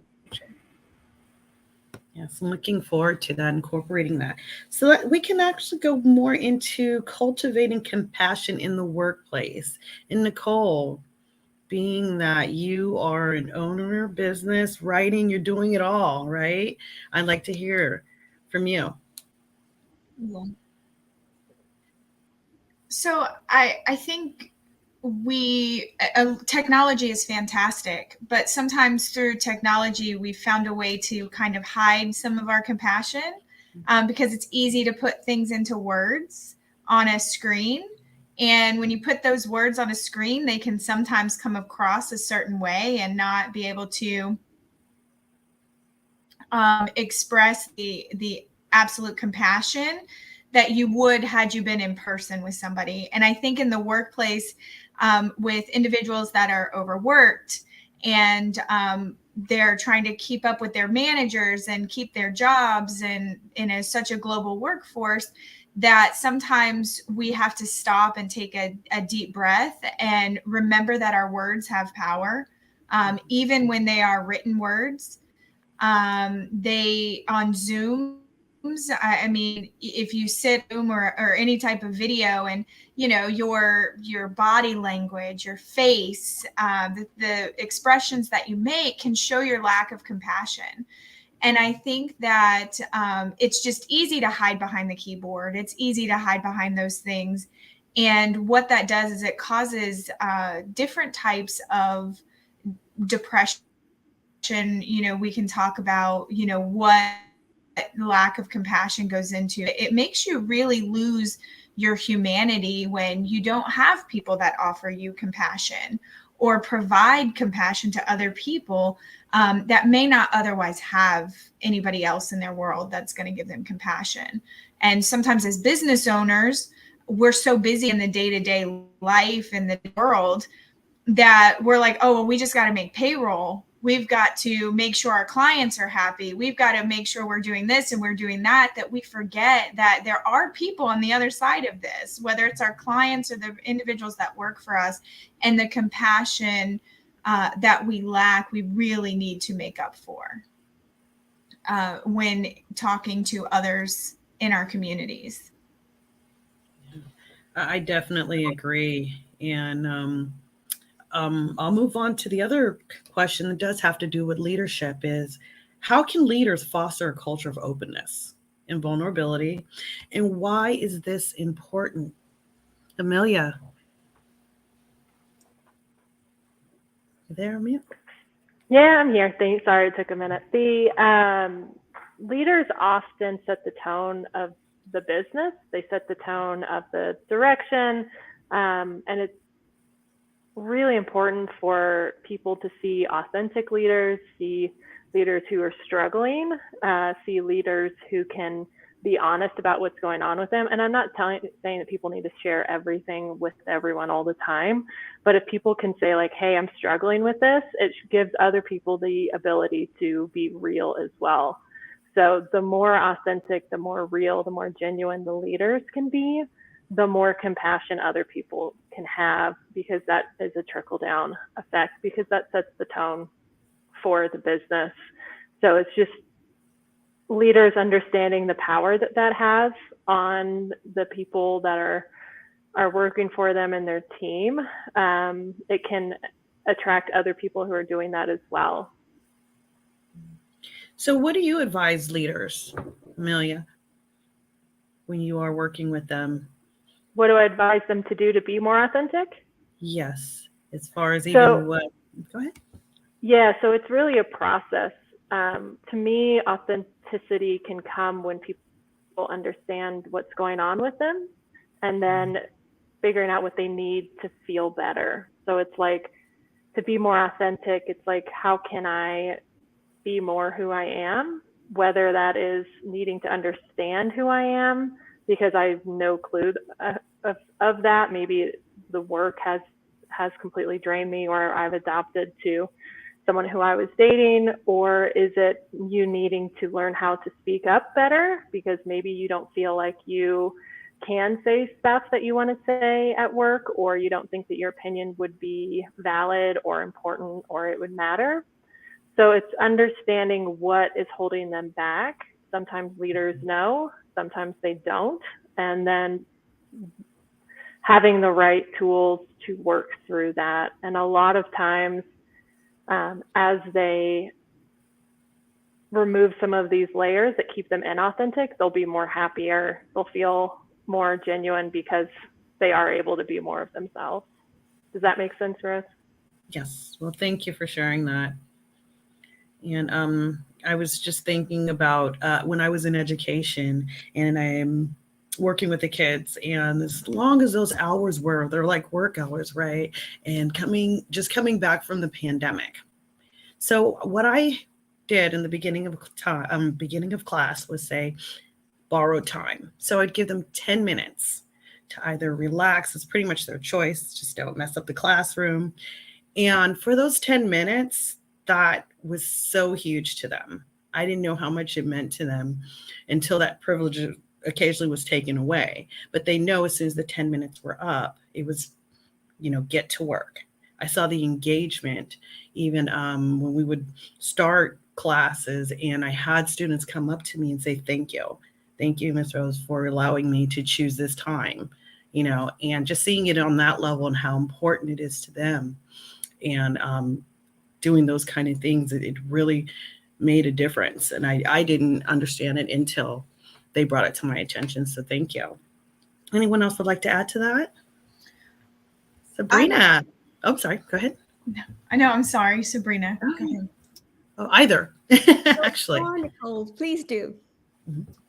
I want to add to what Amelia was saying about authenticity, and what I found with working with leaders in the workplace, because it is hard to connect to employees. There's a fine line there. As you were saying, you don't want to share too much, but teaching those leaders to heal is the first place to the authenticity. Is that they have to heal and they have to start taking accountability for their actions. I've seen it quite a few times. Leaders don't want to take accountability because then that means they would have to address some of their issues that they have. And whether that's they don't have control at home, so they come into the workplace and they just exert so much control over the workplace that it makes it miserable. And so that the healing topic that we were just talking about, healing plays a huge role in being able to be authentic and being able to cultivate a workplace of compassion and humanity. And it's teaching those leaders that it's okay to heal.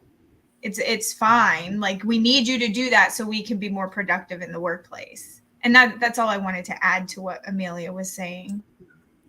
I think that's great mindfulness, and also acknowledging others, and also being humble too as a leader. It's all kind of part of it. And so what can technology play in this, in cultivating this compassion in the workplace? So Nicole, would you like to touch on that? About compassion?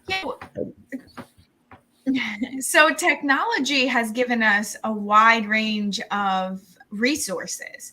So we can reach out to other countries, other cultural facilities, and see what they're doing to bring into our own workplaces, and vice versa.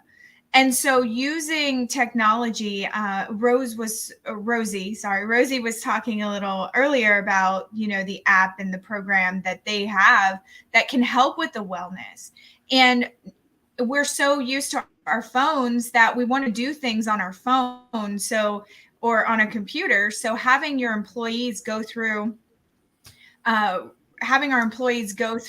type of wellness program where it's gamification or it's, fun art, as Paige was talking, if they can get on and chat with other people, you learn different skills and you're able to offer that as a benefit in the workplace.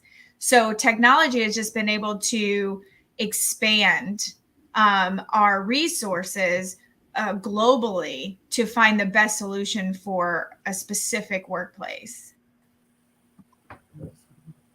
I'd like to build on that. So on the point of technology and mental health, technology can really be used to support the development of mindfulness and meditation practices.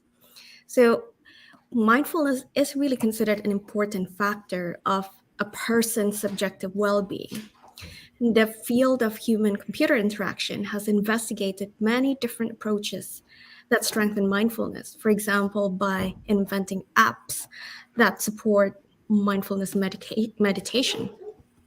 So these approaches would probably use smartphones, most of the time, tablets, or desktop even, to allow for everyday usage in people's lives. But more recently, virtual, augmented, and mixed reality have been used to also encourage mindfulness practices. And I think Rose might probably build more on this.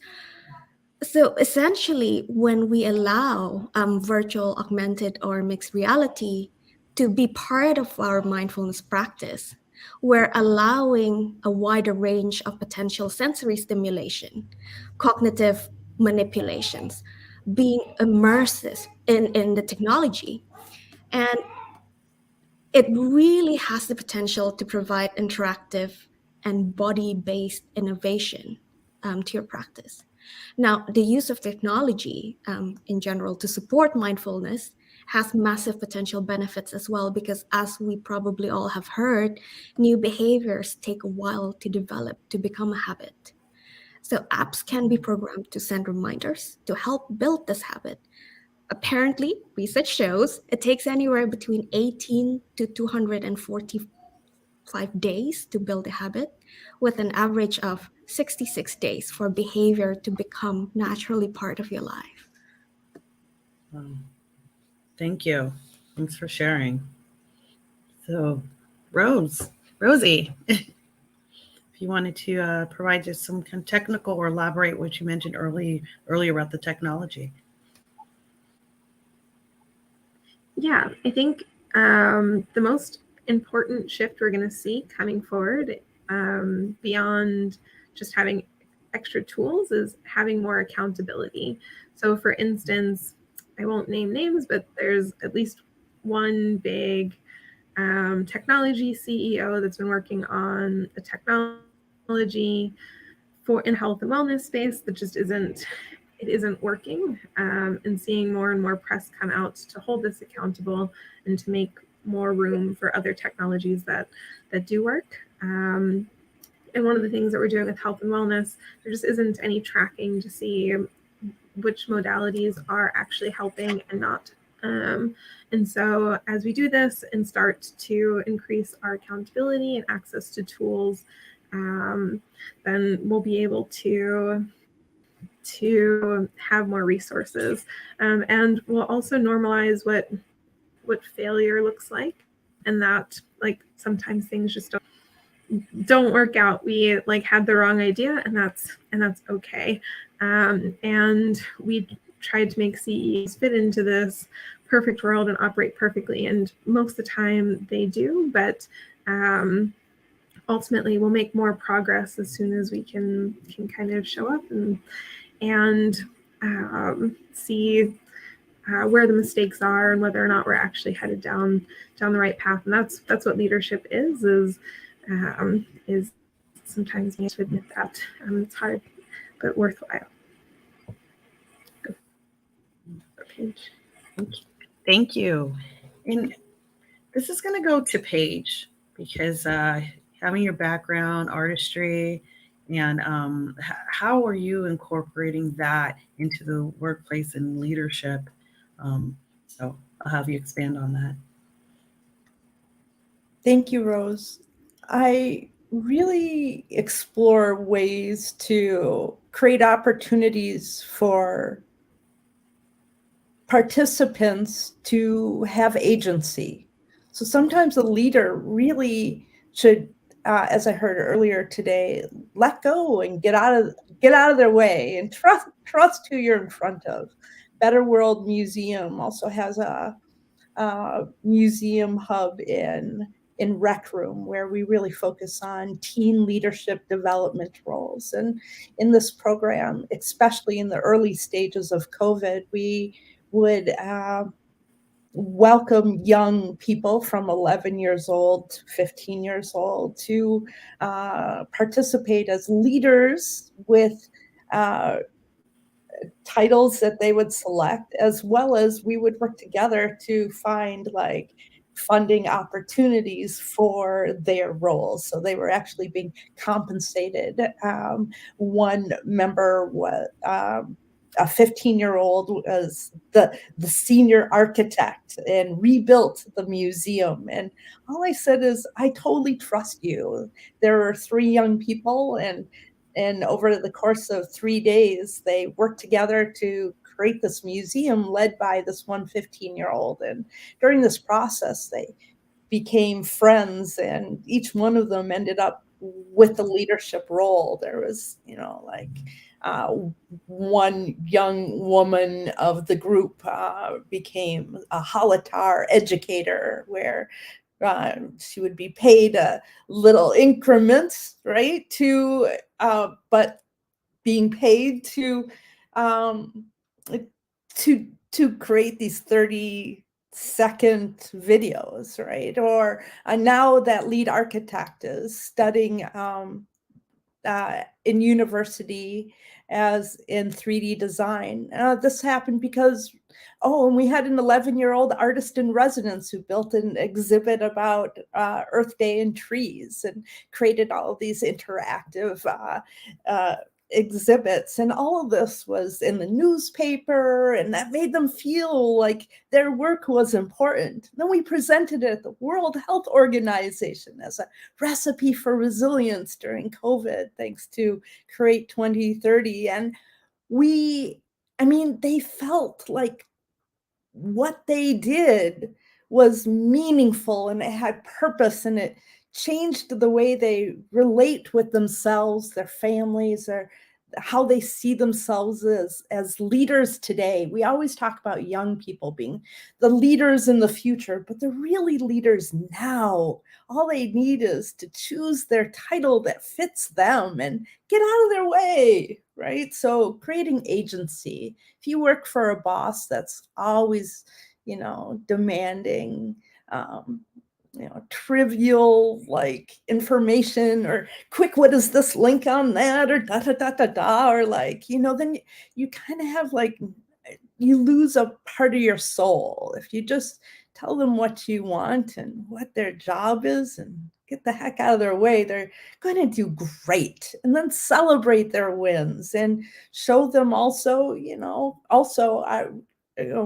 Amelia was talking about sharing your highs and lows, right? So it's not always about that success. And we heard from Rose and Sabrina about failure, right? And loving your failure and allowing that accountability and to share that. So all of these are elements of allowing trust and communication, being human, right? Getting out of the way of each other, right? Great to see how everything is. Oh, I'm sorry. Yeah, agency. We need to be trusted. How can we love each other better if we can't trust each other? And isn't that ultimately if we want to love ourselves better, love each other better, love our work better, our communities, love our earth, right? Trust is a major part of that. Thank you.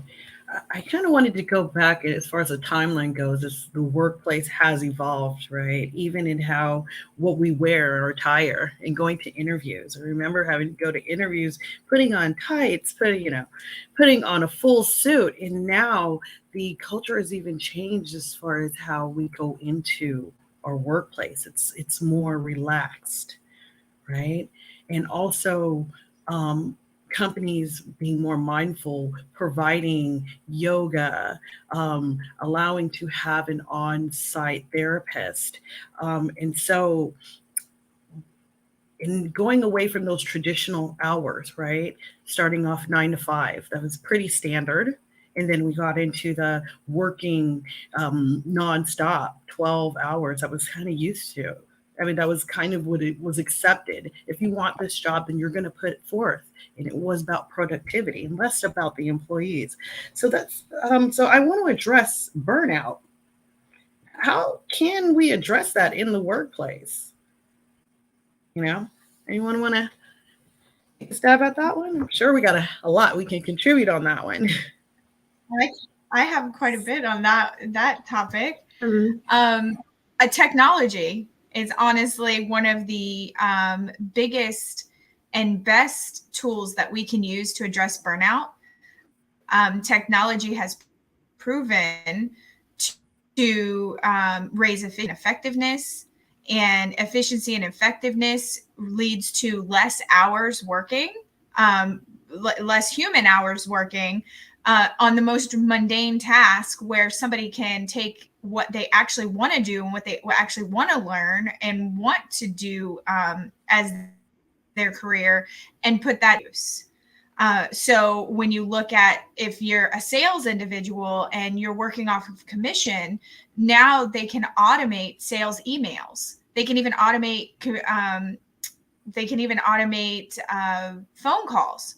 So they're spending time building relationships now, instead of burning out for 7 months making these sales phone calls that are leading to nowhere. Now computers and technology are taking care of that.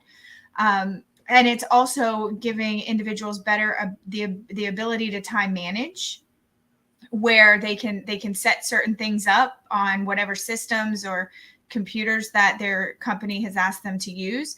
Technology has allowed us to have a global workforce. So we can actually be working 24/7, but not one individual is working 24/7. Now you have someone that's working in the United States. When they get off, now continuing your business. So you have somebody that's only working 8 hours or 4 hours, 5 hours, depending on their time. So technology has really helped with that burnout. The sad part is, though, is there's still 69% of workplaces or employees in the workplace in the United States reporting high levels of burnout. So I don't think businesses and companies have raised that bar of technology because they're scared of it, because there's a lot of fear in giving away some of that control. I think, though, in the future with the metaverse and AR and AI coming in, we're going to have to address that as businesses to be more modern, to help with depression. I mean, depression in adults is 39%, and it's led by burnout at work. Do you think working from home has really been the answer to burnout? It seems to me that it's almost that illusion that it's addressing burnout, right? But you actually seem to work more. Yeah, you may take a little bit more breaks or get things done, but are really shutting it off. Now we have our computer, we have our phone, so it's constant contact. So this working from home, does that really address that? Or are you finding? What are you seeing over there? Anyone? I like working from home. I actually I like it. I like it. You know, I liked working in museums. I like working around the world. I like working with people. But there's people in my VR headset, and that's where I really like working. I don't love working on Zoom, but I love when I'm in a Zoom meeting, like connecting with people. So it's wherever the people are, I'm happy working. But where I'm never happy working is when there's a boss who doesn't appreciate you or thank you for or pay you for your work. When you're in a position where you're demeaned or stripped away from your dignity in any way. So it's like No, I'm cool working anywhere as long as the people are good to each other and not devaluing. So if you can work anywhere. Like I could move across the world and go work in an incredible office, but if there's somebody in that office that makes me feel like I don't have value or they don't care about my value, that's what impedes good work. I can jump in here. I think the pandemic really showed us that workers need not be in an office building for the organization they work for to remain productive. So the fact that we're all exposed to extended lockdowns showed everyone that remote working is no longer seen as a perk, but it's now a minimum requirement for a job. A lot of people, when they're forced to return to the office, they end up quitting their jobs. Well, there's a survey carried out by the Economist Intelligence Unit in 2020, which found that 75% of workers in Canada, France, the UK, UAE, and Singapore wanted to work from home post-pandemic. And surprisingly, employers thought they would lose control over their employees if their employees work from home, but that's not true. So recent research showed that there's an increase in productivity as well as reduced turnover and reduced real estate costs. But of course, there is that flip side, Rose A, that you mentioned earlier, the always on culture. So there's another type of research that's carried out on middle management, hospitality employees in China who are forced to work from home during the pandemic. And it showed that digital work connectivity is a cause of employee withdrawal because they want to protect themselves against information overload and expectations that they will respond to their boss's email at 2 o'clock in the morning, 5 o'clock in the morning. So interestingly, there are several countries in Europe which had anticipated this kind of always-on culture. So France, for example, identified this risk even before the pandemic, back in 2016, and implemented a law which grants employees the right to disconnect from work calls and emails outside of normal working hours. Germany has taken a more corporate self-regulation approach, encouraging employers to decide what's their working hours and to give all their employees the right to disconnect. So in short, I think we've learned so much from the pandemic and all the safeguards could be implemented. So yeah, in the implementation of it, what we need to ensure is that nobody will fall through the crack, like Paige said earlier. Thank you. I would like to leave the Can I just quickly add? Can I just add to the statistics?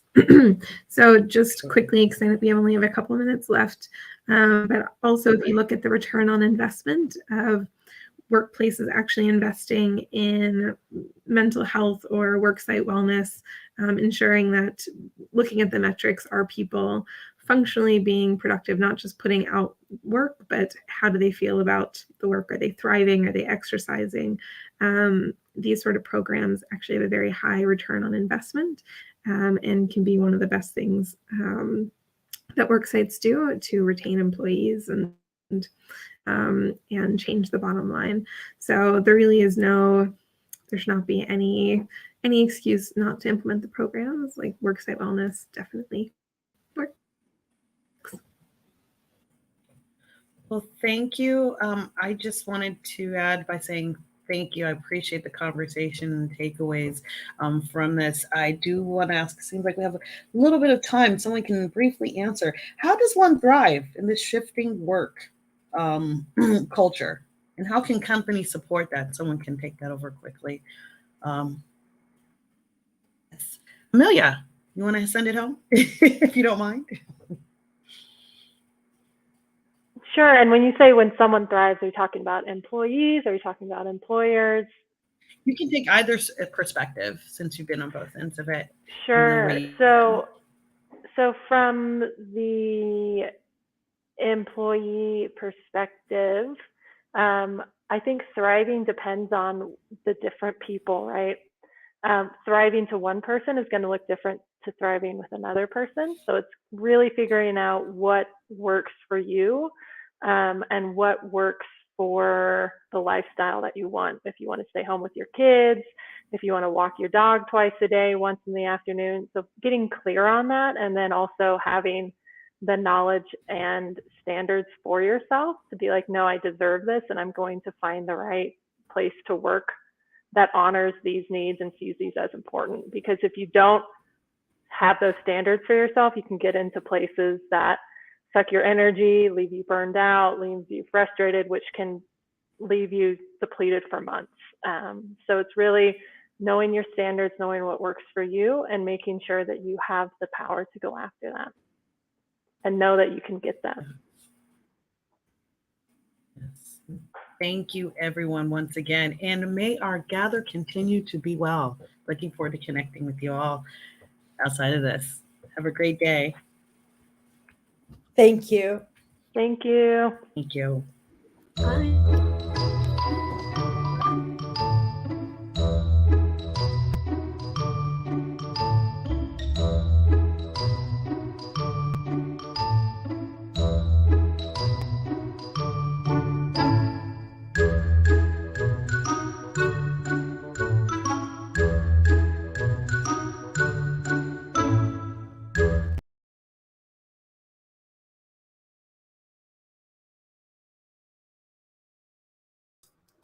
That's it. That's day 2. Tomorrow's day 3. Thank you for everyone showing up. Go for a walk. Shut down your devices. Go tell somebody that you care for them. It's such a big takeaway from today. If you have a job that you don't like, leave. Find something better. I know that sounds radical, but in the scheme of things, it's really not. This is what we do. This is what we talk about. And this is why we gather. Thank you so much for spending this time. I hope that each of you have a wonderful evening or morning or day, wherever you find yourselves in this world. I'm not too sure on how many people are actually watching because we broadcast in so many different locations. But we'll leave you with this.